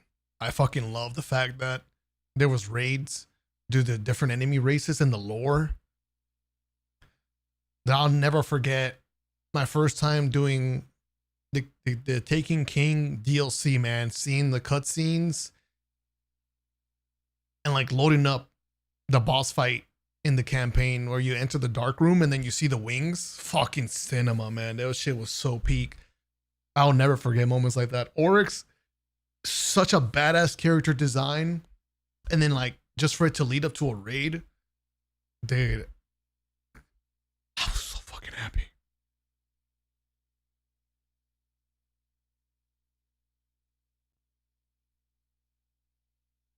I met the longest Destiny friend I've ever had, Enkuch. In the funniest way possible. That's so memorable to me. From a cheese, man. From doing a cheese. This was during the time I didn't have like Destiny friends. Like I didn't really know anybody. I wasn't like in the community. I didn't know about the like Twitter or whatever the fuck was back then. Back in the days. I didn't have anybody to really play with. So I couldn't do Atheon. I couldn't do the raid. I had already cleared it once, I'm pretty sure, but like I wanted to do it more and I just couldn't like figure it out. And I went to the forums, I guess, to try to find a way to like play with people. And in the forums, I saw Enkuch make a post. I didn't know he was a YouTuber, by the way. Dude, imagine if he didn't choose me to join up his fire team. Bro, that's crazy. So like he made a post. He was already a YouTuber. And in his post, he was looking for people to do a Atheon cheese. To cheese Atheon. And I was like, oh shit. Atheon cheese. What's this about? I didn't know what no Atheon cheese, but we get to beat the boss fight? I'm down. I'm so down. I was fiending for it.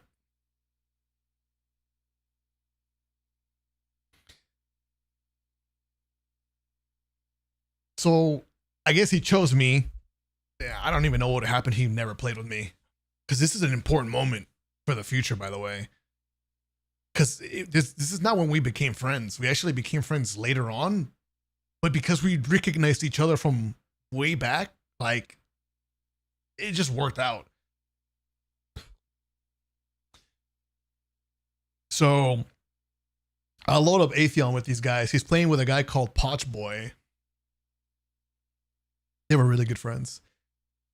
And he was explaining to me the cheese, and it involved using like the big giant solar nades or pulse nades and throwing it at the feet of Atheon to make him walk off the map. Because the boss would like walk backwards to avoid being in the nade. So yeah, it would just make Atheon fall off the map. And I was like, holy shit. It was my first time ever doing any kind of cheese like that. I mean, the closest I got to cheating in games was doing the cheat book for Grand Theft Auto, where it tells you up, down, press this button, press that button to summon helicopters and shit. So at that moment, I was like, this is crazy. I'm gonna add this guy, bro. I need this guy on my friend list. He's got the strats, dude. I thought he was like a magician at that point, right? I thought this guy was a mage. Oh shit, Liv. What's going on? Thank you so much for the raid. I hope you are doing okay and finding ways to deal with the situation. The news is very sad, but we're all gonna find a way, right? Try to cope, go through the motions. I hope you're there June 9th. You better be a part of the grand send-off to Destiny 2. If you haven't checked out the petition as well, maybe you know about it already, but make sure you check it out, sign it. Seems like ridiculous, seems dumb, but I don't know. Just gotta try stuff.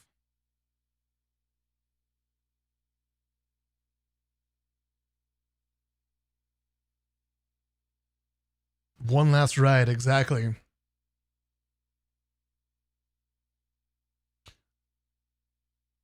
Yeah, I think one of my finally ending one of my goals is to just like, yeah, just celebrate Destiny with as many people as possible. It's not gonna happen immediately day one, but I think it's gonna happen over the course of that first, second, maybe even third week or month of the new update. One last ride.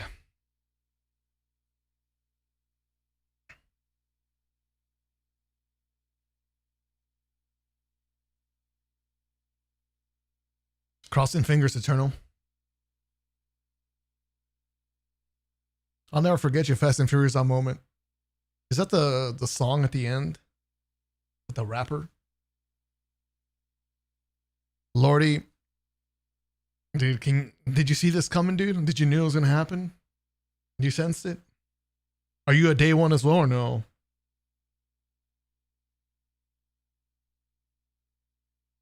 Frost, thanks for the years of content. I don't like PvP, but it was fun watching the stream. It's very sad to think that me making content on Destiny is just gonna die more. Like I'm just gonna make even less videos. At some point, just no videos covering Destiny. Dude, after so many years of doing Crucible updates, like videos, I mean, fuck, man.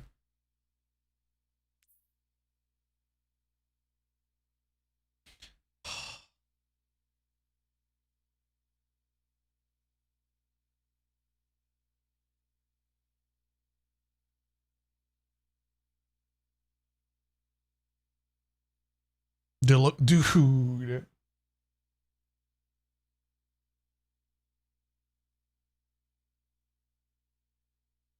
11 years ago,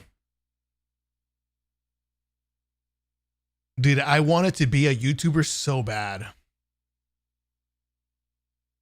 I wanted to be a YouTuber and I had no idea how to do it. Dude, it was the hardest thing to get this video with a thumbnail on it. Like, it was so alien to me. I had no idea what the fuck it was, like a thumbnail was. What do I put for titles? It was so overwhelming. I was like, what's a tag? It was so overwhelming.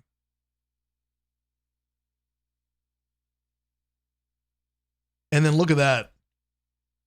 From here all the way to 9 years ago, I was just playing Destiny as a normal player. I was streaming it. We saw the Destiny 2 trailer, and I guess I was just playing regular Crucible, and I was giving my thoughts. And at this point, I think I locked in. I was like, yeah, I'm going to lock in. I'm going to do YouTube stuff. I think Inkush was really pushing me to do YouTube.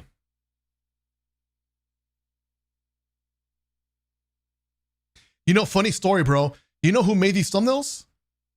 Holy shit, man. There's some lore here. Some history. The person that made my thumbnails, I found them through Ankuch, and this same person moved on to make graphics for big companies like Activision. Fucking crazy, right?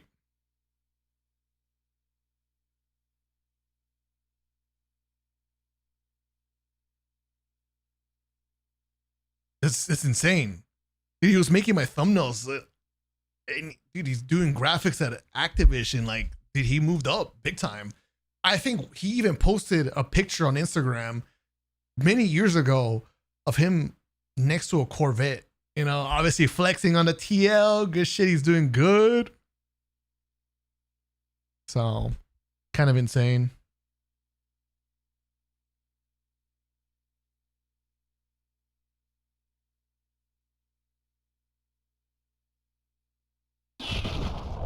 Adrian, thanks a lot for the brand new sub. Thank you so much.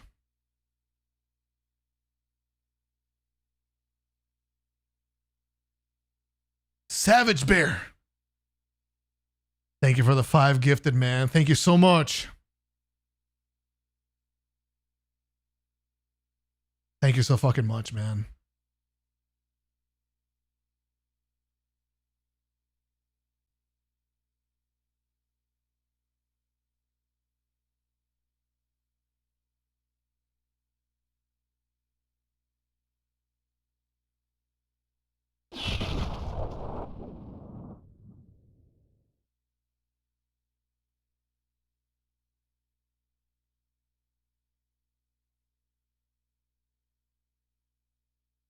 Yo, Seabow, thanks for the prime, dude.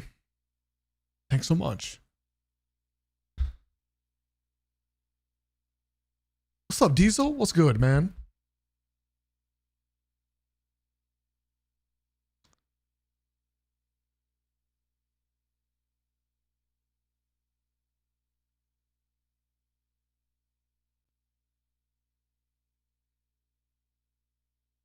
Dude, I made so many videos.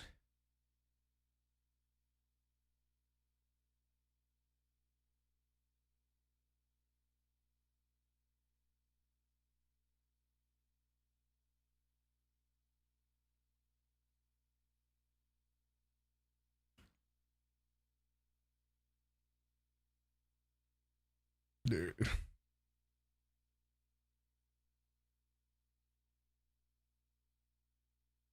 Crazy. Hammers are devastating. If you Last question before I head out. Frost, have you tried Deadlock?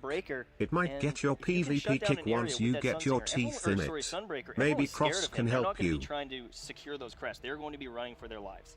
Guys, let us know on Twitter, what do you think of the new map so far? You have seen Skyline, you have seen Floating Gardens. Coming up next, though, we're going to have Last Exit, and this is the first one we talked about at the start of the day, Lars.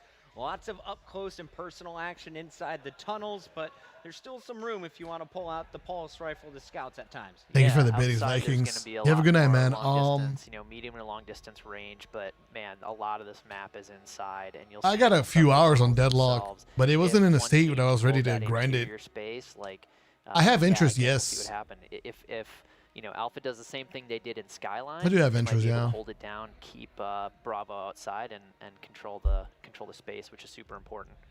The guy I want to watch off the break is Sir Demetrius. Sir Demetrius and Sir Walla Walla, bruh, just seem to have become the tandem. They both have S names running together. One of them will jump in, start the fight. The other one finishes it and then secures the crest. Are they going to continue to do that on game number 4?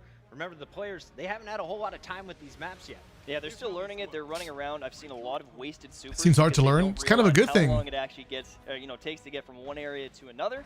But it's hard to learn. I think that's kind of good I'm news. excited to see this. Bravo won more games on this map than Alpha did. KJ Hovey on my team, yeah. Pull out the win here, make this a little bit closer.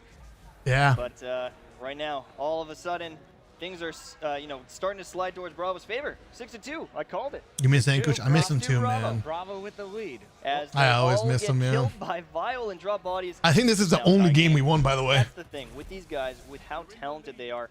You're going to see big sprees from everyone out here. The score is going to go up so rapidly. It's hard to anticipate what's going to happen on every map. And Derek, can you explain to me what I'm seeing on the tracker in the upper left-hand corner of our screen? Yeah, so all the dropped crests show up as little white diamonds on the tracker. It's not always possible to keep them in your head while you're playing, while you're in a fight. But when you're in a slow spot like Sir Demetrius is right now, like, you can definitely plan your approach and maybe pick up some crests instead of getting in the engagement. How long do you guys think before Deadlock is ready for a proper full launch? Yep. Generally, we have seen throughout the day when those green dots are clumped. You don't know up, why he that quit? is the team that is about to win the fight and the one that will walk away with all the points. So far, though, it is a tie game. I think he Alpha quit during bringing like it back. Destiny just dying. Like the PvP was really dry for a long time. I'm wondering, though, And he just made the decision to do something greater. I mean, he's studying to be a surgeon, and he's doing really well with that. Look like that's exactly what's happening now. He seems very happy too. That's happening. Bravo, I think, needs to try and secure this inside Deadlock area. may launch with a Even steam though they machine. aren't leading, well, Damn. it's tied up now, but I think overall, if you're outside, you're going to get picked off by the roaming supers like Golden Gun, and just securing Go to D1 those now or crests what? inside, it's a lot easier to defend the crest and shut down the other crests. I think we're just gonna play the game for as long as we can can before it's like, damn. Crafty has been singled out now. He only has one teammate to his right. The rest of his squad, though, pushing in from the left. Till you can't no more. Till you're just like done and play something else in the meantime. I think, dude, I feel like people are gonna go half a year, maybe a year, still kind of coping that. You know, there's got to be more. It can't end. Yep, he's going to be trying to stay alive in here with that hand cannon. It's We hit one of the 100K. best up-close Good. duelers in the game. 100K And if he petition can signed. grab someone Very outside with good. that sniper rifle, I think he's really going to try and scope these lanes. Frost have the finally players learned feed into it, and OP. hopefully take their head off. This is not a forgiving I thought about it at all too. for real Crafty. If the shotgun pushes up, I might have better time. get the Dude, I sniper mean, shot. One The Piece lucky is thing insane. Dude, the serials, if you're a player for One Piece and you win tournaments or you place well, dude, you actually make thousands. I was paying attention. I keep my eyes on that a lot. It seems like one of those things that I'm very curious about, and I like it, but I'm so far away from it. I'm just a spectator of it. But I feel like I pay attention to it so much than I realize. Yeah, I mean, people get like certain placements, and dude, like the cars that you get, you can sell for like $3 grand or more. And like, dude, that definitely pays the bills. So seems very good. Seems very good. He's been placing first and second. Oh, dude, he's eating fucking good then. He is eating good.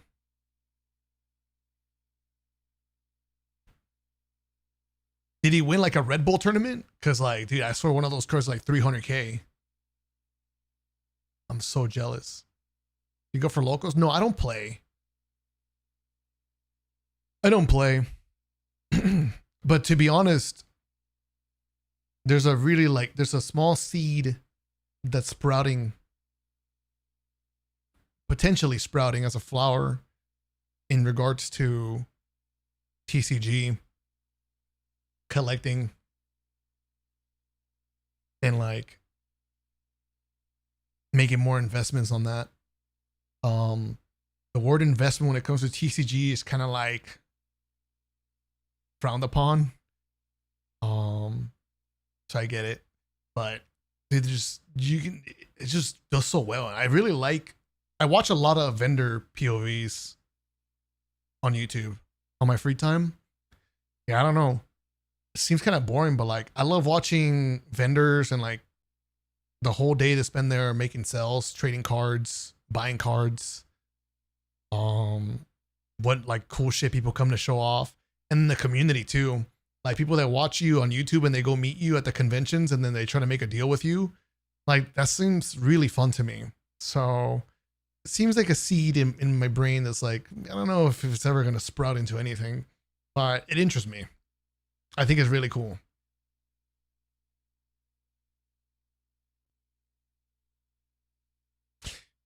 Yeah, no, my car shops, they're cool. They've asked me to come hang out, but I think they probably want more players. They also probably want me to buy stuff more.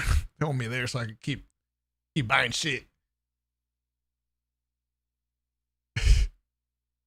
Someone else that did? Gotcha.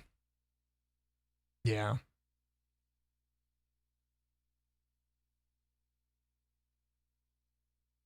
One Pokemon and One Piece market is crazy. Mm-hmm. It really is. All it takes is one game, like on One Piece, to be hooked or what?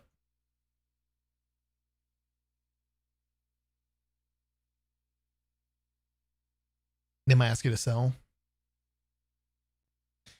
Yeah.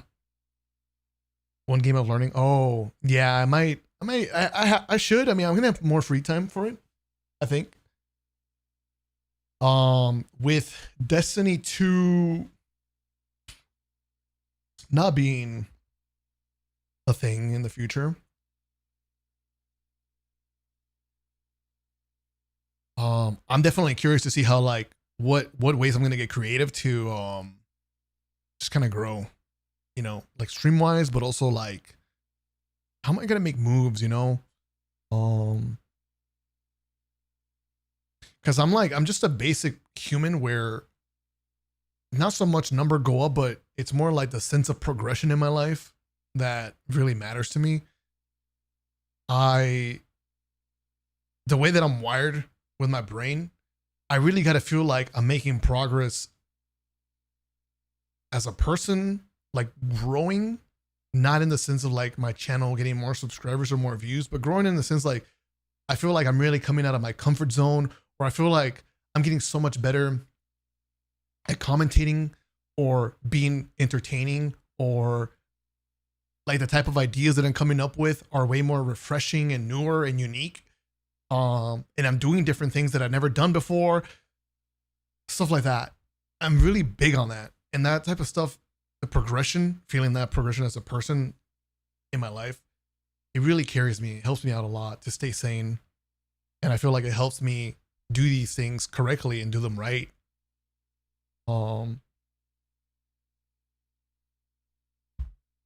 So I think I'm gonna be hungry for stuff like that and see what happens. I'm a curious person. I think it might lead to some stuff. We'll see. I'm submitting some of my cards for the first time ever soon to a Beckett company. And depending on what comes back, I don't know where my brain's gonna go after that. You know, I do like the idea of being at conventions, at card conventions, and like meeting people like that, and having a community that just likes to like fucking look at cards and shit. I think that's all cool because there's One Piece communities and there's also Pokemon communities, and like some of the cool, wholesome Pokemon communities, it just looks like so much fun. Like there's a lot of Pokemon YouTubers that they're just chill, dude. They're like dads at iFrostBolt, and they're cool. When I'm out of med school and I can afford a sub, I'll subscribe again, but I'll always follow your streams, dude. As Techross as well. Much You're love, a real man. G, and I try to pop into checking what's up from time to time, even if I'm lurking. Hope love, you man. keep streaming. Thanks for the 1,000 biddies. Thank you so much. Thank you. Tig, it fucking happened, man. It's happening, dude. After all these years, dude. Miss MomoCon this year, was it good?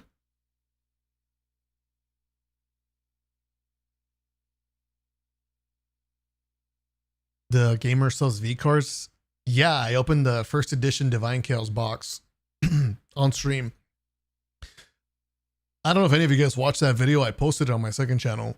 But if you did, let me know if you liked the edits to it. I edited that video.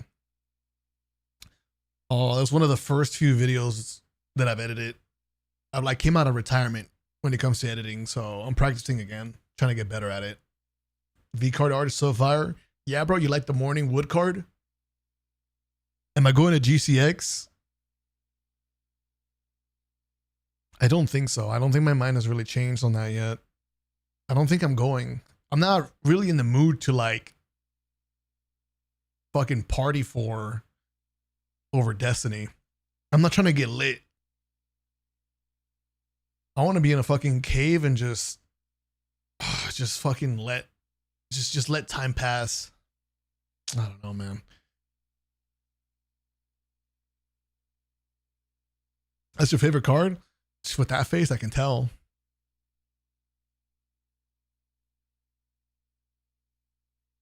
You have extreme personality to hang with some of the large streamers. Interact with your community, which is one thing people like. You're not washed yet. Thanks, dude. Yeah, I don't think I'm washed yet. What's going to matter a lot right now is where am I going to find passion? PvP wise. PvE games, I feel like I'm cool. I'm very vibey with PvE games. They are so lit when they're good. Like E33, playing that was such a blast. Elden Ring was lit. Warframe has been really fun too. PvP wise though, fuck, it's brutal, man. I am so like, what is the word?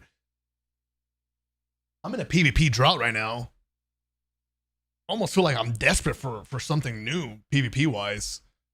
We talked about this earlier already, including Apex Legends in the conversation.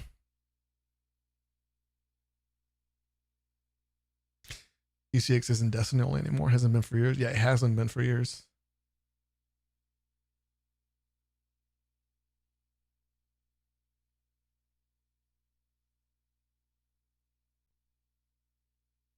You watched them too? You never collected a card in your life?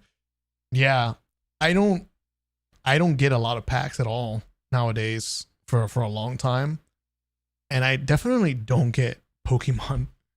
But I still like watching, whether it's like One Piece or Pokemon. It's just really fun. Like, I don't know, it's very wholesome, the vibes. I don't know how to explain it. It's very like sunshine. It's the vibe that I get. there's this guy that he's a dad.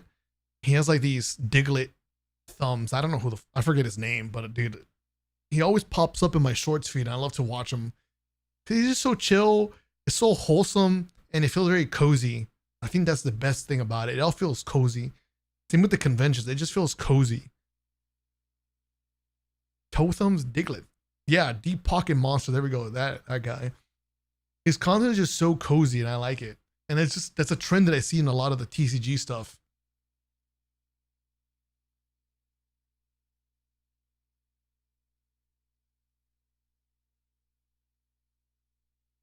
Yeah. It's interesting to me, but like my only fear is damn. Warning. Thanks a lot for the $13 tip, man. What do I think the odds are for the petition and players turning up on June 9th and making a D3 happen in 10, 15 years? Fuck, man. 10, 15 years? I'm a long-time YouTube watcher who's praying for the content creators. Can't imagine what it feels like for all big or small. I think a petition with 500K signs and 400K players on Steam alone, plus console being whatever it is, I think it'll get like our voices heard. I think that's our best shot. Like hitting that, I feel confident that we will make it very clear we want a D3. But like anything beyond that, I don't even think if it was like 1 million players, like which won't happen, but like assume there's a world where that happens. There's no way that just automatically turns the switch for a D3 to happen, because it's just more complicated than that, right? It's up to Sony, end of the day, the people in charge, whether they have the money and the devs for it and ideas, good ones at that, and the trust and the confidence.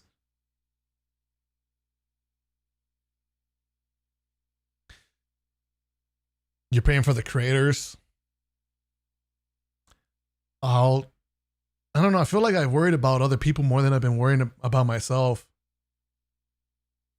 Whether that's good or bad, I don't know. But I also feel bad for creators, but also players. Players because the comfort is going to drift away. Like the friends that you saw online, they're not going to come back because there's no new update to come back to. You're not going to play the same game someone else is. And like, you might try so hard to play a different game that your friends are into, you don't like it, or whatever complicated minutes it is, dude, drifting away is going to happen to some people, a lot of people.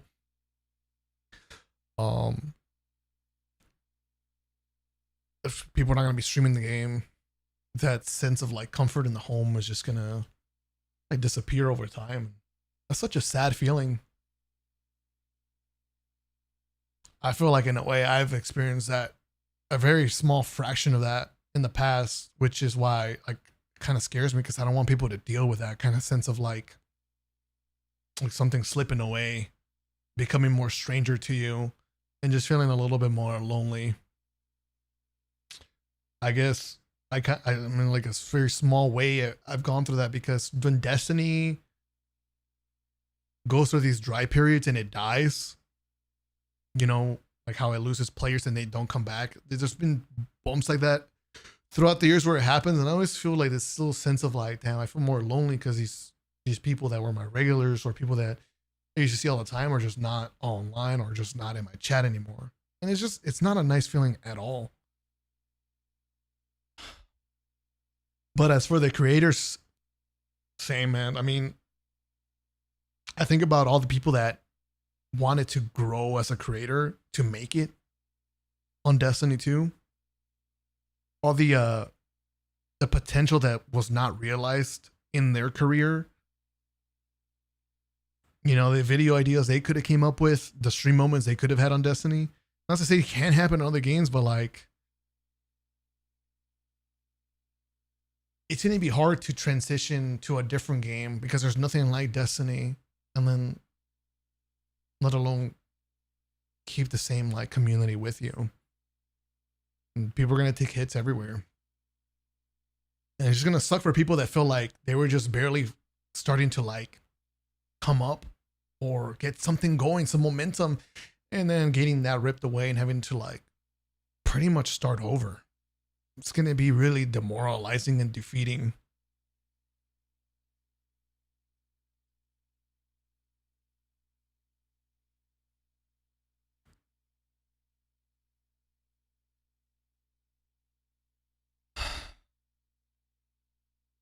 By the way, Halo player, I did not miss you, man. Thanks a lot for the $5 super chat.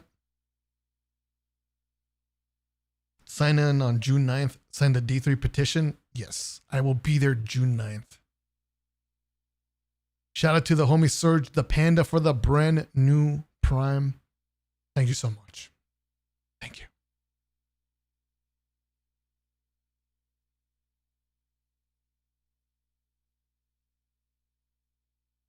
You're going to be so old in 2030? Dude, it's going to be so weird.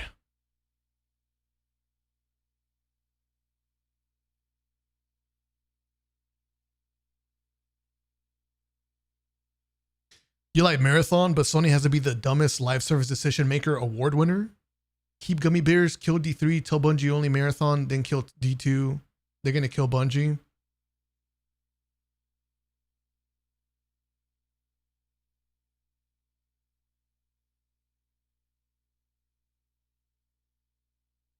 Dude, Sony seems like they're just not cooking at all. This whole live service push, dude, it feels like it got no momentum. That shit's not on fire right now. It is not cooking. It's a shame they had a plan and it's just not going according to plan whatsoever.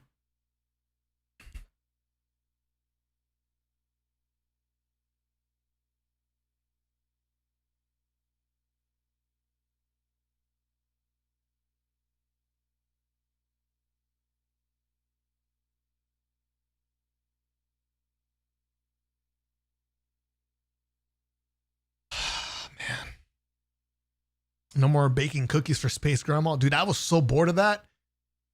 But like, I'm going to miss that. God damn.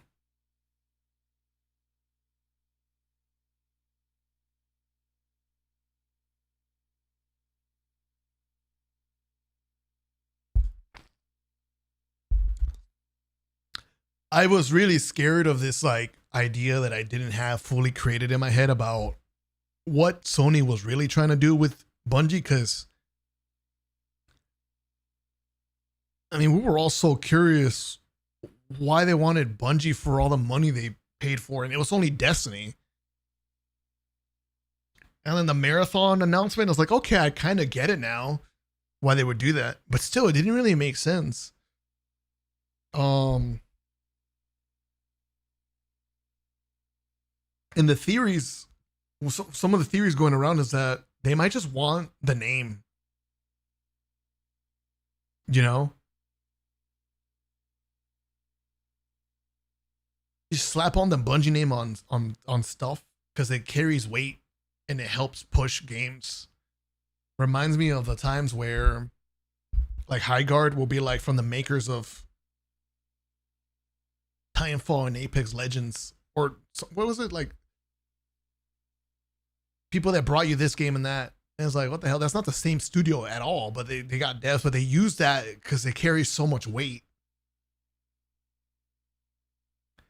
Same like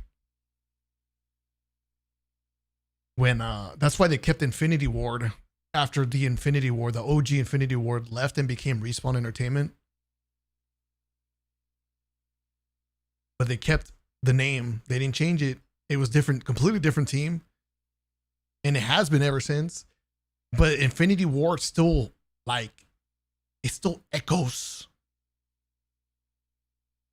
through time. Because when you hear Infinity Ward, you think you can almost hear the MW2 sound, man. And you think about all those Call of Duty lobbies from MW2. I mean, I'm gonna shit you not, I still do. But I know it's not the same Infinity Ward. But the name, man.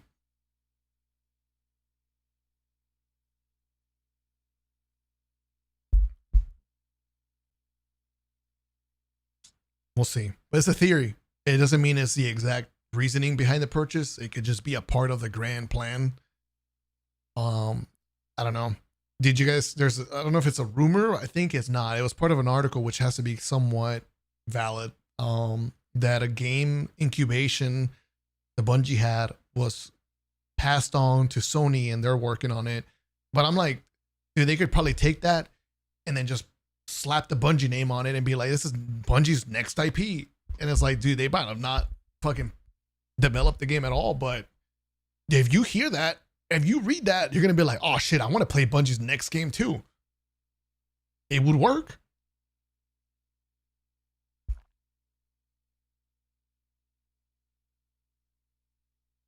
It would be sad if Bungie goes down to that point where they're just a name being used for the hype because they're the OG Halo creators and the OG Destiny players. Sorry, Destiny creators. I mean, that carries a lot of weight. They might not flex that they made Marathon, but dude, I swear, like the next game, they'll flex that they made Destiny and Halo from the creators that brought you Destiny and Halo. Like, damn, that would fucking hit hard.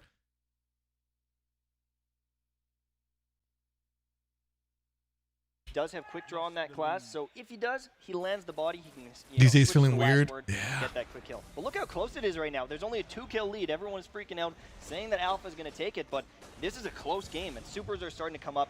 Hopefully, we can see Bravo use those effectively. What do you think they chose to not mark against Goodwill during the impermanent? Those, Can you explain? There's orbs being dropped by Vanguard, of course, so Vanguard not always getting the Hey, kills Dark. for his team, but definitely helping his teammates secure their supers. Let's take it over here to Sup, FrostBolt Herb? and Cooch for now.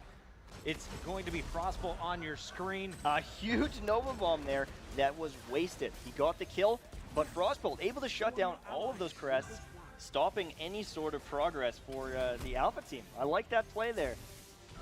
And a smash from Vile. Let's jump on here Take it very away, quickly with KJ Hobie. He's got his super. He uses the bow to shut down another super right there, it looks like, or another player. But he can't push out the door because there's players all the way across that field. This is a tough angle for Can you him. believe it? Cooch is going to You used to play this game all the time, man. Not going to happen, my friend. You used to watch me play Lightning Destiny Bolt all the not time. Connecting from his And they're ending Stormtrance, and got to be a little frustrated after that because he had at least 3 kills lined up for him outside. It seems like the two teams have switched positions. Bravo now fighting from the inside as Alpha has lost. If you drop Destiny, right.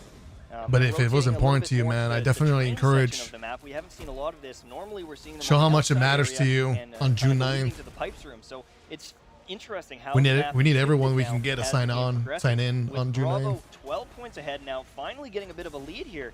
And it's not even from some great super usage. It's just consistent play, getting these crests and winning their ones. Another bubble being They'll be there. dropped by True Vanguard. His teammates able to use that damage boost to pick up some nice kills as Bravo continues to pull away. This is the largest lead they've had so far in game number 4. In fact, arguably throughout this series. And now all the denies coming through as well as the secures. They're Vanguard starting is to run turning away this with off. this. FrostBolt actually just got a triple kill, giving them 6 free points, grabbing those crests. They've got another super. He just used that super. They're generating orbs right now. They're spamming their supers essentially. And if they can keep this up, they might take this lead 20, 30, 40 points.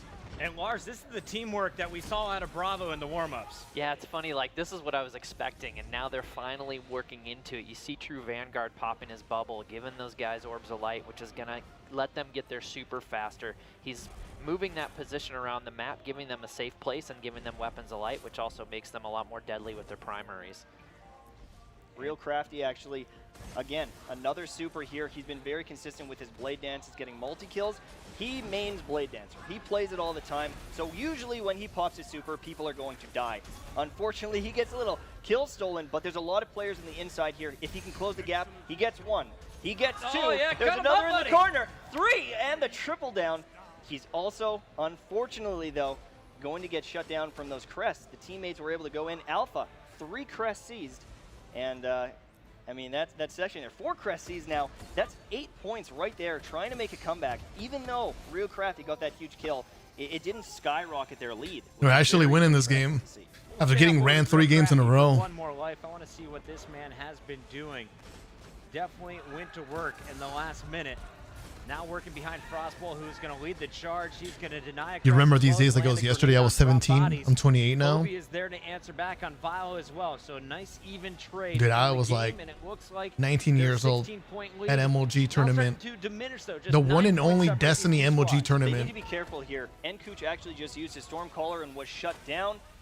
Bravo team is running out of supers, and Alpha is starting to accumulate a few here. So if they're not careful, they are going to really get snowballing here. It's almost tied up right now. Actually, Alpha taking the lead, 105 to 98. What a crazy ride, man. 30 points behind almost there. Yep. Yeah, FrostBolt has his I'm so sad run, about it, but God, I'm so fucking blessed. I got to play this game for all these years. Bravo squad. We're going to stay on board with Alpha for a little bit here. Little Sonic actually just got a huge kill against Walla, shutting down the special ammo, then want to do with his Nova Bomb. They're still in it. It's only 1 point difference. Bravo just taking the lead. Let's see if Say Walbra, unfortunately gets taken out as well as Sir Demetrius. The team shotting right now from the Bravo team. This is the teamwork we're talking about. They're shutting down areas and they're winning their ones. Alpha was up by 8, now trailing once again by 9. A big shotgun coming in from Luminosity. He's going to pull out that pulse and evade very nicely. Nice shadow step coming into play here. Now tell me about this Shade Stepper, my friend. Shade Step is an interesting ability. It allows you to dodge tracking. One last ride, Once June you 9th. shade Yes, step, sir. It kind of takes you off the map for a second. The grenades lose where you are, but it also confuses the heck out of your opponents. And when someone is good with their Shade Step, someone like Luminosity, it's hard to keep tabs on them. They're going to run away and most likely shotgun you in the teeth. And it's pretty frustrating to play against when someone knows what they're doing.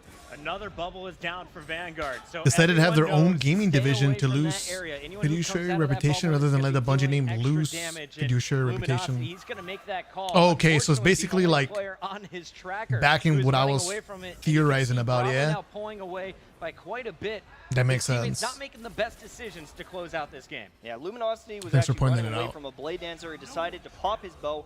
It allowed him to get a free kill as someone was tethered, but I think it was a bit of a wasted super there. The Blade There's not going to be anything out. like There Destiny, wasn't not for some anyone time. in the area.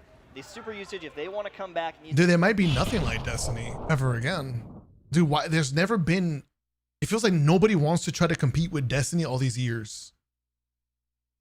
If they haven't done it, well, Destiny has some insane moments. Dude, I don't know if it's even gonna fucking happen now that Destiny is gonna be gone. Dude, they're afraid. Redacted, thanks for the 26 months, man. Welcome back. Thanks so much. D2 is ending. Competition will show up. I doubt it. I feel like competition shows up when your game is like popping off, doing good, and like, oh, damn, I want a piece of that pie. Not when the game is dead. People follow a trend. Now when the game died off that trend, they don't like decide to follow it then. I don't think it almost seems like Destiny was never a trend that people wanted to follow, like game companies. You get what I'm saying? It's sad. Like I think we're not gonna see another game like Destiny. I don't think so. I don't think anybody has what it takes to make a Destiny game other than Bungie themselves. And expects, yeah, dude. Apparently, it's a super pricey game.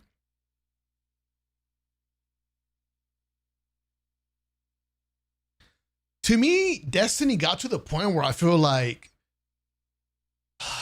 dude, it just feels like people with money throwing money at something, thinking that that's all it takes to fix the problems and make it good. I feel like the game was so much cheaper back in the days, like D1 days.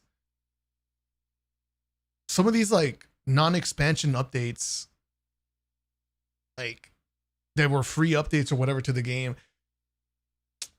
I was like, dude, like, I don't need you throwing AAA game money at Destiny 2 for it to be good. This is one of those like leaving feelings once Destiny fully ends. Is so you guys didn't have to throw all this fucking money at the game. Like, I didn't need that much. I don't know, man.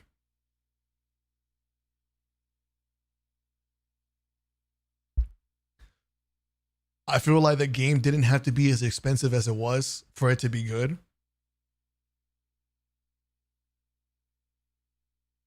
But their model is what cucked them as well, because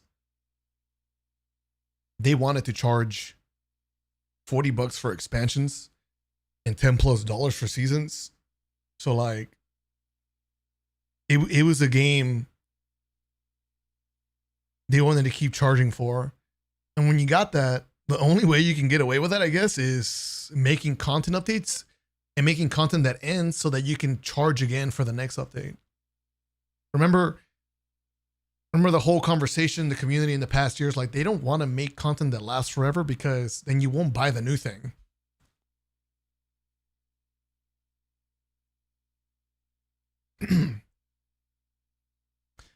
I always dreamed of a Destiny that you just keep playing. You know, we had that some moments,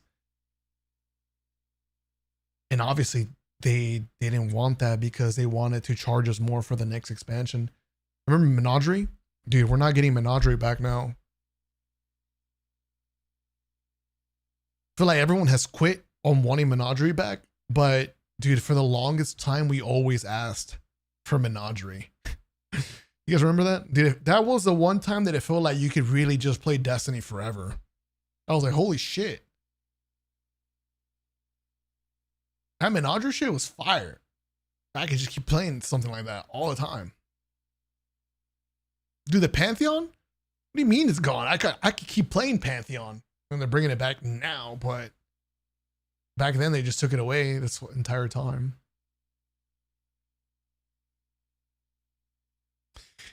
Yeah. Yeah, I don't know, man. I don't even know how to word it, but basically my point is, if money really was the issue, bro, you don't have to. I feel personally as a player, what would have made me content with the game? It's not that complicated. I don't need something that needs investment of like thousands of dollars into it. You know, I don't want to point out any specific thing because if I do that, I'm essentially advocating for a person or a specific group to get paid less, which I wouldn't want to do because that's kind of rude. But let's just assume we're talking about nobody here, just no random people that don't exist. Dude, they don't even be getting fed like thousands of dollars just to read me some random ass filler dialogue. Like, dude, I'll do it. Give me $5 and pay for my McDonald's meal, then I'll read some damn dialogues for you, bro. Boom. I'm saving you several grand right there. You get what I'm trying to say? I also, like, I know you guys love cutscenes and I do too, but fuck, man, I don't need these cutscenes to be like Demon Slayer quality cutscenes. You know? Like, it's fucking fire, but like, if the game's gonna die because of it, then like, holy shit, I don't need you doing that. Cutscene's gonna be great, but after that fucking 5 minutes of like enjoying it, I'm going back to playing the game, and if that game is like not getting invested in, that's what really matters is the game, like the one that I'm playing when I'm moving my character.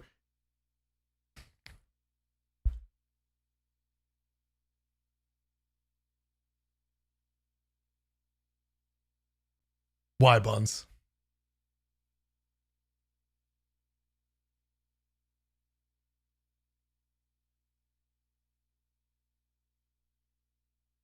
Cross said the same thing. He did, actually? Okay. I feel like a dick about this, but like,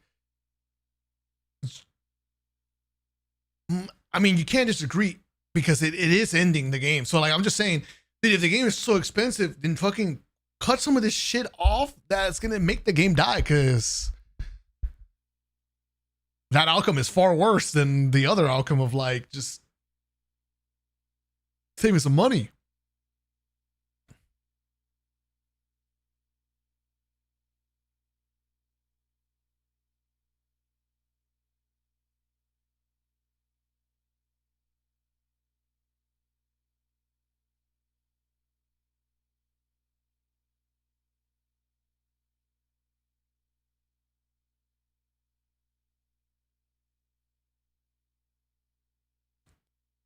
those rendered cutscenes are hella expensive. Could have just been in-game cutscenes, dude. They seem really expensive.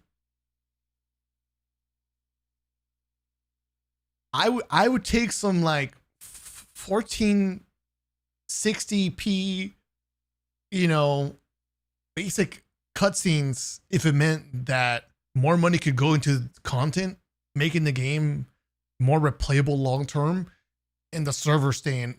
Well, the servers will stay on, but I mean, like, game getting content updates over time still, and not just ending the live service updates. I'll take that any day. Make a game with snappy, responsive combat, in-depth, personalized, bold-crafted cinematic universes, and massive scales of environments and PvE combat encounters. Wildly original enemy designs with high-end active combat AI patterns. All this paired with visually stunning fantasy that has an additively good loop of gameplay and looting. Okay, dude, I get it. That's why we can't get another Destiny. This seems like a lot to over-deliver on. Now you have to keep the balance of sandbox the same per gear abilities that feels consistent with the PvE strength without breaking PvP sandbox. Stop, man. I already don't believe in another Destiny. I don't need you to make me believe it even more. Fuck.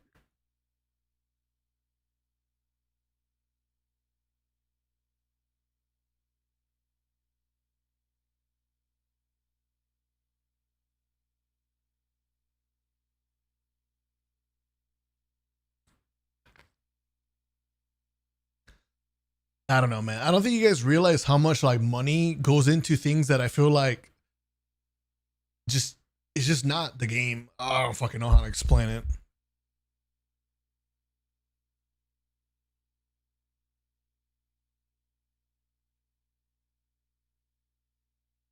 Do you know how expensive Marathon was? Supposedly 250, but I don't know if that's like for the entirety of Marathon that we have now, or if it's like there's still like, I don't know, 100 million invested in the next year or 2 years. You know, it's a different story, but still, it's an insanely expensive game. And you know what you get when you load into an extraction? Like, you know, you have a few maps, you have a few guns, you have what, 6 shells, 1 enemy race, right? And that's it across all the maps. Basic skins.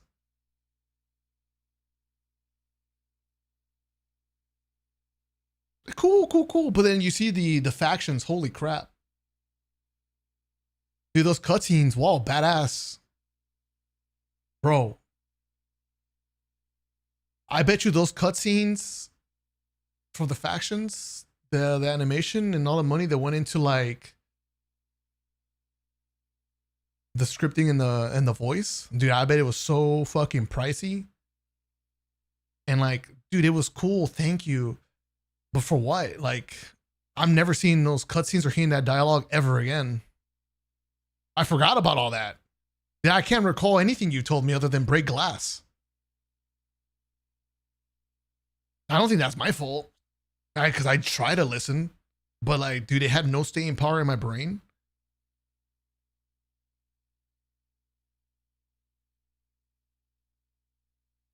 Dude, as a player, dude, as a gamer, dude, I want the money to go into the game, bro.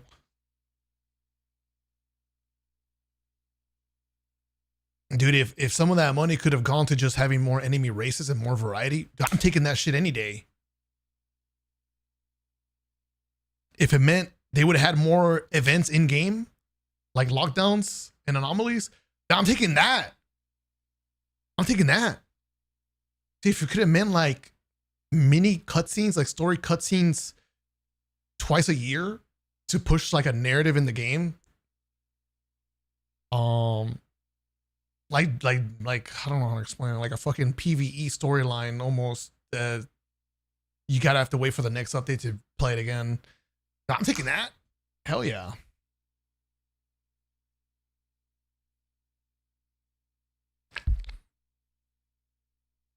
Do not waste money on cutscenes, but they sell games in trailers. Facts. That is true. That is a very good point.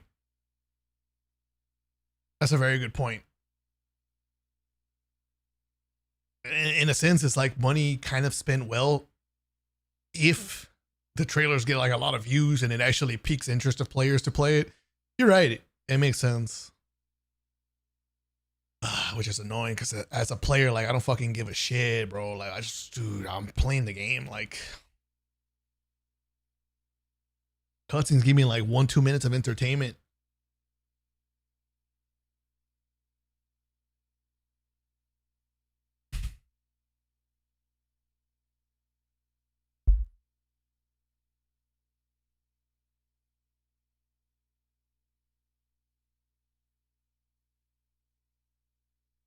Not the actual gameplay. Love that disclaimer. To be a little bit smarter.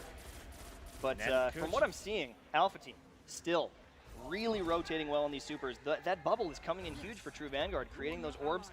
They've got another super with Enkuch, who just had his. Little Sonic has another. But Luminosity doing work with his shotgun here. He's going to try and duel here. My bad, man. I'm just salty because holy shit. What do you mean the game is ending? Like, hello? Are we stupid or are we dumb? It's got to be both.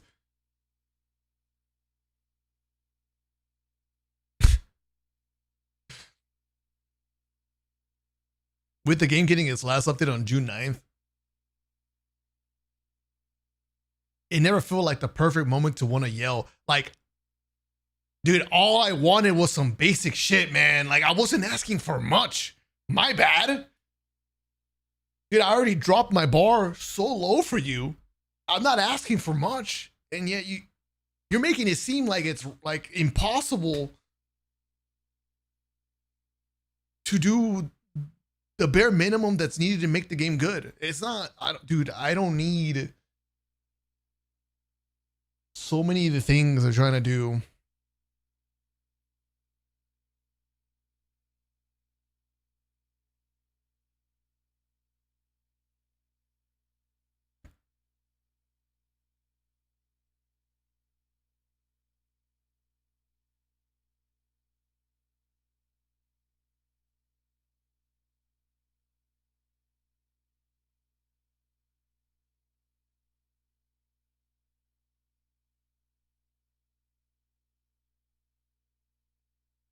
Yeah, man, I'm just so salty about it.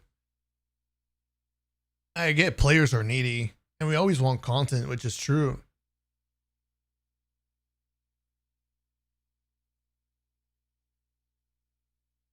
I don't know, man. I always kind of felt like things are pretty simple, but they overcomplicated things on purpose.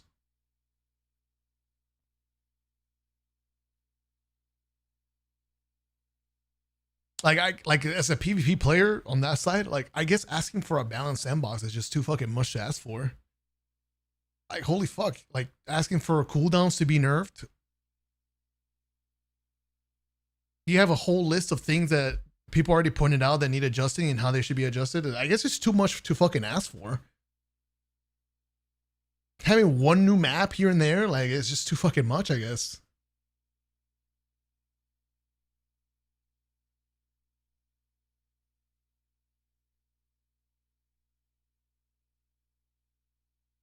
It's like wanting replayable activities that like don't require you to like spend money on the next expansion to keep playing the game for fun, like Pantheon and Onslaught. I guess it's just too much to ask for, man.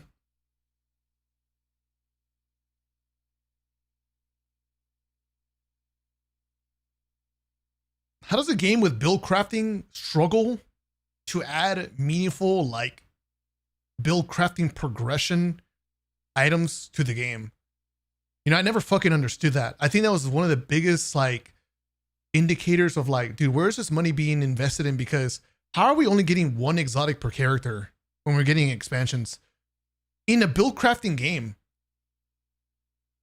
There's two things that Bungie acknowledges as like part of the Destiny thing, and that's Destiny and build crafting. But how are you going to be a build crafting game and a good one and a fun one to mess around with when you're only getting one exotic per character? When most people only have one guardian or two guardians, and then that exotic might be for like some dogshit subclass or dogshit ability or some random ass gimmick idea that it's not fucking worth using whatsoever. You know what I'm saying? I guess it was too much to ask for. You're like, okay, sorry, man. Maybe getting more exotics is too much to ask for the build crafting. You know, the one thing that you're supposed to be good at in the game, like to keep me playing. Maybe you can give me more abilities, more aspects, more often. Dude, you could never get a second super for stasis, dude. And it seems like it takes an eternity to get an update for subclasses like stasis with the frost armor. Dude, it took so fucking long for that. Dude, my bad.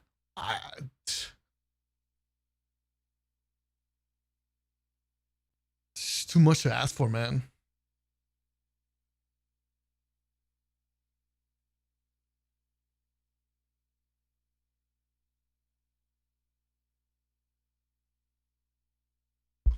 To me, it seems so simple, but it probably is not. As a Crucible player, all I needed them to do was to stop trolling on the PvP balance and keep it fresh, deal with cheaters, and occasionally try to come up with ways to surprise the PvP community. You know, whether it be a new map or a new event, limited time stuff, or shit that you can only do in PvP. You know, it wasn't that complicated for me. I was like, whatever. Because the rest was like gonna come from the PvE side of things. The more content for PvP was gonna result in the addition of exotics and weapons they add to the game overall. And PvE player, dude, I thought it was pretty chill. Yeah, I mean, I want more raids, sure, but I don't fucking need 5 raids a year. Do I like dungeons? Oh, I love dungeons. And if you're, dude, they were charging what, 2,000 silver for dungeons? Like, yo, they were eating good. So let me pick at something else. When it came to PvE content, dude, like Onslaught, holy crap, the amount of hours I got out of Onslaught. Yeah, I just needed stuff like that to be a PvE player. It was so simple. Something to keep playing over and over, fuck around with builds. And then if I get bored of that, change it up before I come back to that. And then things that are more difficult to do, that require me to sweat more. You know, like Grandmaster Nightfalls and like raids. Dude, they had it so good with GMs. I remember when the Grandmaster Nightfalls came out for the first time, and I was doing them with Chevy and Glad every reset. Dude, I was like, this is gonna be so fucking lit. This is free. If they just change it up after a while, make the strikes more refreshing to play, or find ways to make the strikes actually like different to do for a GM, dude, it'd be so fun. But no, it was the same exact GM strike for forever. And I was like, well, this is fucking boring. Like, they just didn't do it.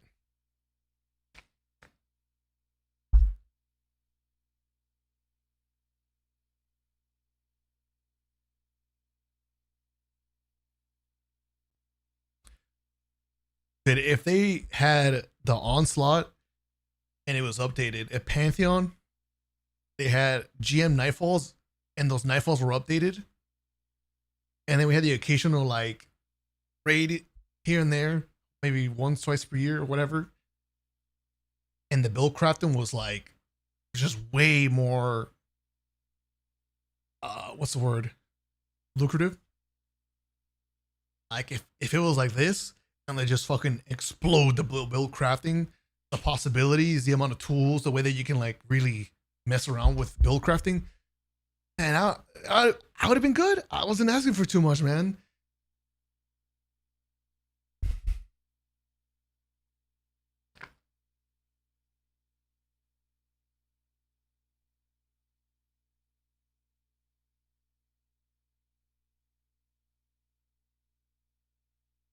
But that super, just too strong. and Cooch rotating around. Warning, now thanks for to the try and get $7 bodies. tip, He is man. obviously Thank you going so to try and much. slay them, gets another one. Thank you. He's not too worried about the orbs. He wants to kill people. I can't pretend I know how expenses work, but it can't be that expensive to pull off stuff like Prison of Elders from D1 or Remaster D1 on a budget and charge us 50-70 base personally. Get a couple of free kills. You'd eat that up having uncapped Just 6 FPS. kills and 6 crest away is your Bravo squad. Make it 8 as they pick up 2 more FrostBolt doing the work with the shotgun. Now the pressure comes. Dude, that's what it feels like. It can't be that expensive. It can't be that much that we're asking for, like replayable stuff. And the point of the replayable content is so that now just 6 away on so the that other it side. lasts. Alpha mounting a bit of a comeback. You don't have to And a like triple kill invest in just making now more for content FrostBolt. again so He's got soon. 45 points. This is the most points we've seen from any player. He's on fire. I almost wish we were watching him. I don't know, man. It's pretty sad the shift they had like during Menagerie, and then beyond that, I feel like I specifically remember a shift during that time where it went from content that I feel like lasted a while, and we could just play it, you know. And I feel like I could just sit there and not bug Bungie for another update for a while. You know what I mean? Like I feel like I wouldn't sit there and pressure them to fucking invest hundreds and thousands of dollars into the next piece of content. But then the shift happened and I noticed it. Everyone noticed it, I'm pretty sure, where the content just was made to just expire. The whole plan was, yeah, we'll make it. They buy it. It expires. Good. Because we have the next thing that you can buy again. You know what I'm saying? And that didn't work out very well. Because his Fist of Havoc Not with the his game ending slams June 9th. are on point. Mine, all mine. I'll do it myself. Were the last 2 things to pop up on our screen. What does that mean, my friends? Mine, all mine is you picked up your own crest or the most crests without assists, and I'll do it myself is the most crests picked up. Wow. Over And 40 FrostBolt, points. 45 points. Okay, That's Grimtall. insane. Amazing. He wasn't one of the guys that we were saying is going to carry. We didn't say he's the little Sonic, but he's been consistent all day. So when someone like him pops off, it really helps the team, and that's what they needed. If they want to come back and win some of these games, they have to have everyone perform. All smiles now for Bravo as they Screw it. Thanks a lot finally for the get 2 their win. months. It took them a few, but they get the job Let's pop done. off June 9th. On last exit, we have one more map. Icarus is coming up, but before we get there, we have to take a look at some of our statistics. Let's see who did the most damage on both sides. Of course, it was FrostBolt with 45 score. On the other end, Say Wallabra at the top once again with Sir Demetrius. They have been so consistent for the Alpha team, but the difference maker for me, it had to have been the way that we saw the supers being used. Yeah, I actually hate that map back in the days. I popped off though. Inside. Is this map going to play out similar? I remember what happened too. I could tell you what happened. Like what snapped in my head. I was thinking of using my primary too much for team shots. And like by this game, I was like, dude, I get it. These guys don't fucking use their primary, bro. They're all shotgun whores. Then I got pissed. I'm like, dude, that's it. I'm embracing my tie-in. I'm running at everybody with a shotgun melee. That's what I did differently. I run out with my shotgun, mostly shotgun melee, and it worked beautifully. I was trying to use my primary too much, man. To Icarus, which we're going to see next, or is this going to be totally different gameplay for game number 5? Yeah, I mean, it depends on where the teams position themselves. It didn't work out for the next game, though. Last Exit is very asymmetrical and has some pretty obvious. I'll take a look, places to Grimtall. hold up. That cafe we I'll saw take a look. got a lot of work on top. I'm gonna finish this leads up. down into the pipe area, as well as just outside and at the bottom there. Icarus is a lot flatter. It's a lot less verticality, but there's definitely places to post up outside the tanks and right in front of the interior space. I'm really excited to see how they decide to play it. They're either going to go inside, really try to hold it down, or you're going to see the snipers like Hovey. You're going to see Real Crafty staying to the outside by those tanks. And if they can't close the gap, they can't get in on top of those snipers, they can pick them off very easily. That was a good Bravo, game. maybe they'll run away with another win here. I was very happy about that. Bravo. Down 3-1, but they could go out on top in our Winning this final game made me so and happy. This is going to be our last game in our 5-game series. This is the PlayStation 4 exclusive map. And talking to Bodies over from Nah, the Vinny, Alpha thanks a lot team, for he the said, 6. By far, this is my favorite. This Welcome is my back. map. So I think he is going to be my player to watch over on the Alpha squad. When you look at Bravo, clearly FrostBolt is the guy who came alive in game Look young. 4. Is there anyone else we should keep eyes on? I think we should It looks so stick different. on with Hovey for a little bit here. He's been consistent. He had a I don't feel like I 1.7 look like progress that. in the last game. He didn't put up a lot of kills. Still can't grow a beard? That Hey, he's surviving, motherfucker. he's supporting his team. I And shaved. guess, I wish we could see how many assists he got throughout that game. The other guy, Luminosity. He went absolutely off last game. 2.1, 2.12 or 2.0. Even though they lost quite handedly in a lot of their engagements, he was still double That's you? positive. That's insane. Far left His over movement here. has to be some of the best we've seen today. Dude, I don't as look well. like that. Luminosity's movement has been absolutely on point. Bravo, though, answering back. They have the confidence going into our final map of the day. Once again, guys, let us know. What do you think about the new game mode? What do you think about the new maps? Are you pumped? It's coming out on Tuesday. You get a chance to play with all of your friends. I've been talking with a lot of the players, and they've played a lot of Destiny, and they're saying that they're MOG liking shirt? Supremacy a lot better than The left one, a lot yeah. better than Control. And I think it's that feeling of if I shut down that crest, you know, it's neutral game, or if I grab that crest, we're making progress. Crest And hasn't it changed? feels like No, a bro, very that guy's fun hot. objective to play. It's a lot of chaos, and overall, they're big fans. So if those guys like it. Those guys, I mean, they got a pretty good idea of what's fun. He looks so you see them happy. after hours. Dude, how could it not be? I feel like at this point, dude, I was so happy that I was finally, like, I don't know, making it. Being in this trip with all these top streamers. Because, dude, me, Walla, and Sonic, I think we were the smallest streamers at the time, smallest creators. Like, the gap was pretty far. Versus the other guys, like Ankuch, Imtashed. Hovey was really popular too. I know people loved Hovey. Like, they thought he was a god with the snipes. Dude, there's a pretty big gap. So, to be among these legends, it made me really happy. I was so happy because I feel like I had a chance to, you know, do what they do, what I was aspiring to be. It was really cool. It felt like a lot of my grind paid off. I mean, moments like this is what gave me confidence to get where I'm at today. You know, you need these moments that make you feel like, oh, I can do this. I should be doing this. This is working well. You know? Yeah, they're used to 3v3s. Yeah. Today they're playing 6-on-6, and they've been loving it. I can't wait to get into this final one, though. And I said Bodies is going to be my player to watch. Let's go to him right away. Once again, Yo, he's warning. going with his Warlock class. Tell me Thanks for about the his brand new primary sub. stuff. Thank you so Well, he's much. got the Grasp of Malik, which you get from the Omnigal Strike. It's a very fast-firing pulse rifle. It's almost like an auto rifle, like a machine gun, but it's got that range advantage. So with the shotgun and the pulse rifle, he's kind of got a nice long range if they end up trying to snipe him. But if they close the gap, he can shotgun melee using the max range lightning strike to the booty.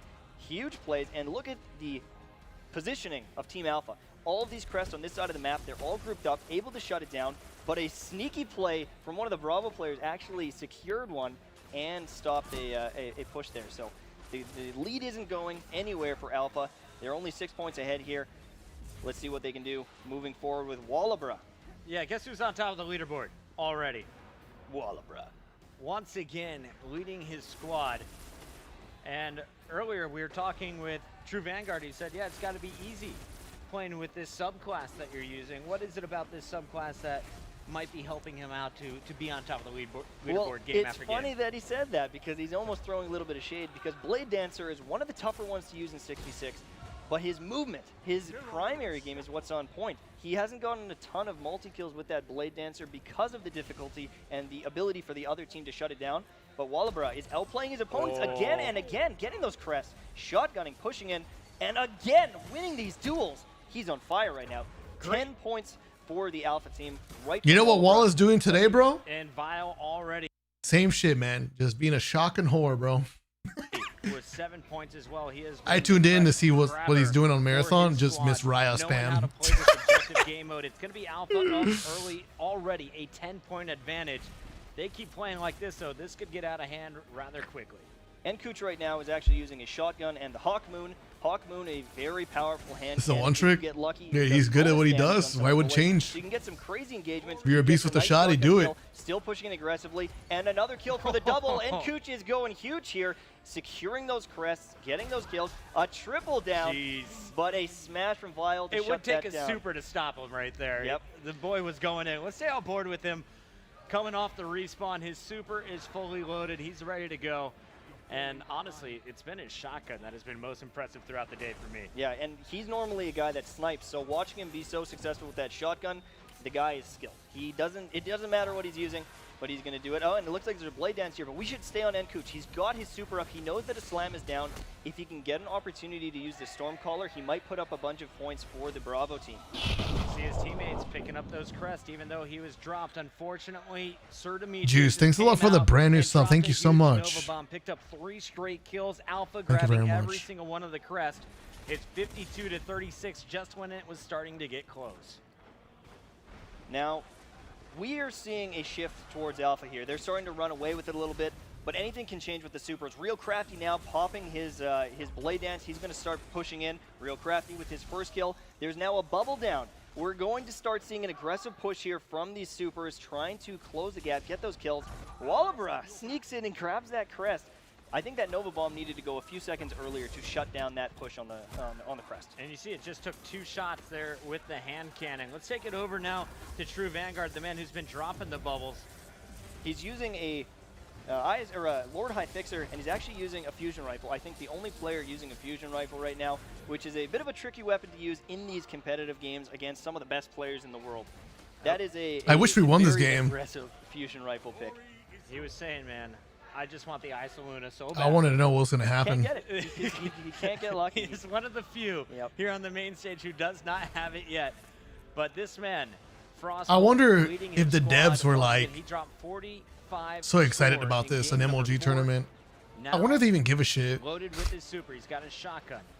Plenty of ammo. That was a great question is grenade when he's gonna positioning. push. He was able to kill. You know, I wonder if Lars was like placed it on the wall. so Most into likely it, like when he was on the is stage, zoned just from watching that us play crest because of PvP. the grenade AoE. I wonder what he thought, man. I wonder what's going through his head during this That was a time. pretty solid grenade. I want to see what he does with this super, though. I'm curious if he's going to try and shut down someone or just use it aggressively, pushing in. And we're getting a lot of crest from Bravo right now in this middle of the map. They've got another kill, and he's got a bit of pressure on him. This might be a situation where he wants to use that super, go for the multi-kill, go for the gusto, but say Wallabra takes him out, and again, on the top of the leaderboard. They cut the lead down to 6. Now it's back up to 10, and it looks like we're going to see a little bit of changes made by Lil Sonic. Did you catch exactly what he switched out? He actually switched to the grasp of Malik. I think he wants to keep the ranged gameplay going.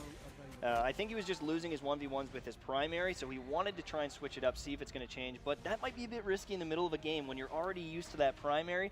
Hopefully he can turn it around with that grasp. Is this something that we see a lot amongst the sweaties, a lot of changes mid-game? Sometimes people just get... When I first played D2 and you play the new light stuff, the tutorial felt so scary to me. I definitely would love this. Because you're not a D1 in those day one? 1v1 situations where they need to win. So they make a change. They adjust their play style. And some of the times it works. Old tourneys, yeah. Some of the times it honestly hurts them more than I mean, this is just day one, I guess, of me going down through memory lane. Triple wreck with his super as well. And let's go over to triple wreck. I don't know how many of these streams I'm going to do, but... He needs to start pushing in towards the spawn, see if he can pick off some targets. Because of Golden Gun's slaying ability, it might not be the last. Real Crafty jumps in the air for Little Sonic. He might get the triple kill with the primary. Go with the shotgun, but he can't close the gap on KJ Hobie, who uses the smoke bomb to the face, shutting him down. And you did see Say Wall. I feel much better doing this. It's really helped. Nice teamwork. He calls it out, and then Say Wallabra is there to do the objective work. But it all feels like a distraction still, because like once I like think about it again and realize this is not just like a moment we're having, you know, it's not like something to just get over. And then like, okay, we're loading up Destiny again, and we got a new expansion coming up. You know, SAP moments are over, guys. Let's go back to normal. That's not the thing. Like, we're not going back to normal. There's still no getting over that, like the reality of things. It doesn't change it, which fucking sucks. 40 points total for the win. This is going to be tough. Alpha really needs to hold on here, and Bravo, they have to make some drastic changes if they want to win this game. Say Wallabro's getting so aggressive, and it's not going to pay off for him. He's trying to coordinate with Bodies, and Bodies will be coming off the respawn with him. So both players trying to take a new angle here as all of the Bravo team has grouped up outside. Is Bodies going to come on the long flank here? Can you do it by yourself? How many kills can you get with his loadout currently? Well, if he can close the gap with his shotgun, that might be a free kill. But the issue is if he rotates around the outside of the map where it seems that Bravo is staying, he might just get picked off for free. So getting that flank, getting that push might not be worth it unless you're using a super. You're a Witch Queen like baby? in Wow. Clash where you That's just insane to slay. think So about. it A might Witch work, but Queen not baby. here. Cozy, you're so new. I didn't know. And Cooch, Wow. We never he's gave been you on a fire today. He's been playing welcome to very the well with Destiny that community shotgun or on his anything. map. I had For no reasons idea. to You blow always seem for like him. a But vet. he's going to get pinched here. Everyone's on his That's track. really But he wins that cool. one. Cannot get away though, and that's Well, we where, appreciate you unfortunately, sticking Bravo's around falling till apart. They're then, just playing by Destiny themselves all still. the time. Alpha pushes in, gets Destiny the kills, young and gets the yeah, crest, Destiny and baby. any kills that Bravo is grabbing right now isn't leading Yeah, I'm an to a OG score, player. I isn't played leading since to the them catching up. beta. Little I got Sonic so doing much everything he history with can, this but damn he's just game. being double teamed. Now you can see a 4-man grouping here from Bravo, trying to switch up the strategy. PvP Pro Play, the Everyone's running only around the MLG perimeter tournament together, and now in they'll find Destiny the action, history. 2 players at a time being taken out. True Vanguard's actually using Destiny a New grenade Light. to try and suppress the enemy team. Yeah. But throwing those She's a willy-nilly young light grenades, now. wasting them when there's no super up, I don't think that's the play that needs to be done. Willy-nilly. Willy-nilly. I like that. Oh, and he comes up from behind. He actually almost took out the golden gun without any weapons there. He took a fist to a gunfight. I like to play a little bit too aggressive. Never give her enough life for being a new life. Here, Facts. I second wish I right knew. there, I but would have FrostBolt came roasted her slamming ass. to the ground in the middle of 3 people. Are you kidding me? The way she roasts me all the time about my height, my lack of beard. As he has his super ready to fly. Sir Demetrius. Well, I'm gonna coming play off the One Piece spawn, will TCG, have but I fun know as she's gonna well be as there triple red. barking at me saying On I'm a dog 5 shit. kill streak now. We're gonna I'm see the curious arc to blade. see if his arc blade is going to get a couple of kills here as a few more supers are up. Bodies just use a super as well. Things are getting aggressive, but You started playing during unfortunately, Shadowkeep? Wallabra doesn't really know What? where to go on the map. Viz? He's kinda just You're not a dancing around on the D1? outside. I Yeah. don't know. I think he misread his Damn, that's bit of so a cool to me misreading though. on I that don't know. I think it's really cool. Until Alpha wins it, takes it home, and a huge Nova Bomb. But unfortunately, People that play Destiny he 2 doesn't this get a day bunch that of kills joined up with the different Nova Bomb, but he's able to clean chapters in them up after. D2. And that will do it. That's really cool. 152 to 102. They went Because it makes me curious. It's like, well, I mean, what got you to play Destiny then? Like, if you tried it during Shadowkeep or Witch Queen, why didn't you try it sooner? Do you still feel the same way that a lot of us that play D1 as a vet that were super sad about it? Like, do you still feel the same way, or are you just like, yeah, this kind of sucks, but I don't know. I don't think do you not care as much? I don't know. It makes the refusal to give me Twilight Geobones of our back hurt so much more. Iris, thanks a lot for the 3 months. Thank you so much. Dude, we never got Twilight Garrison back.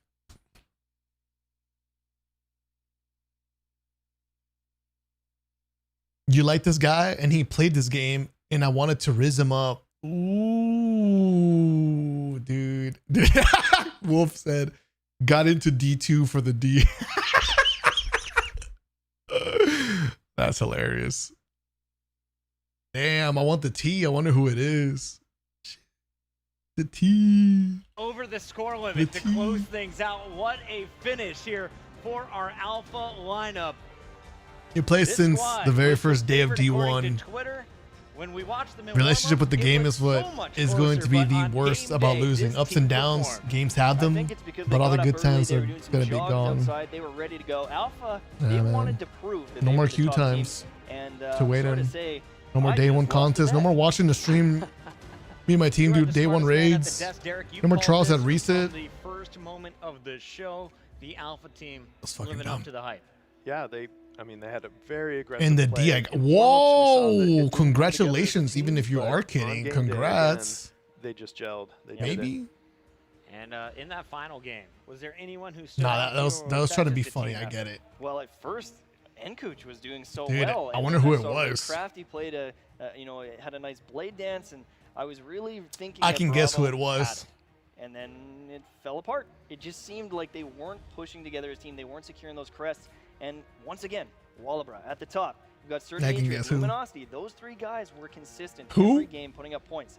But still, look at those kill-death ratios. They were dominant this game. You want me to It guess? was a slaying. It was a massacre out there. So, I don't know. I don't think Bravo had a chance on this one. 1.27. Literally top frag every game. 1.69, I almost did. Dude, I was the only positive KD. Pain. We got ran. We got cooked. Going to town on Silver. our final map. Body set. My This go is with a definitely tier going 2 to be his favorite 47 game mode, and months. It looks like they were able to show off on Icarus. This is the Thank you PlayStation so 4 much. exclusive. Miss you. Lars, Derek, any big takeaways from this final I'm very game? sad.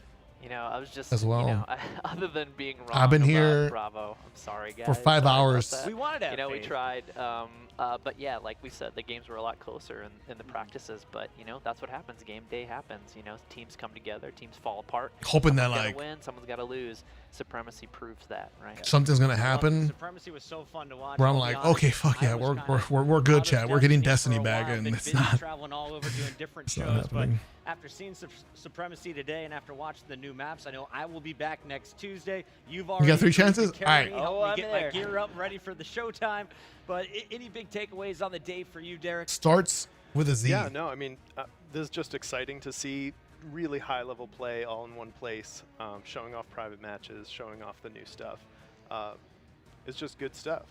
So, yeah, I mean, we're super excited about Supremacy, again, coming next Tuesday, September 20th, with Rise of Iron, 4 new maps, you know, 1 exclusive to PlayStation. And, you know, today, as a special Greener thank you to the Destiny skins. community, we're going to go ahead and turn on private matches for everybody. So if you're on PS4 or Xbox One, log out of Destiny, log back in, and you've got it. That's right. You got the new consoles. You're going to have the new edition of private matches. Who are we playing first, MTash? Who are you carrying me against? Brothers Well, is that first, Kais. we need to do a little one. My other 2 guesses? I saw the talk Oh, you were rip. saying over there. I heard what you said, but I think we're gonna go take on the Alpha team and show them who the real MLG Witch pros Queen are. era, huh? Well, we want to thank everyone for watching. Make sure you get that reset ready to go. We're going to be playing here live from the venue. For now, though, that is it for the show. On behalf of Bungie and Starts with a everyone G? here at MLG, thanks for watching, and we'll see you on Destiny.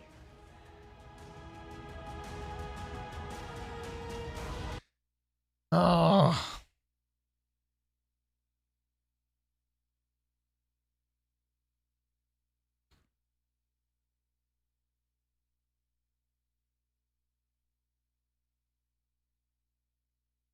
Yo, where's this clip, Grimtall?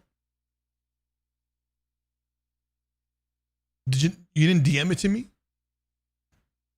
Are you unable to DM it? You whispered me? Oh, can you DM me on Discord? Do you not have Discord?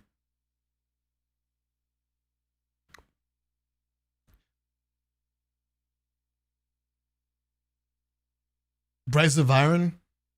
That shit was elite. Playing games tonight? Yeah, I don't know how you can play any games, Buns. I don't know, man. I don't know if you guys can just fucking go back to playing a game. Like, yesterday, I didn't do shit. The day before, I didn't do shit. I guess I'm just not taking this very well. What else can I do? I can only wait. Dude, I feel so frustrated and distracted, though. Like, I'm not going to be paying attention to any game that I'm playing right now.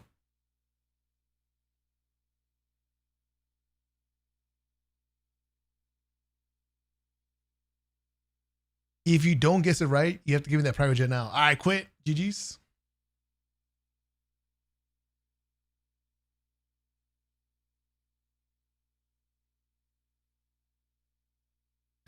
I know a lot about D2 because when I like something I like it a lot. Full dive. I was lucky enough to have friends show me the way. Dungeons, raids, strikes, GMs. So much I share parade. Dan, you did raid Sherpas? Holy crap. That's amazing. I'm very happy you liked Destiny that much during Witch Queen. That was a really good time to join Destiny, honestly. Witch Queen was very, very good. It was so elite. Thanks for the biddies.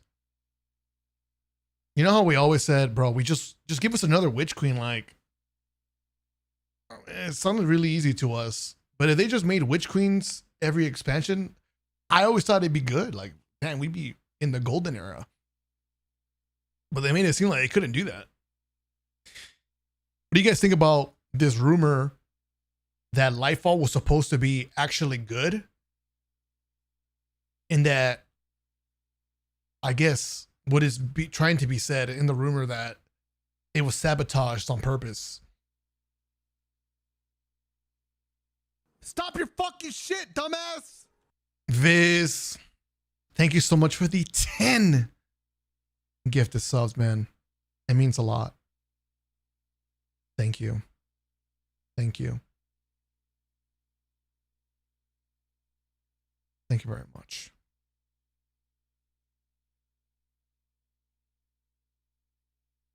I appreciate you guys supporting, man. I missed a lot of streams. Hey man, I know there's not a lot of hope left, but at least I almost didn't want to stream everybody today is either. coming together and trying to do something. I saw one guy writing a formal letter to the CEO at Sony Interactive Entertainment. I think I might write a letter as well. Sign the Pidginji and log on the 9th to show support for my favorite game. I still have hope. I'm also happy that a lot of people are coming together. I'm happy that there's a lot of love for Destiny still. Even if there's not, like, you don't have love for Renegades or the state of the game right now. But like, that doesn't take away how special this game was overall to you. I love that for many people. I'm happy that people are appreciating this game, and there's people that are sad about it. That are sad.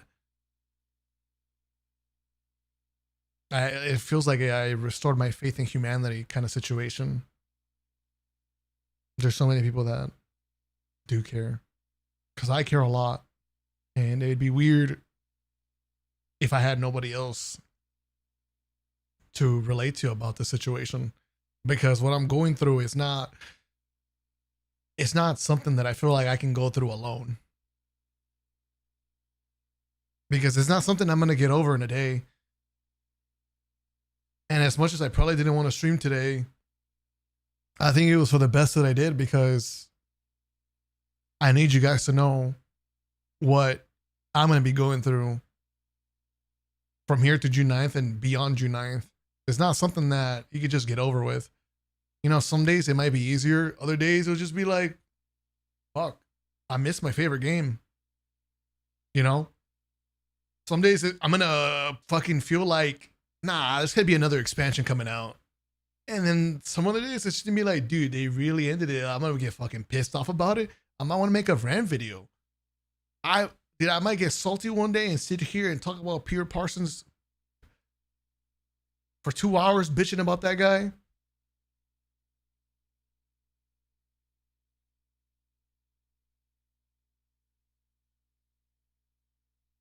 Thank you for the 1,000 bits, man. Doesn't feel real. It does not. Dude, when I make my video yesterday talking about it, I cried like a MF, my dude. Bunnies was rough, but I don't want to stay on the ground. I at least want to go out fighting. I think if we could get 10,000 people to write formal physical letters and send them to the heads at Sony, it would make a huge splash. The Bloodborne community never did that. The Destiny community has done crazier things. So if you were to write a letter, the time ticked over. But all I want to say is, come walk with me, I'm Destiny. who do you even send I'll it be there to? on the 9th. But right now, I want to see the home I grew up in. To see the old halls and reminisce before I spend all my time on the 9th delving into the new content.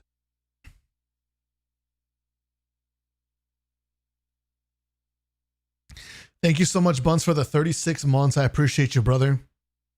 I appreciate you so much, man.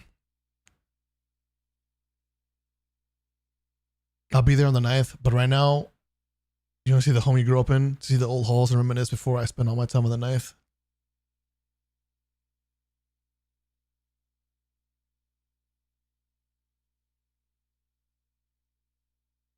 I have the game open. What a shitty anniversary. It's weird. I mean, it's not that today we got the news that Destiny's ending, but still, I mean, yeah. my first stream back after finally, like, I don't even know if I was like in the mood for it, but almost like I kind of have to do it. Got to try this. Things don't wait for your emotions. You know what I'm saying? Like life doesn't wait for you. Things don't slow down for you.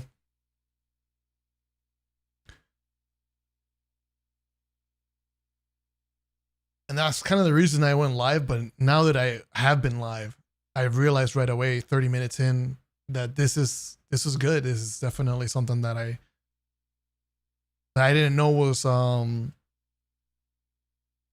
way it was gonna make me feel, right? Like I feel better about it. It's nice to see so many people give a shit as much as I do. Just people that fucking get it, man. You guys get it. There's so many of you that get it. I mean, dude, I grew older with this game. To me, that's insane. I played a video game since I was like 18 all the way till I was 30. Dude, like all the things that flash in front of me when I think about that journey, the friends, the handshakes, the amount of fist bumps, the conventions, you know, the laughs, the POG moments with the community, the chat hype moments, the moments I'm pissed off, the ranting, the incredible historic clips, dude, seeing other people's memorable moments, the memes, the drama, man. Do we not have Bungie conventions? No, we never had official ones, but there was like a fan one made by the Destiny community, the Guardian Con, which is now GCX. You grew up playing this game, Raven, same. You grew older with this game. I'll never get a FrostBolt trials carry. Well, there's so many of you guys that never took flawless. There's just not enough time, I guess. There really wasn't enough time. I mean, I'd done so much fucking trials, and there's still people I didn't play with. Take me flawless. I'm going to have to take your flawless in a different game.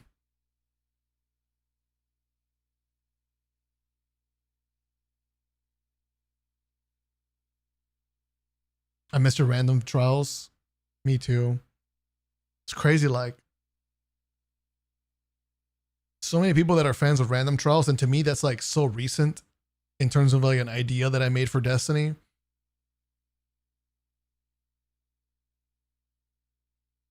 I still don't know what to think about it or how to feel about it other than like, great, I'm happy you like it. It's just a confusing thing because what does it mean? I guess random was just that good, that fun, or did people just not know that I made content before? But like I definitely made a lot of videos in the past, so surely it's not that. I've had so many banger videos in the past too.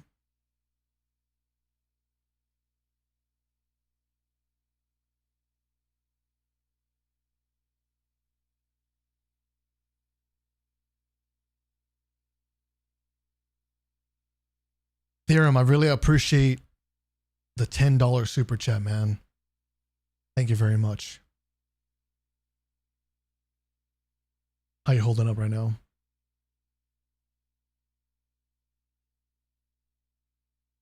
I have no idea about the state of trials a month after like June 9th. It might just keep rolling by itself. If you end up wanting to write a letter, the guy you would write a letter to would be Herman Hulst, who leads C&IT Studios. Getting his attention would be paramount to helping the Destiny franchise survive. Heard, Death, heard. Thanks for the bits. Herman Hulst. Gotcha.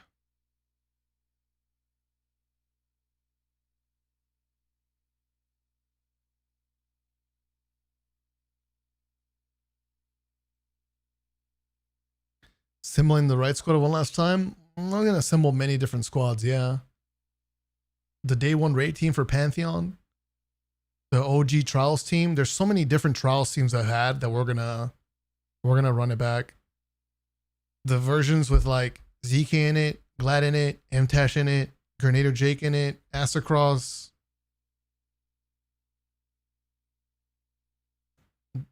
I mean, if time permits, collabs with like creators that I never got to do trials with. Did you almost go Fortnite main like Tfue? Yeah, I almost did. I got 22 kills. I don't even know if that's impressive like nowadays. Probably not. But back in the day, this was crazy. I mean, crazy enough, I made a video on it. I was doing solo squads. Look at this shit. Solo win with Frost PC. Fortnite solo squads. 22 kill game. I had a Frost skin. I missed the 1v3 it was OG. flawless card videos myself. Those are crazy. Missiles too. Missiles too.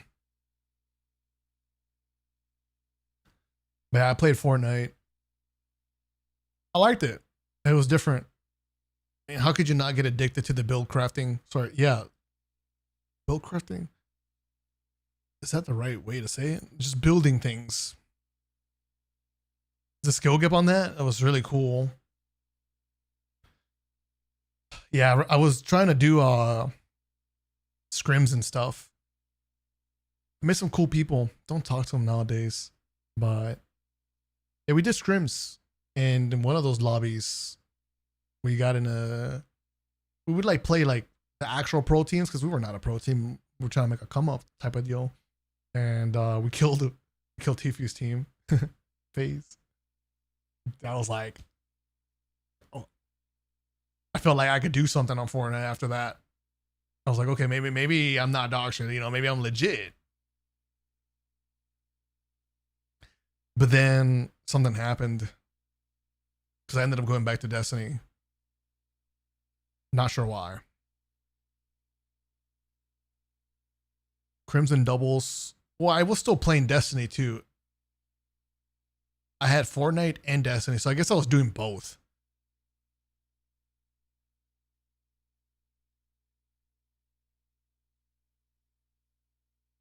Yeah, I was a demon. Last alive, 1v4, 8 kills, and I win. But I eventually drop it for good. And it had to be the Warmind DLC. There it is. Look at that. Let's get excited for Warmind, a collection of clips. So the Warmind happened, and I actually really liked playing the game again. Might get an ad here, so let me do this.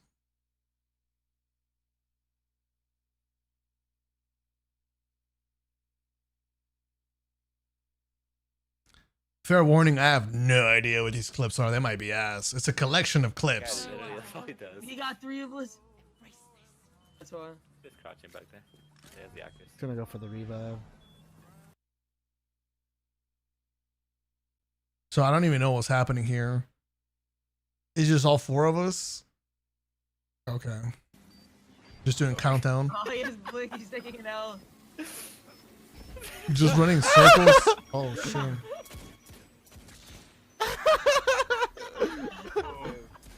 That guy needs to look on his phone again. Oh my god.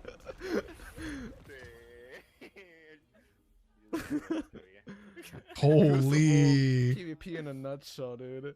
It's beautiful.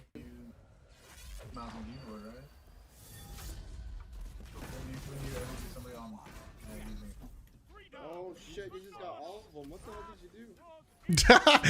I popped my super. Oh, he only got me. He only got me. Play together. Play together. Oh, you got him. You got him. You got him. Good shit. You got smashed. Justin, come here. Justin, come here. Yeah, plant. Just plant. Plant the... Shit. I didn't know I was capable of making songs like that.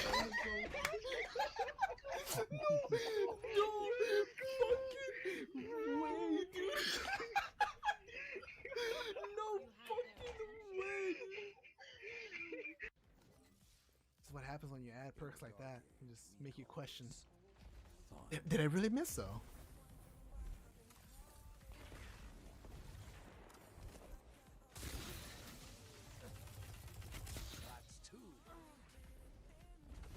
Holy. Oh my god.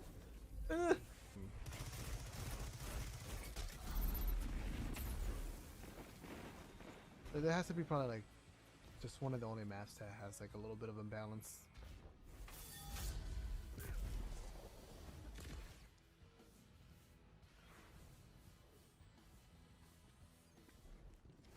No, dude!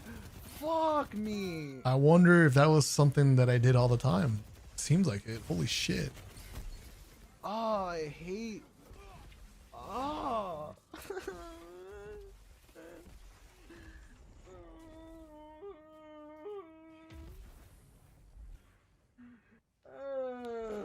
I don't know if I can keep clicking on these videos. Am I sick to reading the titles and thumbnails? My res is up. My res is up.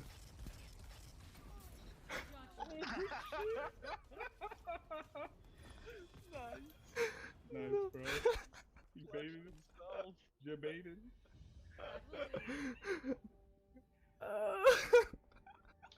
FrostBolt about to be rocket boat. Oh shit. That was beautiful. So hard. Okay, buddy. Shit, do I have to pop a super? Probably gonna have to pop a super here. Oh my god. Rip, I just ran into the enemy tether. Oh. You have no idea? Where is this guy? I can't see. Yo, I actually. Dude, the PvP looked like ass back in the days. No wonder I was playing Fortnite. Jeez. Makes perfect sense. That PvP was not cooking back in the days. But it got way better with Warmind. Because this is a, let's get excited for Warmind. New Warmind map destruction. I think, I don't know, was this Warmind? Did Crimson come out with Warmind? Because that was the next upload after that. And then the next upload after that has new Warmind map destruction, which I think that was a brand new exotic for that DLC. Ran out of medals.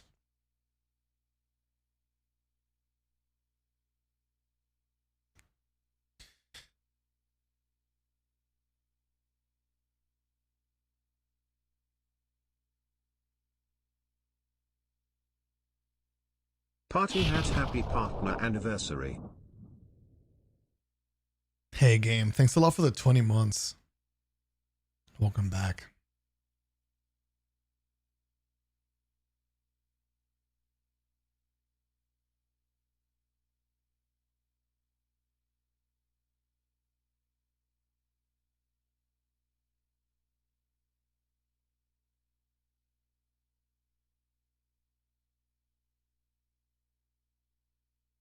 Dude, my thumbnails that I was making in the past. God, I was so bad at it.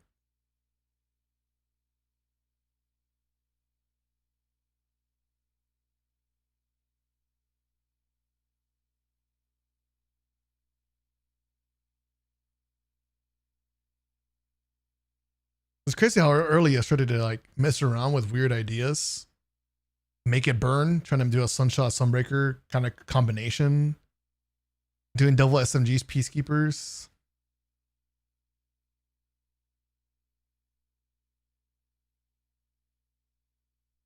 Rumble against my primal teammate. Guardian Tears.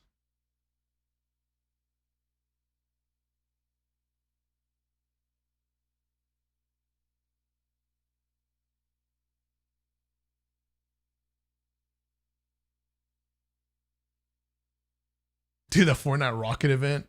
It's crazy, 7 years ago already.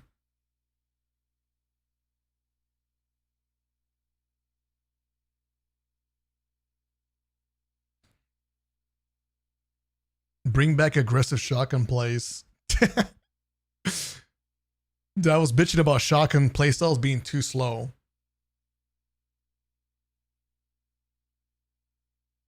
You must have seen this video because they had the Go Fast update later on.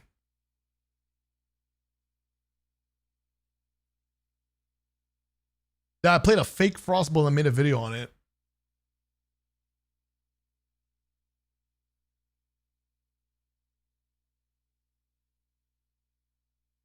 Damn, dude, I went to GuardianCon 7 years ago. Holy. Man, I was going to GCX that long ago, huh? Dude, the GCX evolution was so insane to me because I would go to these and like to go meet other people that didn't know me, and then like occasionally have a friend or two that I was gonna like chill with from online playing Destiny, to then being the person that people would go meet and like send them the line, take pictures and stuff. That was insane to me. Like, because I always went to these events like a normal person. I just wanted to chill and look around. And at some point, it wasn't so normal anymore. So it was so cool. Very cool.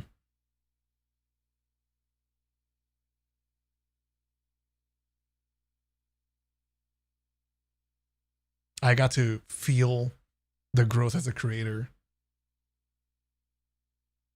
Every time I went to GCX, all of a sudden I wasn't the one going to go meet up to meet someone that doesn't know me. No, we would just meet up because they already knew me and we were cool because we were online creators or something.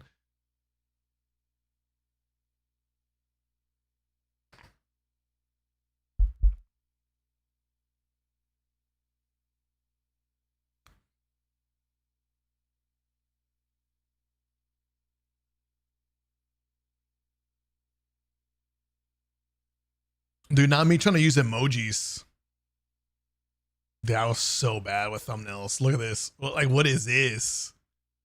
The fire emoji with hearts.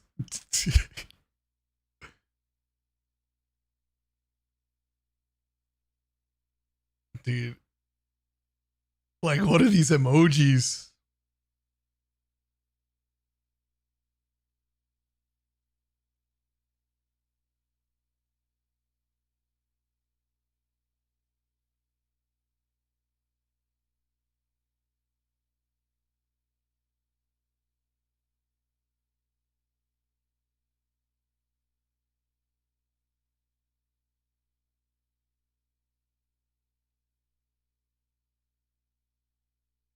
During this era, I started to find like a secret sauce just in time too for Forsaken.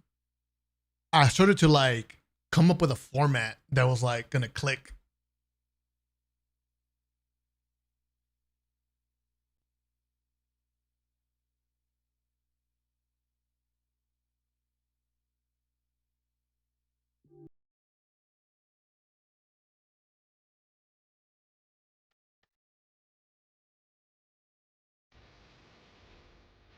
I started bringing the black outlines down, picking out some songs. Oh my god!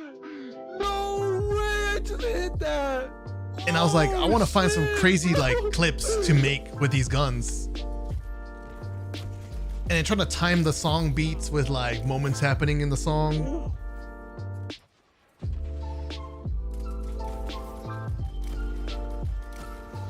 Yeah, and I was really liking this. It was fun. I mean, I was pretty shit at editing, but like the idea was cool. It was one of those like, I'm trying. But these like random things that I was doing, some that stood out to me that I liked, eventually became the rule, I guess, for how I was gonna make my videos for many years. The classic intro montage with a banger song that I choose out. And then dude, I wasn't editing no more though. I paid someone to edit because they were good at it. Give me that 2-shot. And they were so good. Luo was a beast. You know, he texted me, man. You know, this is insane. I got people texting me, bro. Like, I mean, we haven't talked in a while, but they got my number. You know, obviously these people that I trust a lot, they got my phone number and stuff. One text me, Luo texted me like, telling me he heard the news, man. It was a good ride. This and that. Strasner texted me, bro. He's been a dad for a while. He's been gone for a minute. He texted me talking about the news. I'm like, damn, man.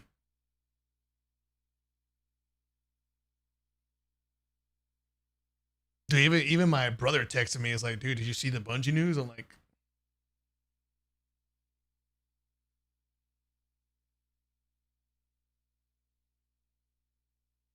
well, I mean, like, he's been gone from Destiny for a minute, but he's been really busy with the dad arc.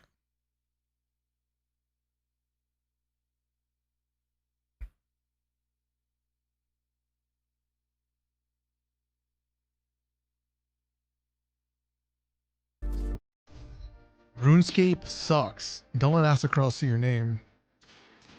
Thank you so much for the 5 gifted subs. It means a lot. Thank you so much. That's really kind of you. Oh, come on, bro. Why are you... He's actually bagging you. You were there for it? Dude, I was here, man. For all these years. Fucking crazy, bro. Like, this is how good this game was that, like, dude, I played it for so long, man. I played so much Destiny. How? It's insane. You first found Frost because of Jake's stream? Fell in love with this community when I joined? Hey, we appreciate you.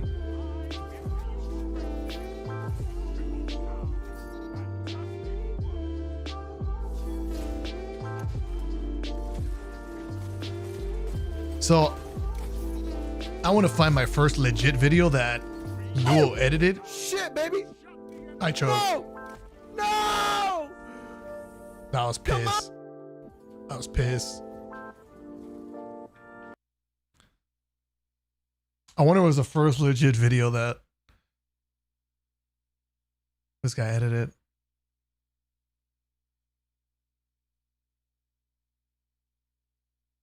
Damn, I played Black Ops 4. Well, I did a Rainbow Six Siege video. You know, at the time, this was wild to me because my consistent viewers on YouTube, like, it's pretty low, right? And then I uploaded like Black Ops and Six Siege, and I felt like I still had a lot of people watching. I was like, holy fuck.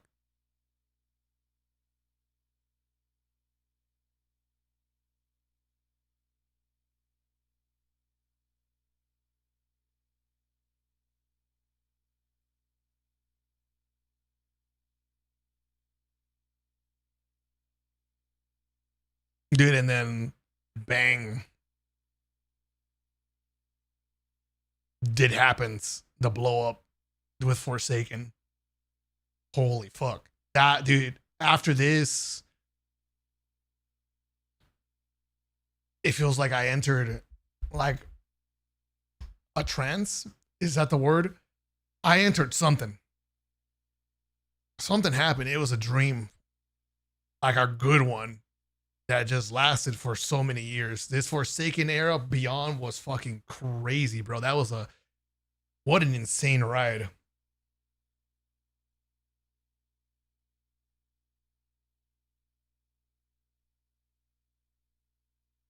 I'm still editing my own videos, but I think I got better.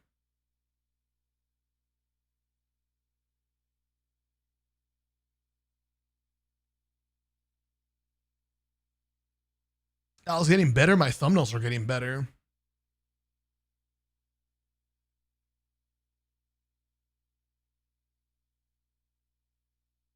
Was that my first 100K video? Yeah, I think. Let me see. No. I had a few 100K. Damn, dude. I already had some crazy videos. Holy shit. I mean, by now, obviously. But back in the days, I think they were close. Maybe like scrape off like 50K views on them. And I was like, holy shit. I couldn't believe it. 152K, 144. I was still editing my own content too, I think. Maybe. I'd have to click and watch. I can remember that I was.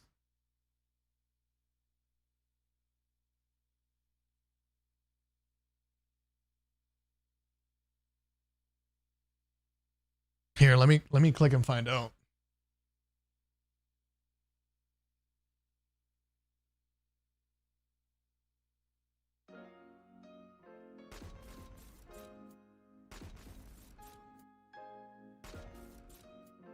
Actually, no, I wasn't editing this because I wouldn't do the sound over.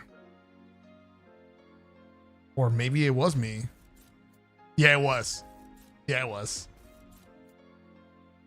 I would do these shitty edits for sure.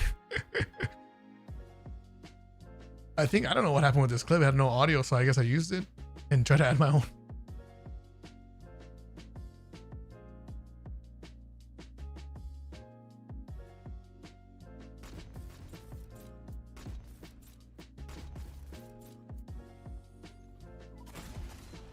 Yeah, this doesn't look like top tier edits. It's gotta be mine. Damn, dude. Oh my.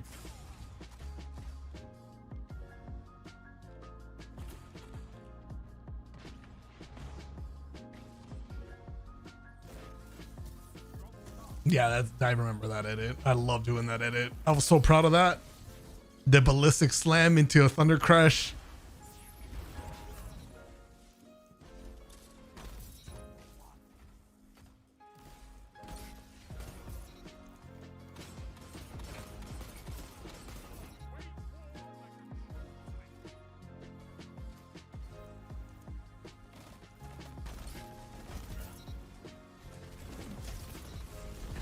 So let me continue to find the moment that I finally started paying someone to do the edits for me.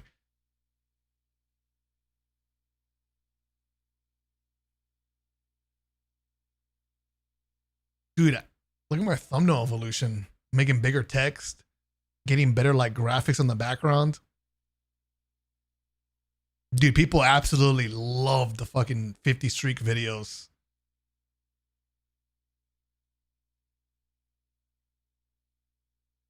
I felt so cool when I did that because I had more console comment on my video, and now, dude, I was a fan. I was like, dude, more console's fucking cool. I was a fan of him. I thought it was hilarious. I would always watch his content, and he commented. I was like, oh my fucking god, right? It was so cool.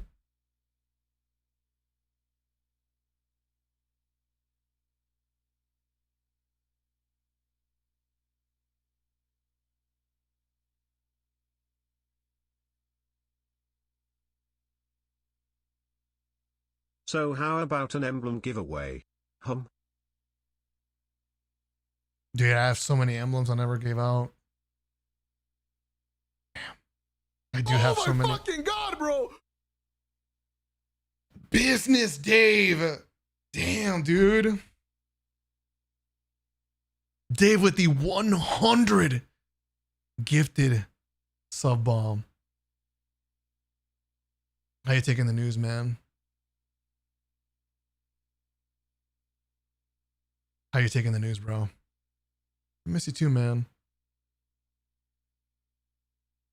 It's been tough getting back on.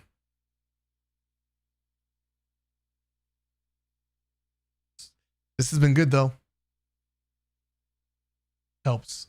Doesn't solve the problem at all, but it helps. You've been playing Control? Hope you're there June 9th, man. We are gonna go crazy. June 9th and beyond.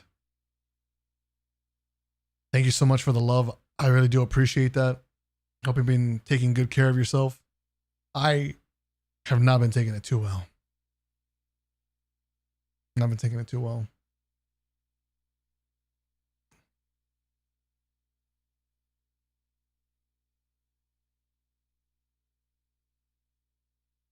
So Lumi. Thank you, Azur. Thank you.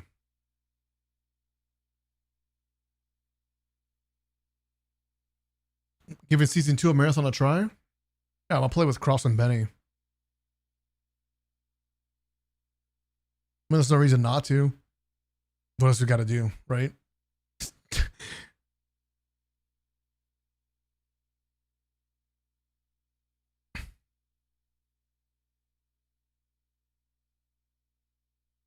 You're hurting? You really kept me going when I was in a really dark place. I focused on Destiny PvP and getting better with your videos. I'm gonna miss gaming with you every now and then. Me too, man. Me too.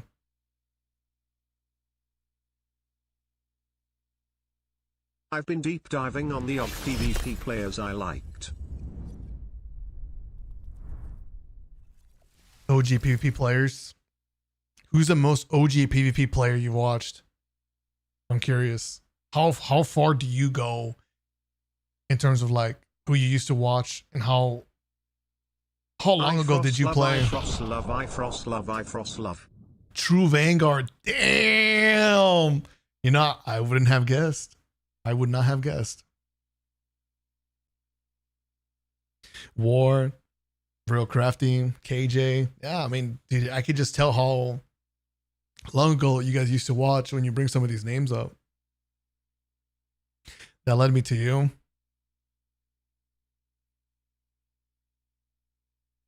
I've been around for a very long time. I always liked this game. I love this game since 11 years ago, according to my channel. There's so many videos I never made on Destiny 1.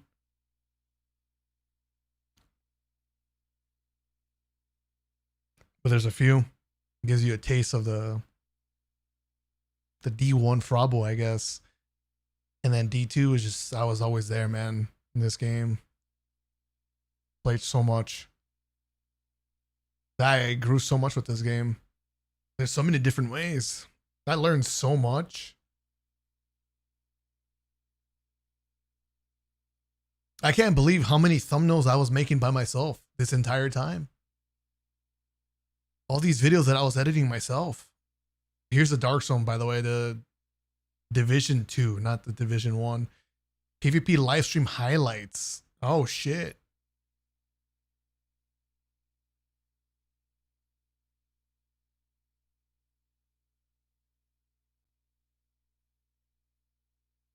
Yeah, I mean, I'm still editing my own videos, my own thumbnails. I was getting better.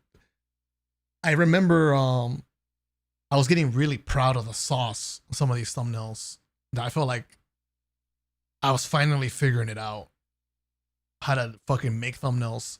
This one is a Nagi's. I thought it was clean. I was like, okay, there's something there. I want to keep going.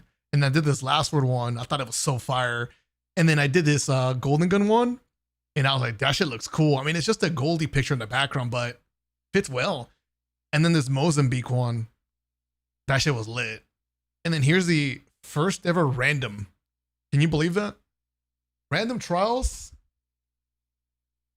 I had already tried something without knowing what I was trying to do. About 7 years or so ago. Random loadouts and Rumble PvP live commentary. And you know, I never did another dim after that. But I had this idea. And I guess my brain juices just didn't flow because I didn't make it a thing. But I was already down to do different stuff back then. Yeah, I had Apex content on my channel. Look at that shit. 1v3 Apex. I had Mozambique. I was doing a challenge. And gives you an idea of like the type of player that I was. High kills, different combos, challenges, the Mozambique only for a win.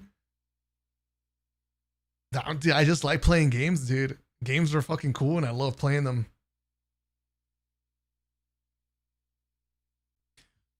Charles is not coming back.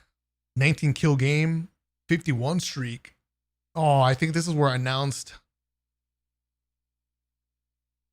my Advanced GG sponsorship. Poof. That was fucking lit, guys. Dude, thanks to Destiny, I got sponsorships. And I got my own flavor. I got an energy can. And I got a cup. Dude, this is 7 years ago, by the way. God damn. Dark Legend, thanks so much for the tier 3, 48 months, man. Thank you so much for that. Appreciate you, man. Uncle Koosh with the 5. Thank you so much, Uncle Koosh. Thanks, guys.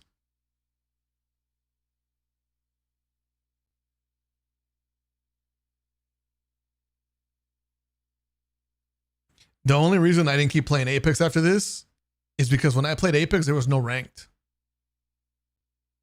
But during this time that I was playing Apex, if they introduced ranked sooner, dude, who knows what would have happened. But at this point, I must have had so much confidence in myself knowing like what people liked on my channel, because I didn't do, look how far it was before I did another 50 streak. I had them here. I had this one over here, 67 defeats, 50 streak challenge.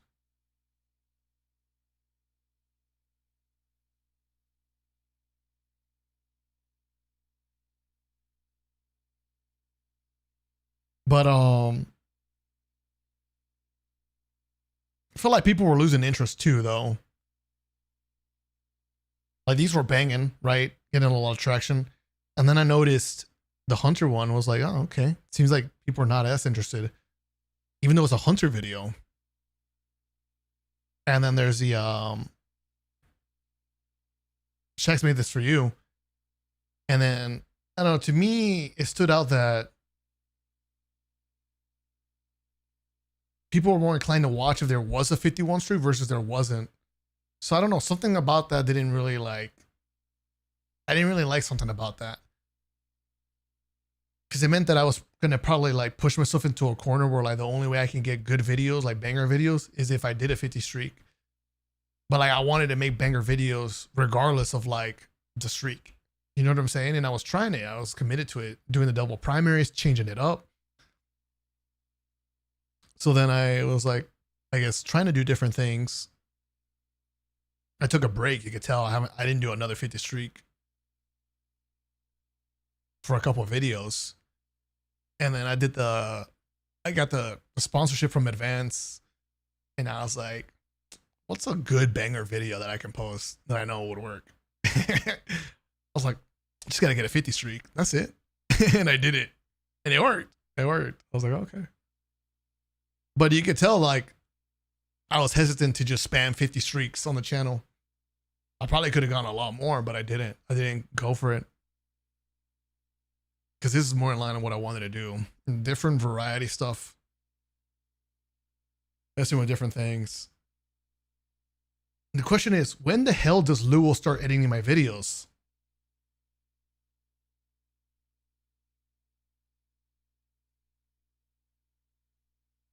Yeah, it might be this one. Thorn is my favorite hand cannon. Let's see.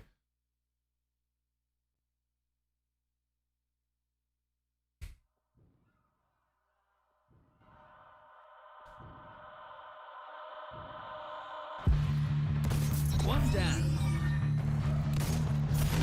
Two down. Damn! Dude, when Gambit came out, 10 seconds left. One more in the green. Oh, he's gonna run. Look at him now. fuck, dude. Alright, this is still me editing my videos, I'm pretty sure. Double down. Triple down. Look at them fall. Outstanding.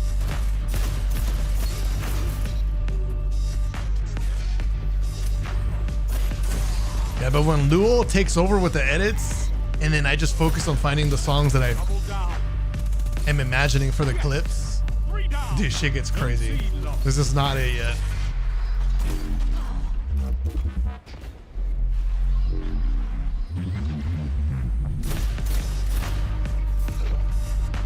Man, some of these songs aged well. It sounds so good. Shut the enemy down. Double down.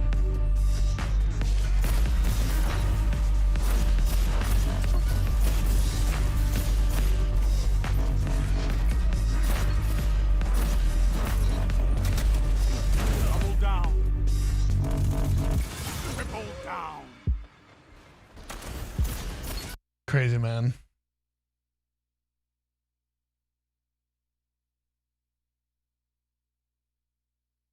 Okay. I shit you not.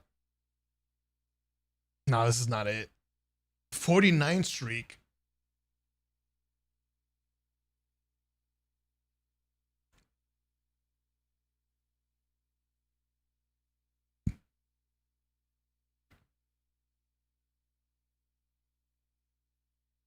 Dude, thanks to Destiny, I was able to move into this room. And I bought that statue as a trophy. Have it in storage. But I got myself that as a trophy for everything that you saw amounting to this moment.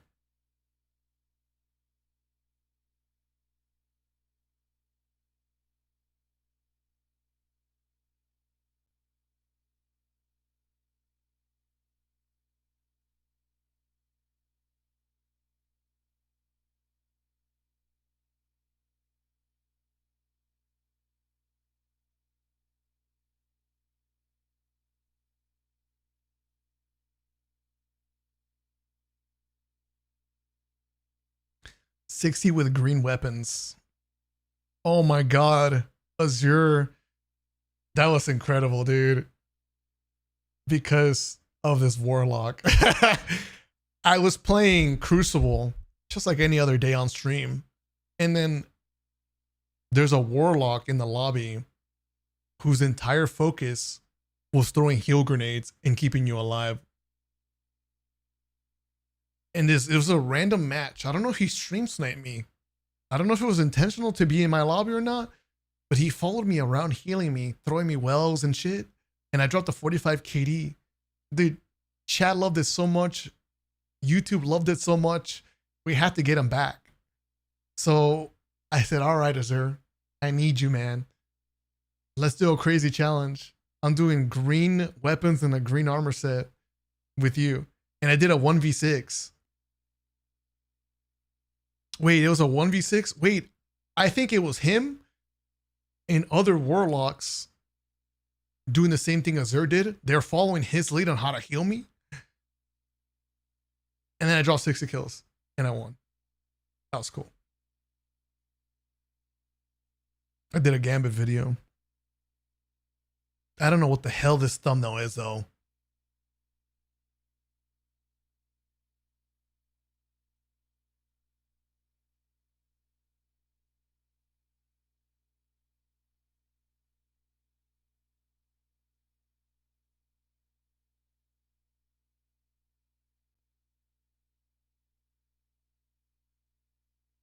There's no way I'm still editing my own videos here. Oh yeah, that's 100% my edits. What is that, 10? Holy shit. Top 10 shotguns.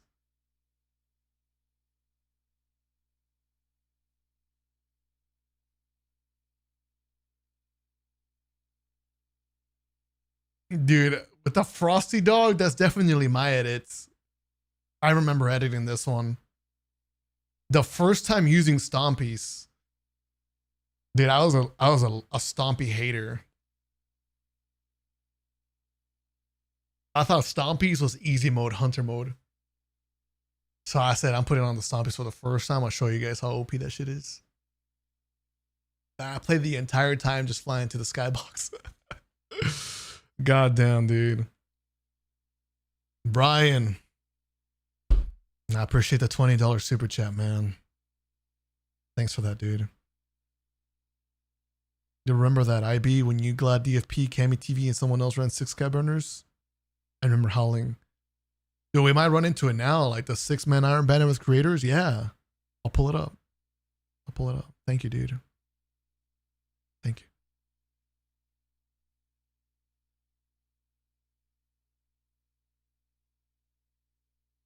Dude, and then I did something insane. Solo Shattered Thrombo with my best Crucible build. And this, I mean, this is not me trying to take credit, but unironically was the birth of solo, like, dungeon runs. There was nothing like that ever before. In my opinion, I never saw that. And the only reason I even did that is because people in this comment section for this video jokingly said, now do it in PvE. They said it as a joke. But to me, it was challenge accepted.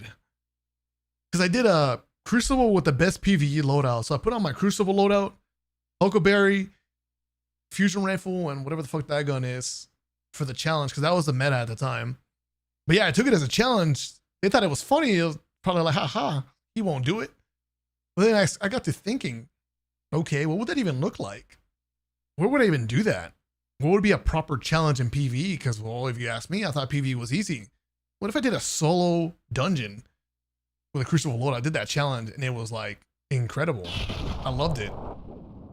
It was very challenging. Took me a long ass time. Halfer, thanks a lot for the 52 months. Welcome back. Welcome back.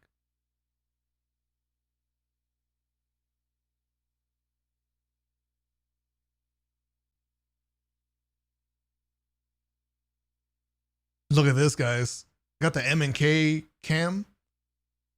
Dude, that's when I took Destiny serious. Like, I had a lot of respect for Crucible. So much so that I didn't think it was like cringe or lame to have an M&K cam for PvP.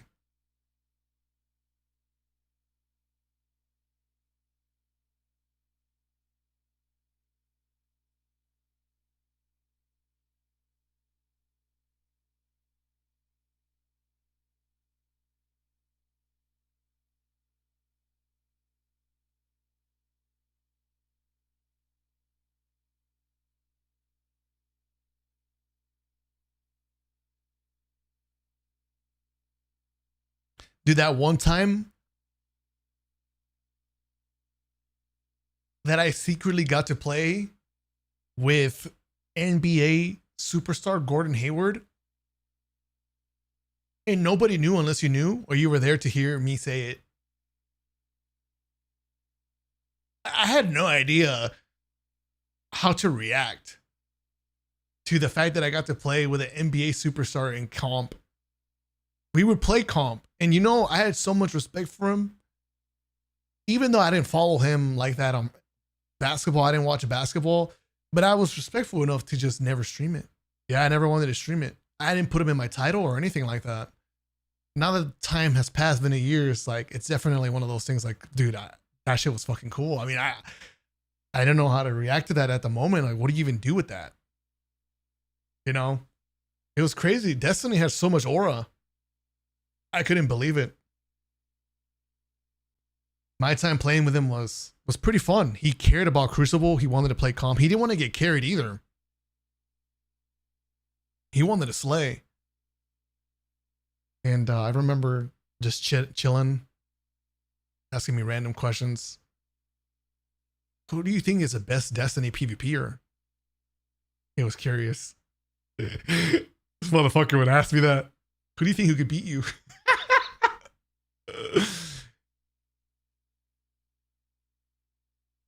And then I think the last time I ever heard from him all these years ago was, I think he was trying to invite me to play a tournament. I think it was like a Call of Duty tournament maybe. And I think I declined. Yeah. And since that, never heard from him, talked to him ever again. Who knows what would happen if I play that call tourney? Who knows?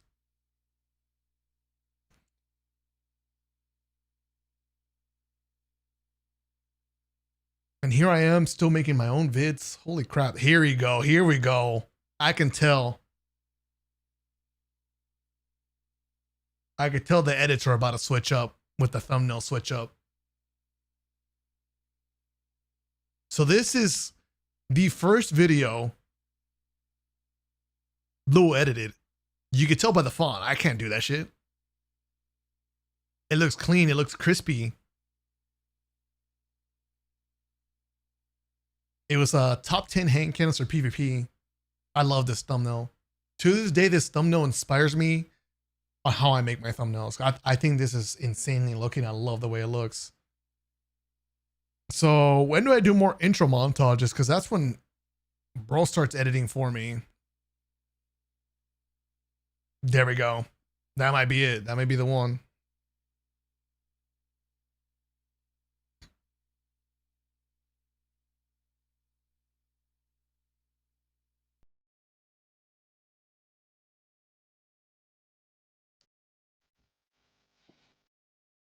Oh yeah, you can just tell.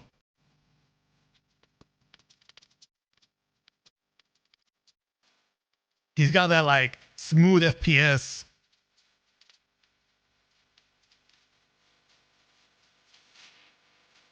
The smooth transition. Oh yeah.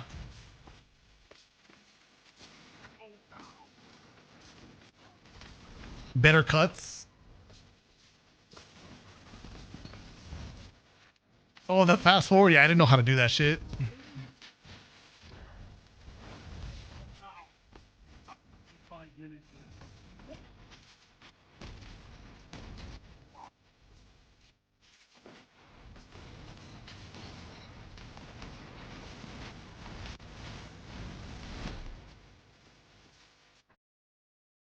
Hey, what's up, guys? Frosty. The snowman. Here in No. Then I was doing that for years, dude. I still got it. The snowman. It's not the same exact version, but I got a different version of it.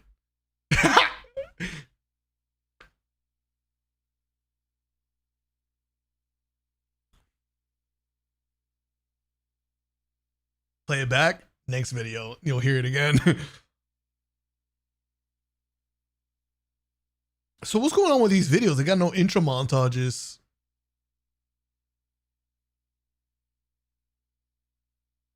Oh, there it is. I think some of these are just insane PvP match. And then there's like a showcase. Take a look at this one. This one was fucking wild, by the way.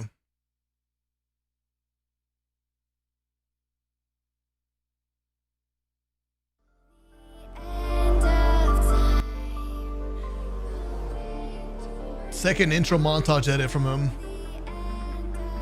Bro, I loved bows. I thought they were so fucking cool back during this era.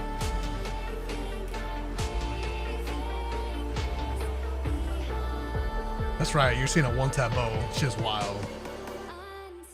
Dude, he did the black and white. I never thought about that. Oh, the slow-mo. Yeah, I couldn't do that. Hey, one of you guys have seen this clip, and you probably know where you saw it too.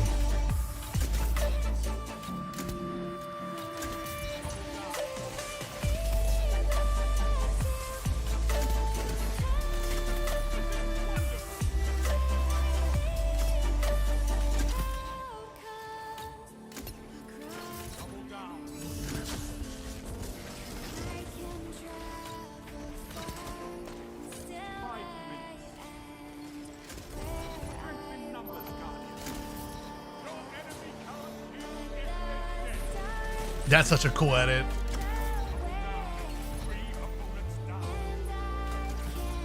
I need to remember that edit. I need to use that.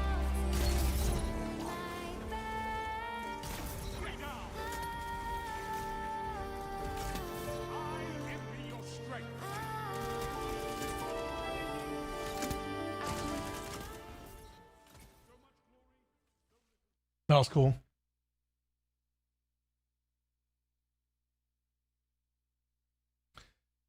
But yeah, during this time, Lewis started taking over with the edits.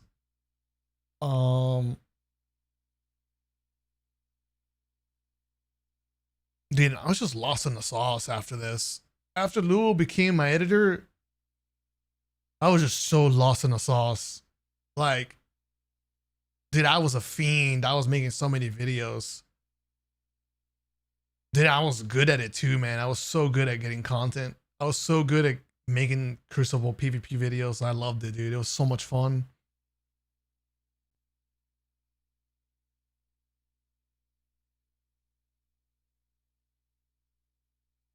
And then I think I started, little by little easing into someone else, Terminator, making my thumbnails.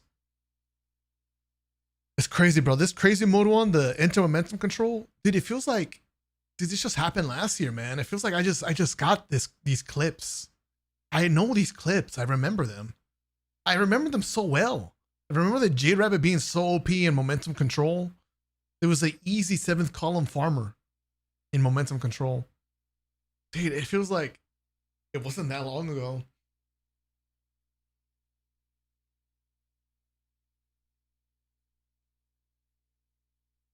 Oh, dude, here's another dungeon run. Solo flawless dungeon with commentary, Pit of Heresy. I remember the trio crew Goth, Broman, and Crafty. My god, how things have changed. Yeah, that was an OG team. So many OG like squads.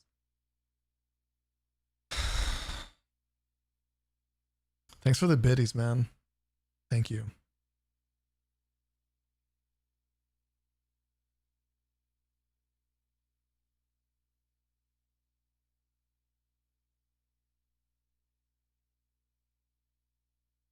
I mean, I just got lost in the sauce. Content machine. So many videos. Every video was a banger. So many videos are just insane bangers. I couldn't believe that Pit of Heresy. I couldn't believe the Luna's Howl, the 1v3. Dude, the I Lost It Toxic Bolt. Dude, that was the birth of Toxic Bolt. Dude, this one fucking gun started it all.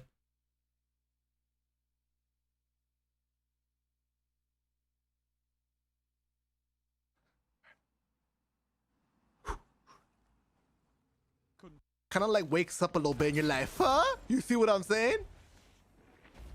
Now you smack it a couple more times because it kind of loses all the juice after like a first gunfight or whatever.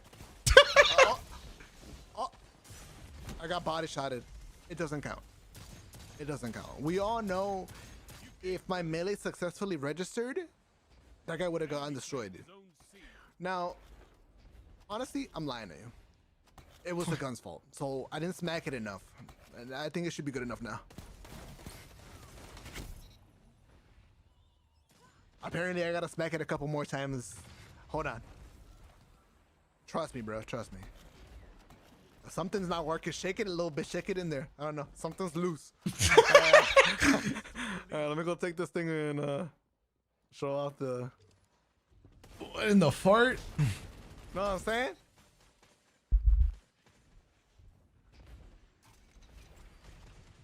We're gonna go ahead and push this guy here from behind. Smack it a little bit. Hey, you see what I'm saying? You smack it enough, it works. Smack it again. One more time. I don't trust it. Smack it even more. Oh, man. I'm scared. Such an idiot. How did I have the confidence to do any of this, to talk like this? Man, this thing is so good, bro. Oh my god, you see what happens when you smack it? Let me get away from there. And I did acknowledge over time that my commentary was pretty fucking basic. I don't trust this. Hold on. I'm not really saying anything different. Oh my god, it's literally broken. But I thought it was pretty fun what I was trying to do. Smack it a little bit more. And I was like, dude, I would like to do this better. And then there was the birth of Toxic Bolt. 6 damage from there. Man, I've been going through a lot of creators' videos this week. Caught yours just now and it hit me hard. I relate a ton. Destiny was our game, our experiences. Through all our anger with it, we were angry because of how much we loved it and knew what it could be and once was. Seeing the pain in your face watching some of these old clips is tough. I hope this isn't the end. Thanks for all the amazing plays and content over the last 12 years. Dude, 12 years, man. I mean, I'm thankful for you guys too. Try to smack it against the wall or something. It's been a pretty long, wild journey. Crazy to think I was a part of this community. Like, I was a part of something bigger. I was in the Destiny community. Wow. You see, if he didn't proc his lock-on ability from his melee, he was gonna get destroyed. But unfortunately, the impact that people have had on me and the impact I've had on people throughout the years. Yeah. They can't do anything. Hold on, you smack it. And then you don't get the kill. Dude, I thought this gun was so trash. Watch, observe. Focus fire.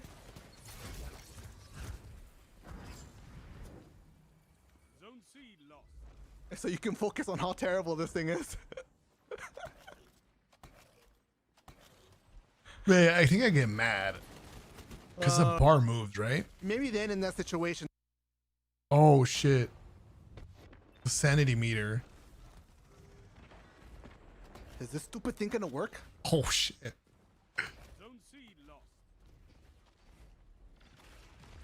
I'm here. I got focus fire. Don't say anything's gonna get me canceled. Past Bolt.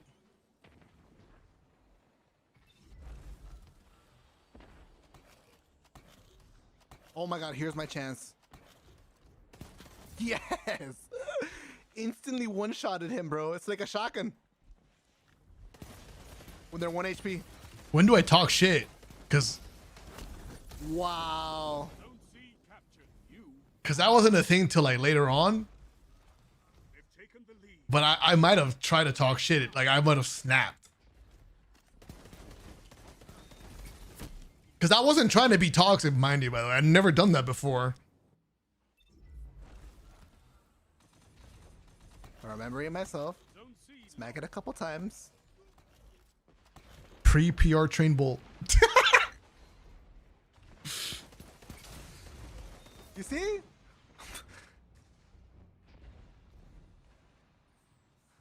My first toxic Bolt I remember Working was as against a team of designed. 5-6 and smoking them with mountaintop recluse.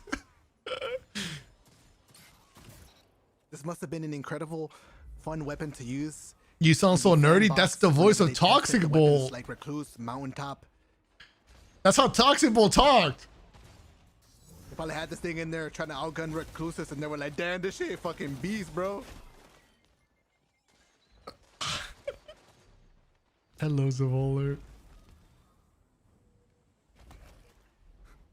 Not for being honest. If they were using this in the sandbox with focus fire, and what told them it was, I don't know what told them it was okay. I don't know if they thought it was good or something. I don't know. They put somebody on the other team with like sidearms only, bro, with like -5 range, bro. And they're like, all right, bro, you're gonna 1v1 the Cerberus and see how it pairs in the sandbox right now for Destiny 2 Crucible. Maybe then in that situation the thing was actually pretty good, and they were like, you know what? Tone down the range just a little bit, but like 5%, and I think their weapon is actually gonna perform pretty efficiently well in the current meta. Oh yeah, dude, I would never. And then someone was like, nah.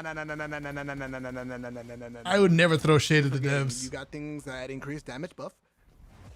Like the frontal assault. You got Empowering Rift, increases the range on it with Lunafaction, boots on a Warlock. You got One-Eyed Crutch, Weapons of Light. I say tone down the range by a -7%. And then you're looking at a pretty balanced weapon. See, I already know what goes on over there, bro. I already know how they're working over there. Oh, look at this thing. Thank you so much for the 37 months. I don't know how to read your name, but thanks so much. See, I clearly made the misplay right there by jumping in the vertical space. Not, you know. Was this the gun hated before final warning? Yes. Completely. I mean, this is the gun that started Toxic Bolt. A clear disadvantage in that fight. This is the gun that birthed Toxic Bolt. I did this not knowing what I was doing. No, obviously there's like some sort of skill-based lobby balancing in the matchmaking. Dude, I was still talking about lobby balancing this long ago. More impressive with the fact that I managed to top frag on my team, dropping a whopping 26 defeats, 5 advantage, by the way, 5 advantage, whatever that means, in a crazy 1.44 KAD. Wow.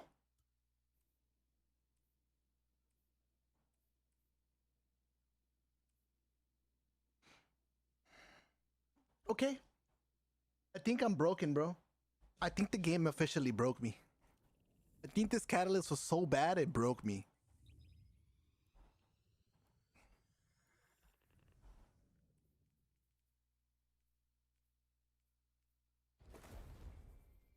I feel like I'm about to snap.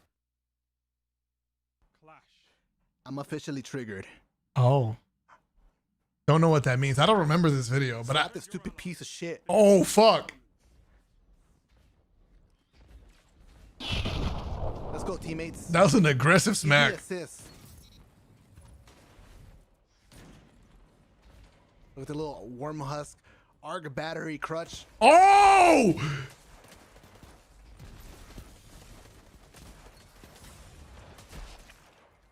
Teabag shooting with a midnight coup. A midnight coup. Like, who does that? You just teabag shot in a classic mixed match for 5 Crucible tokens.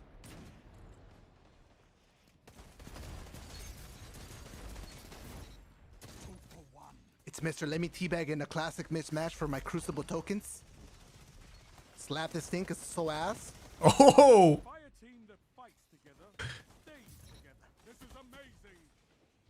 You can see I'm beginning to. The toxic bolt is beginning to be born, bro. Piece of shit.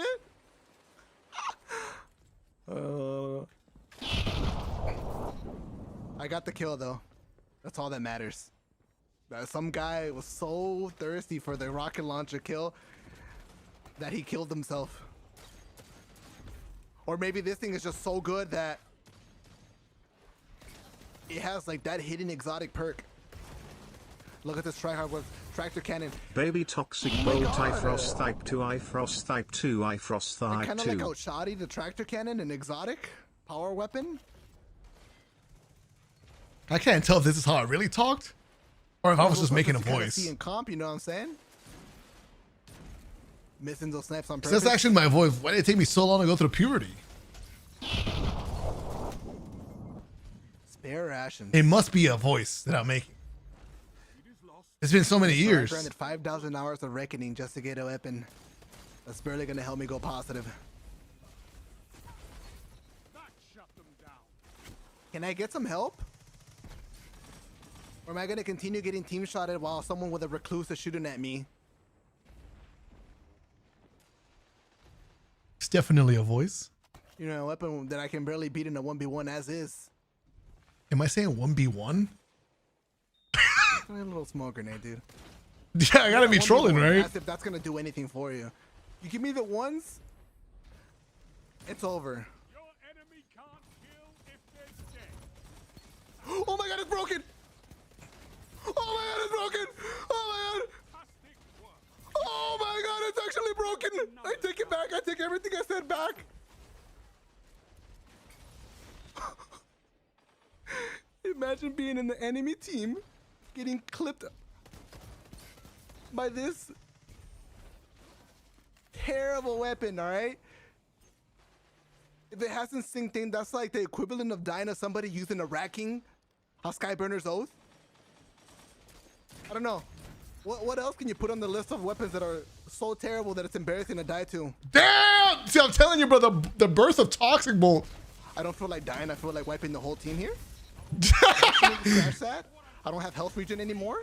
Maybe not possible. Actually possible. I don't feel like dying. I feel like wiping the whole team. Balancing, focusing on the foundation for Crucible, by the way. Teammate, why are you scaring me like that, man? Do you not see I'm in the zone right now? Don't do me like that, bro. Literally clench my butt cheeks in that moment. Okay. Okay.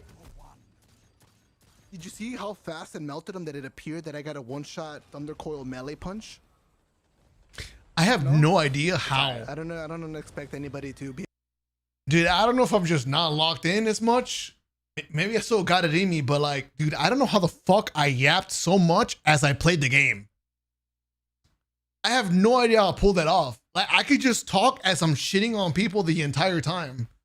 Dude, that shit's tough. It would have followed the speed at which I play. Josh Miller, try a little bit harder, my guy. Try a little bit harder, man. Right now you're at 10 out of 10, but I need you to go to 50 out of 10. Because the fact that I'm actually wrecking with this thing is quite embarrassing.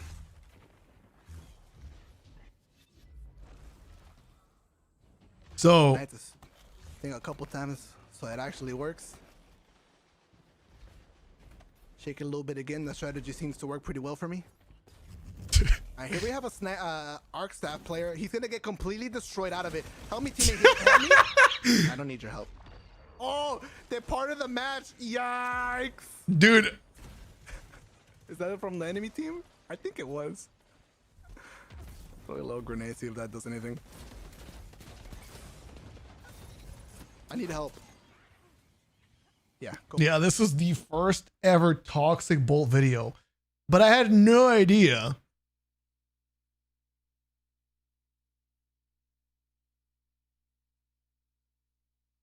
In the comments, my #1 comment from 6 years ago says, honestly, like this Toxic Bolt. He's fucking hilarious. Punching the gun is the most tight thing you can do. Should have warmed up a little bit. Should have played it more than 8 hours. Made me laugh. This gun's so broken, Frost tried to repair, but he couldn't. Slap this thing because it's so ass. So there was a lot more comments on this video than other videos that I've posted. And by the views, you could tell a lot of people watched it. I was like, is there something here? Is there something that people really like that I could maybe do more of? And it definitely became a thing. But not immediately, because I still didn't know what I was doing, that how I could turn that into a video. But eventually I did something. Fizzle, thanks a lot for the 34 months. Robo Dom, thanks for the brand new sub. Wolf, 25 months. Thank you so much, man. Miss Mindy with the 48 months. I'm very thankful, guys. Thank you so much. When we get in that unbanned request video, dude, we should do it as part of the send off to Destiny. It's gonna be a lot of Destiny unbanned requests. I'm gonna have to go through it. I still owe you guys that. I'm super down still. I'm just fucking lazy.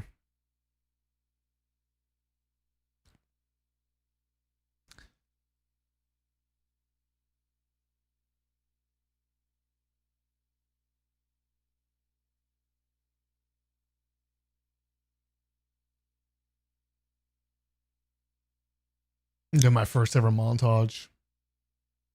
Holy aura.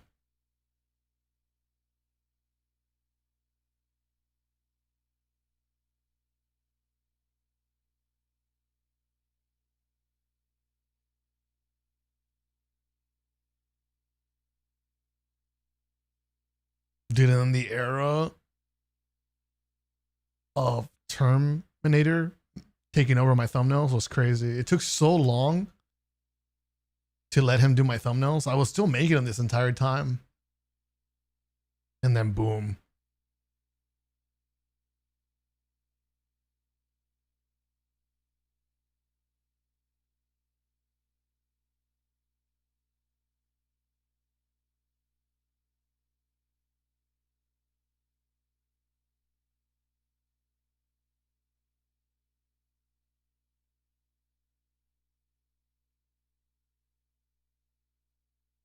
So clean, huh? Yeah, at this point, I was just spamming vids, dude. Oh, here's that Iron Banner video someone brought up. Glad MTash Sir D. You can see the Skyburner's oath in the thumbnail. You can see the bubble.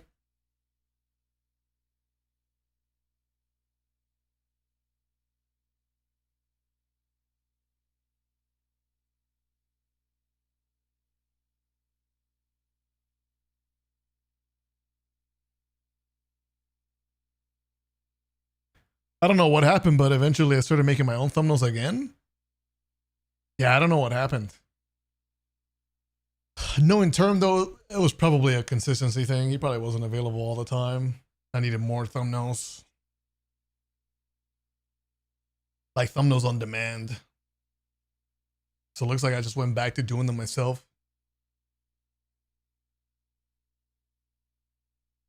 No shot. This got 960,000 views.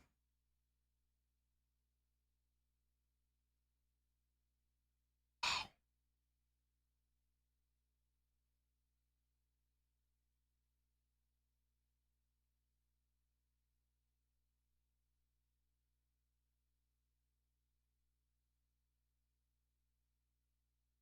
Dude, this is my first time playing with Astacross. Look at that. 2v3 with Astacross for flawless.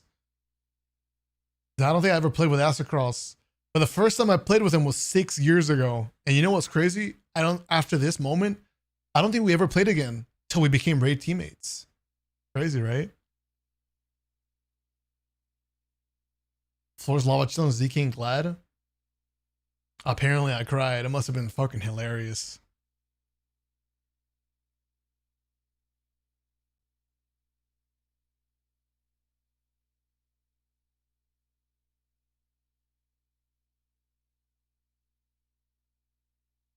Glad and ZK trials.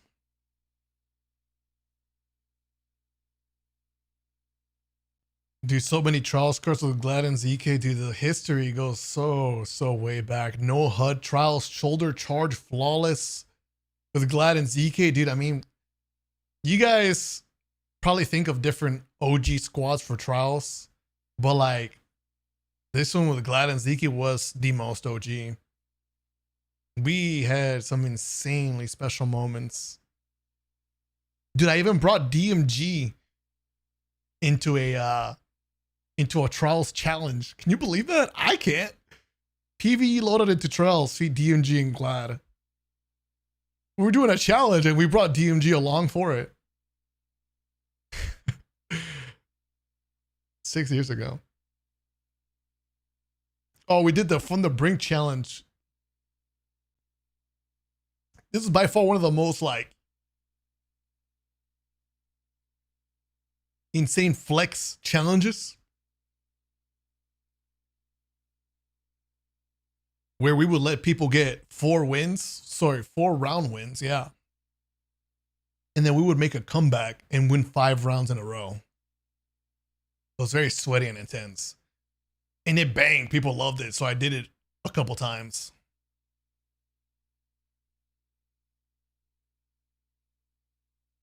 Yeah, I uploaded a Valorant video too. I can't believe people watched it.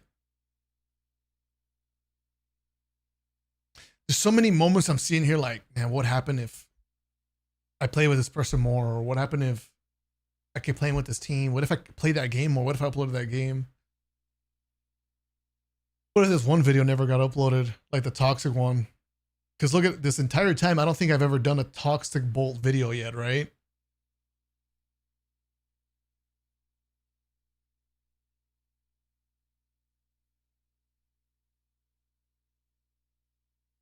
Yeah, I don't think I've still yet done a toxic bolt video, but these challenges were starting to like give me ideas, almost like encourage that like troll energy a little bit, like the fun and troll around energy. Trial Cerberus challenge was cool. Triple Cerberus, so we couldn't like, we had to hold hands.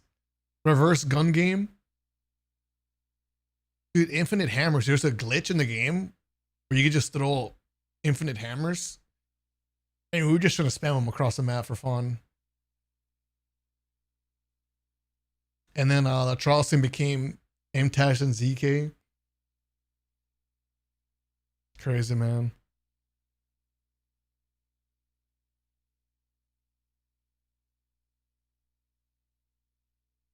The vendor challenge. This was, you know, funny enough, a couple of years ago when I was looking for inspiration on what new or fun content to make, like this was an inspiration. Destiny forever. Remember when I did the wheel, spin the wheel, and then I went to different vendors? Yeah, this was inspiration for that. I never made this into a series. But we did the vendor challenge plenty of times. Like last year or the year before that, we were doing the spin the wheel. The Taste of Rainbow. This one inspired the Flawless card that you saw with the spin the wheel. All the trace rifles and then changing trace rifles every single game. It's cool, man.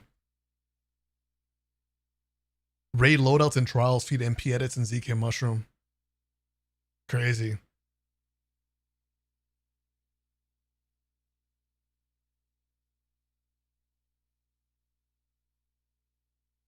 Reacting to the Almighty event.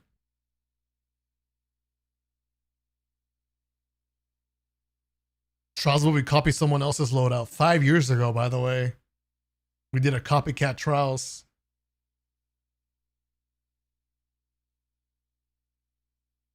I never turned it into a series. It's crazy how many like banger ideas I was sitting on. I didn't even know like had more potential to like be more than just one video. The vendor challenge, the Taste of Rainbow, the rating trials,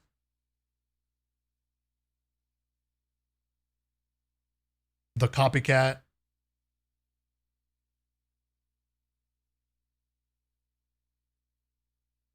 the gun game.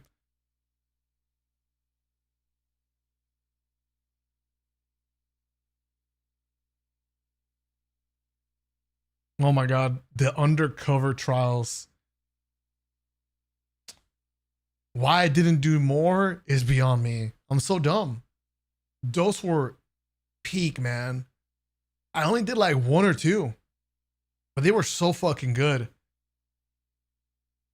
I think I just didn't like the amount of effort required to make it happen, especially with people telling others who they were playing with. The risk of people being messaged and spoiling the fun, I didn't think it was worth it. It would happen too often, I think. And it's funny because after all this PvPing, bringing Glad into PvP, then I start my PvE arc with Glad.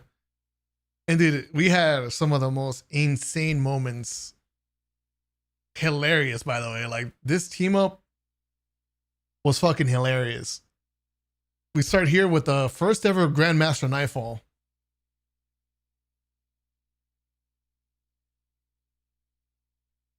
I don't know if this is the first time it was ever introduced to the game, but it kind of seems like it was the first ever GM. And I was trolling my teammates, apparently. How? I don't even remember, but I'm curious. God, I haven't used this gun in a while.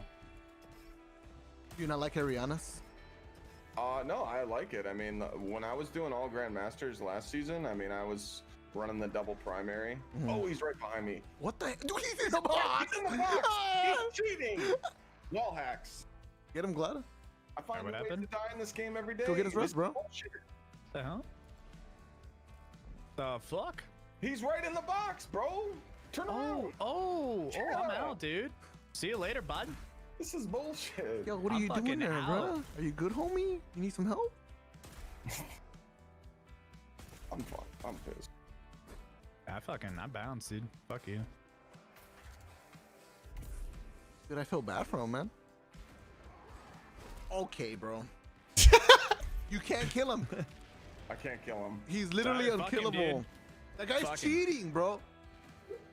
I mean, this is literally a cheating ad in PvE right now. I tried blinding him. Let him live. I'm out. Just let him be, man. I take it back. Together, we're gonna end this. Oh, I remember this moment. I should have cursed her out, don't I? Nope. Same Glad fucking hated me, bro.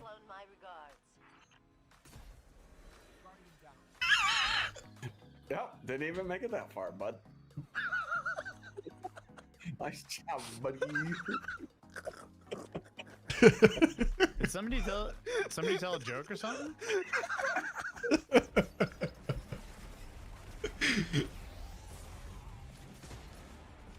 Oh wait, what? What?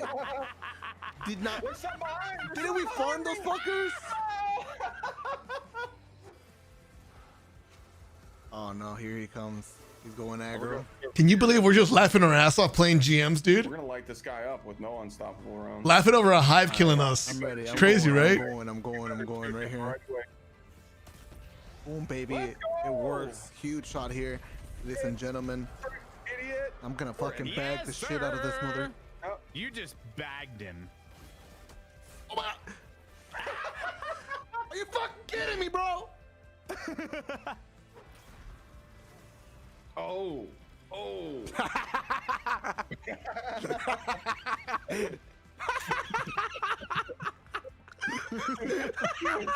Dude. His invis and literally got detected right away.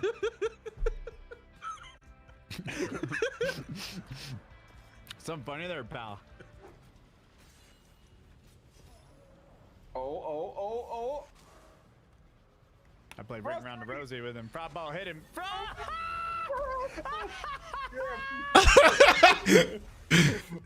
Oh, you shitter.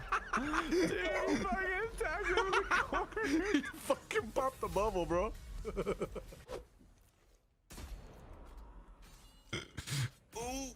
Didn't get the aim assist on the nade.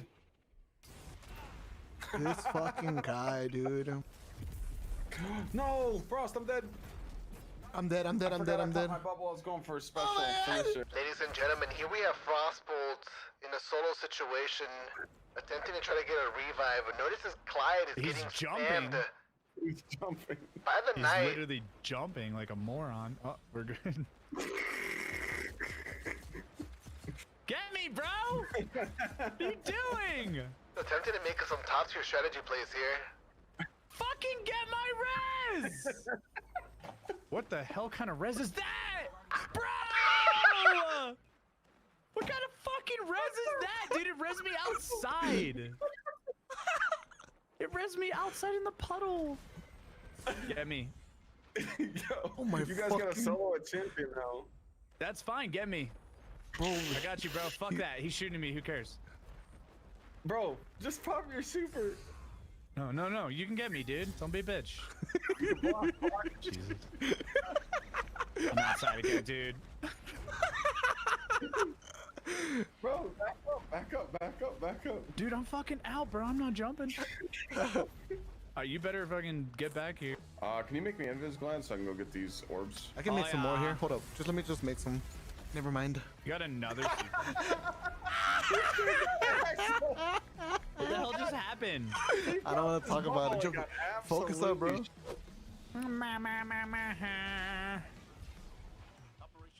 Yeah. Dude, I fucking miss those moments, man. Those days. Those good times.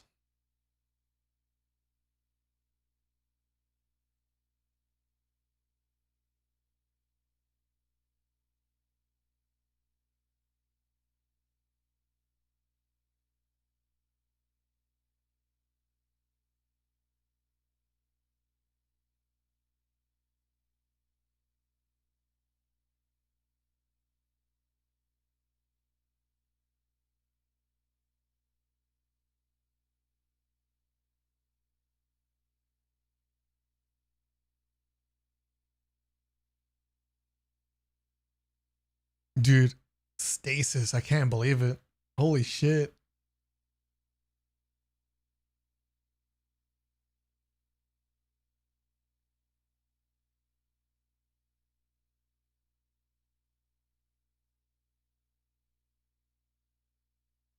Dude, that seems like it was just a year or two ago.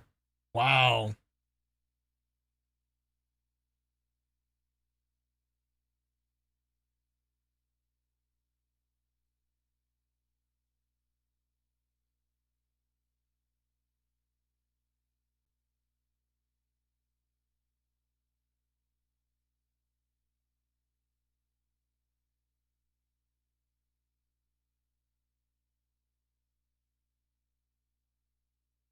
Dude, I did a GM with Fallout Place and Evan F.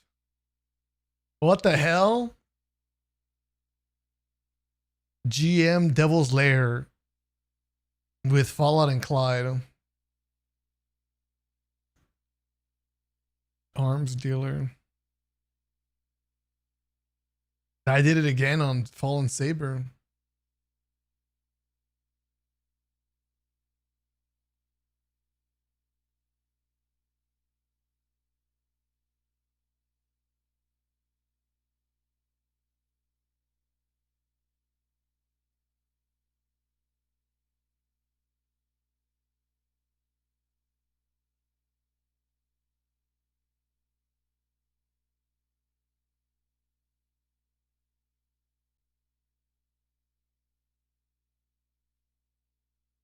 Dude, Grandmaster Glassway with Glad and Chevy.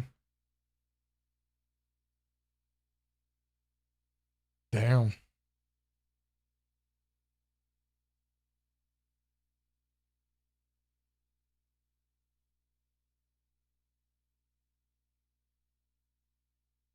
the Witch Queen reveal. And then I guess I started doing a switch up. I wanted to add my face to the thumbnails.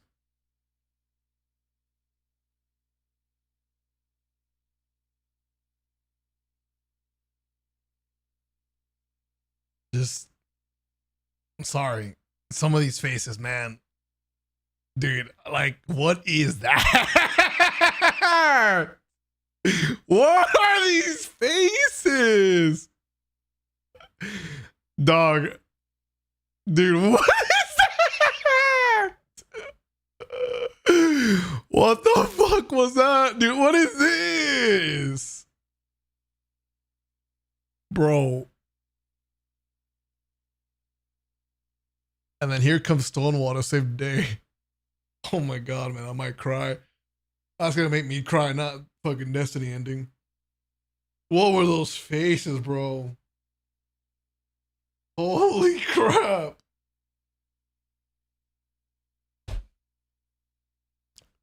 Dude. Give us a face emote. I don't think I have those pictures. They don't exist anymore. Oh god. I played Halo Infinite. That shit was lit.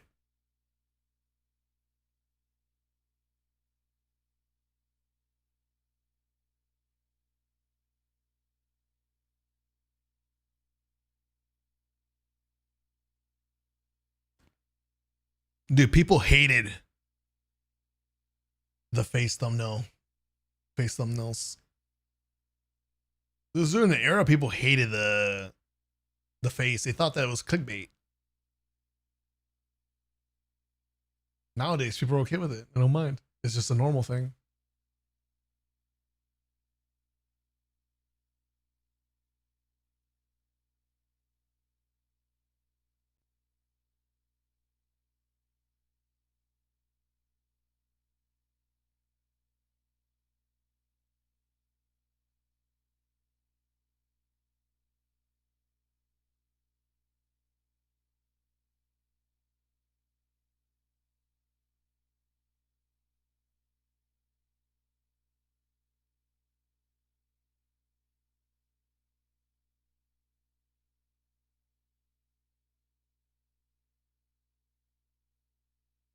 Had a different thumbnail maker.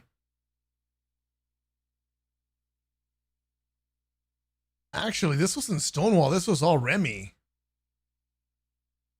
Yeah, even before that. Yeah, no. This is all Remy. Because it's 3D work. 100%. All Remy.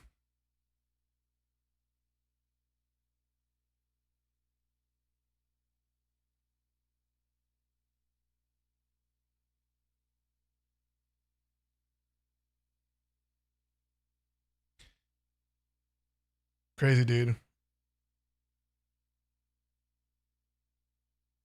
Flaws with Datto and patty cakes. Cool. Was this whenever I... Oh, yeah. This is a really hard video to make back in the days. Issues with Grenadier Jake and ZK Mushroom, the truth. Why did I stop playing with Grenadier Jake and ZK Mushroom? You know...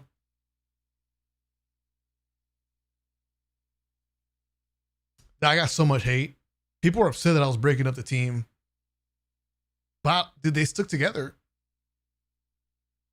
And I just had a vision, man. I had a vision. People didn't believe in the vision.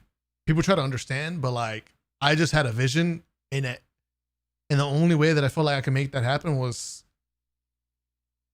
to just change it up. I need to change something up.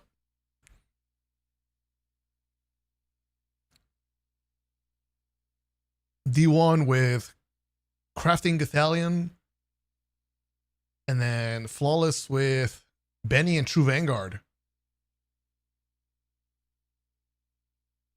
Flawless with Datto and Patty Cakes. I mean, you can see the amount of collabs. Like, it was very different. Like, unexpected collabs, I would say. Holy crap, dude, the Datto deletes my vault. Really? It was 4 years ago? Wow.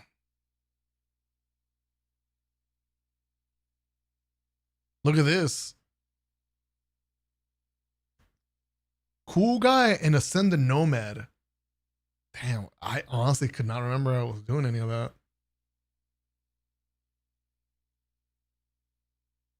My graphics are 4 years old? What? 4 years since I've done a refresh? Dude, look at this starting soon screen.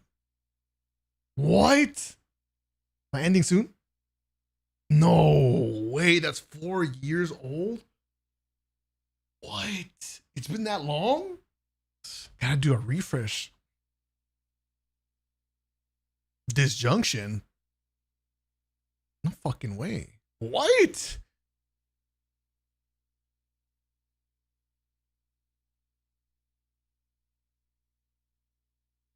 Well, I played with Astacross and Mr. Fruit. That was a cool ass team up. Reunited with Grenadier Jake and ZK Mushroom.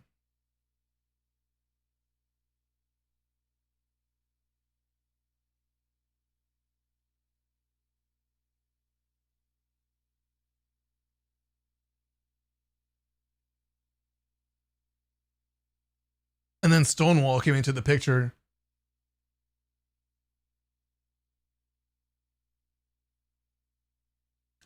Not exactly sure why,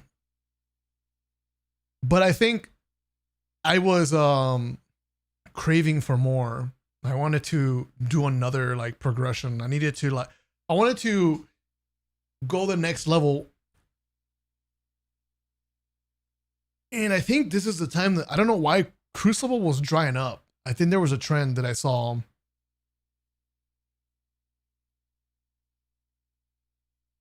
I don't know what I saw, but something must have been happening that I was like, dude, I need to figure something out, because Crucible stuff was like not as popular as I thought it was, like how it should have been. Maybe it's the 40K. Yeah, I think it was, because you remember seeing all this era like in the past we were scrolling through. It was like 80K, 100K, 200K views. And when it started dipping to like 50K, 40K, I mean, I was questioning, do I need to switch it up? Do I need to like improve? So the strat was to work with someone that is more knowledgeable about title making and also like ideas behind videos, like formats. And I was working with Stone a lot to make like cool ideas, because that's what I wanted to do. I wanted to make badass ideas come to reality. I mean, even the Toxic Bolt video barely like got like 40K views. It was probably less back then, because now it's been many years. And I was like, okay, something's off. So we have the Crucible coaching. Okay. We have the Biz Built for Flawless reaction video, another reaction video, the invited Destiny community to play an unknown challenge to win.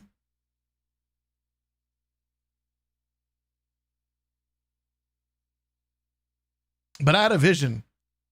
I felt at this point, guys, honestly, I sensed something in the force. I shit you not. I had a feeling Destiny 2 PvP was not going to be the same. And I had a vision. I didn't know how to explain it, but I needed to make this change. How different my channel looked. But you could tell it's so different. Even the content is so different in it. But I had a vision.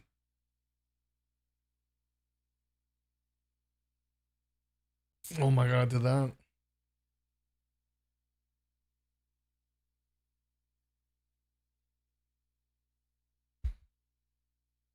And I think part of it was just, I wanted to make sure that no matter what I was uploading, like, you knew it was my video. And even if it meant people were going to get turned off from clicking on my videos because they don't want to see a face thumbnail. Back in the days, it was like frowned upon. At least people would know it was my content, because I was getting ready during this time to make different content beyond just PvP slaying. If you can't tell, like the purpose of the video started to seem different. It wasn't just 50 bombs anymore, 50 streaks, you know. It wasn't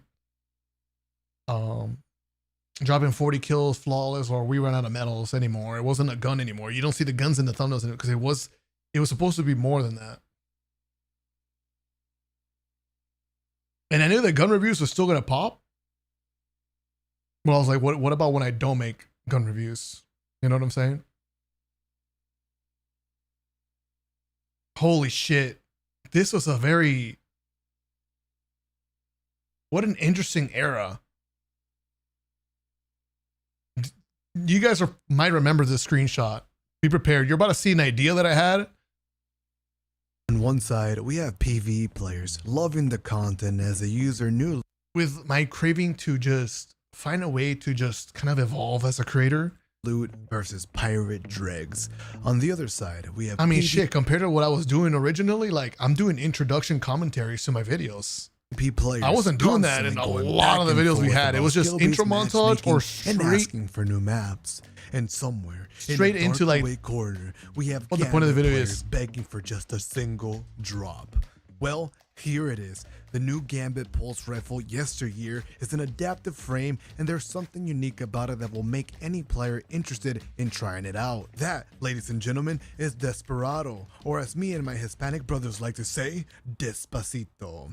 If your initial reaction wasn't immediately to load up the tower and get Gambit bounties, well, allow me to make it more clear to you. This Pulse Rifle is an adaptive frame that can roll with the perk Desperado. This perk was unique to weapons like Redrick's Claymore, Redrick's Broadsword, and lastly, the Messenger.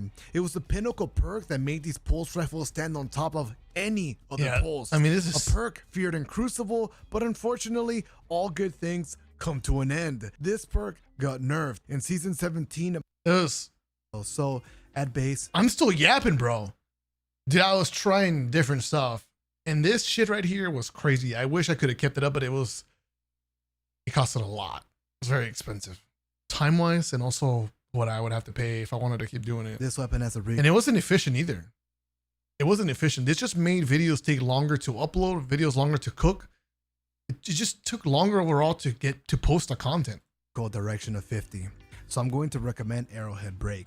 Slap on counterbalance. Was the coolest shit? It was. You'll see right now. 95. This is going to allow the weapon to shoot up vertically, and it'll feel great inside of gunfights. For magazines, I got ricochet rounds, which is a great option, but the best perk here is going to be high caliber rounds. Next up, my first trait is Outlaw. So man, I always crave to just I get a headshot kill, reload, change it up, because I was tired of showing you guys the Destiny 2 inventory screen with my Guardian.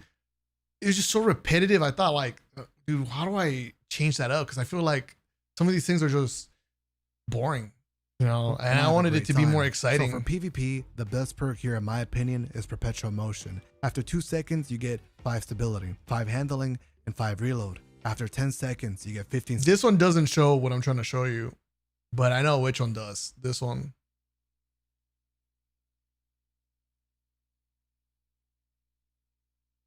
Crucible players rejoice. This season we have a piece of for something like small bore as well. See that? I wouldn't worry about boosting the recoil. That was pretty much the idea finalized, perfect. And it was so fucking cool. Piercing rounds. Here I would hunt for ricochet rounds. The next best one would be high caliber rounds. The first trait I'm using hipfire grip, which this works shit was so really fire well on an SMG. These type of weapons you kind of want to hipfire sometimes, so the perk is not a bad option. It increases the accuracy, stability, and precision hit target. You gotta think about like the smarts to it. It's showing you all the perks the gun can get without me having to like show you or tell you the options. You know what I mean? When firing from the hip, so I will be trying to utilize this perk in the gameplay. But we have several options for PvP and PvE. So let's go ahead and dive into the PvP options first. Now you can make this an MS Paint. Threat detector.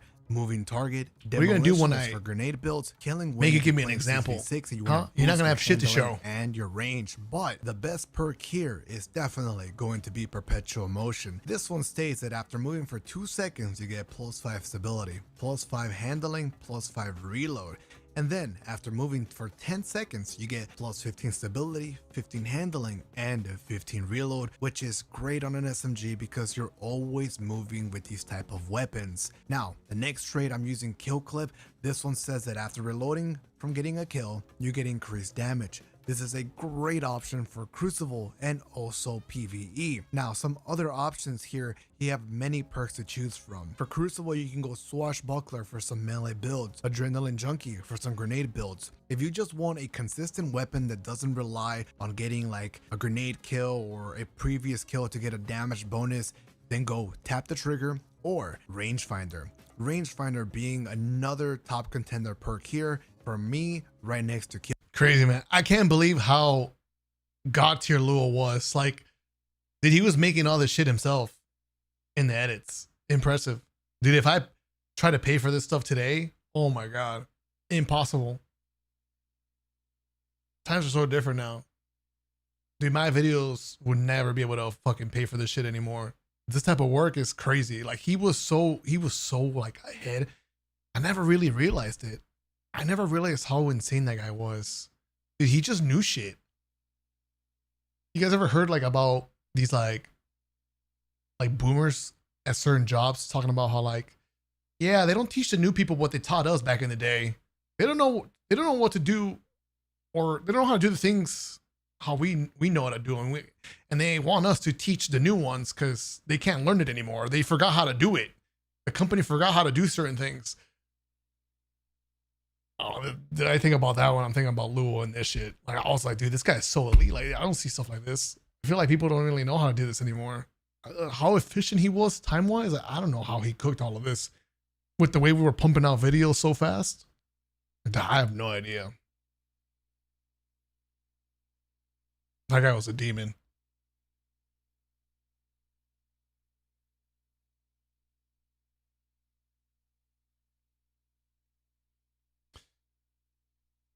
But yeah, man.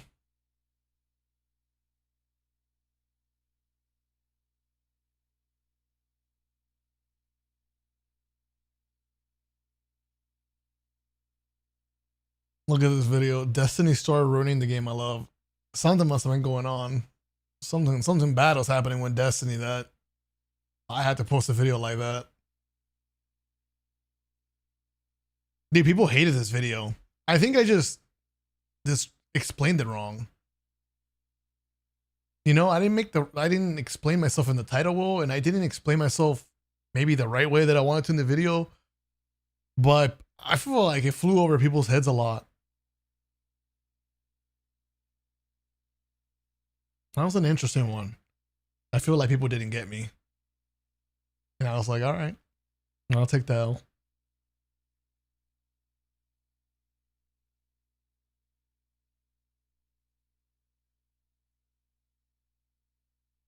But yeah, I'm like getting a bunch of like 30K view videos, and I was pretty bummed because I was just like used to the bar of like how insane Crucible videos were.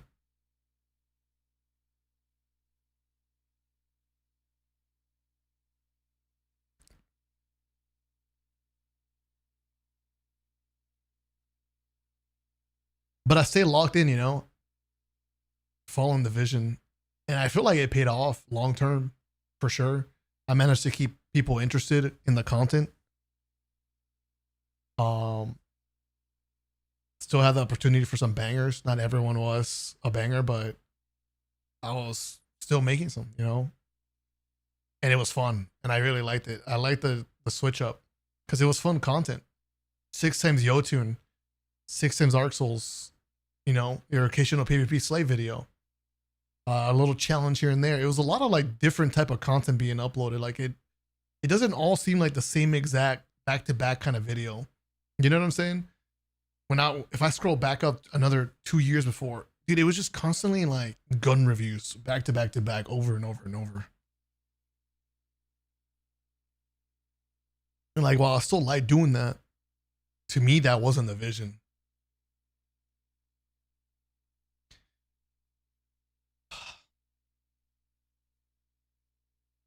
Dude, SRAM was so insane. Dude, the first ever random trials.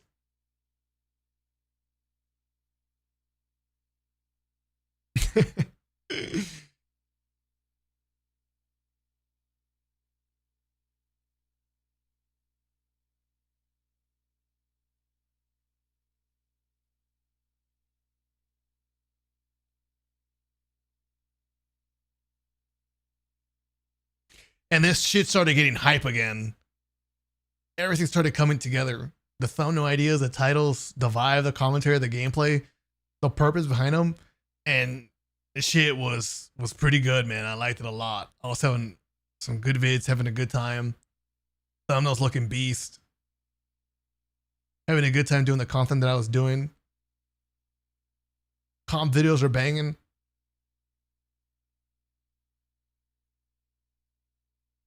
It's all making sense.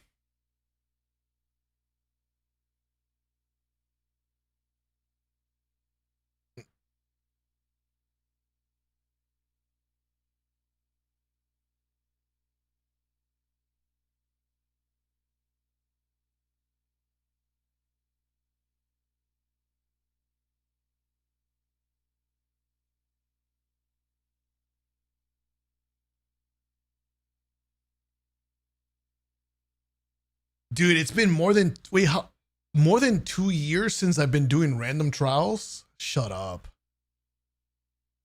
Has it been 3 years or only 2? More than 2 years for sure, right? Where was the first random? Oh my god, 3 years ago? No. Wow, it's been that long? Oh my god.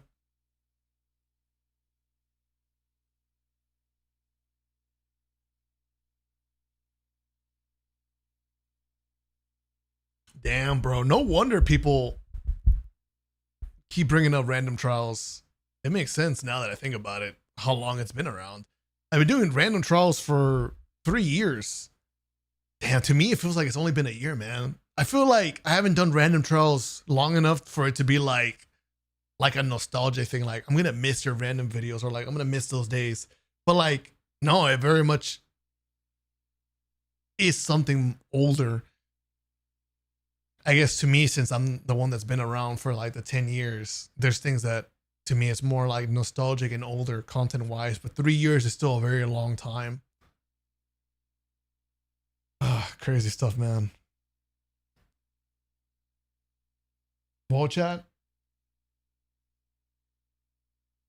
I feel like I've exhausted myself here long enough where I feel like I can now probably go to sleep without having any issues, overthinking too hard about stuff, doom scrolling too hard. I don't know how many times we're going to do this. I don't know how many times I'm willing to do this.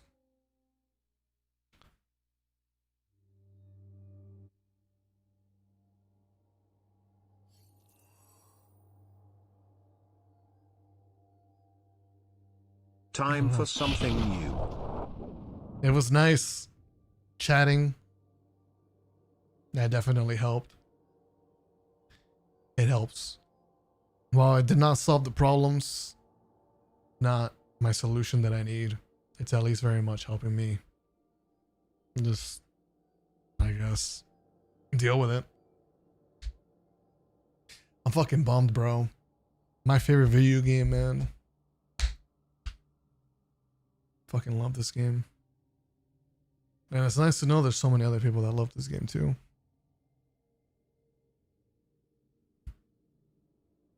Thankfully, we still got a chance to chat some more. Play June 9th.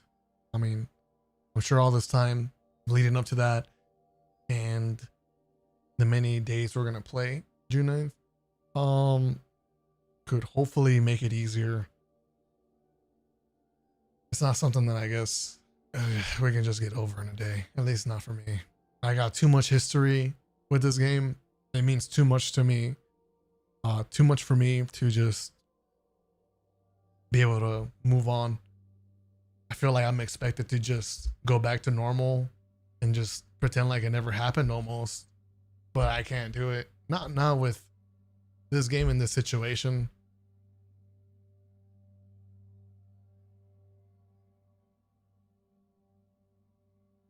Bring you guys another stream tomorrow, right? Hopefully with some games. I'm gonna get off. So thanks a lot. I'll talk to you guys tomorrow, all right? Dusty, thanks for the 20 months. Super, thank you for the 41. Have a good night, guys. Thanks for being there. See you guys later.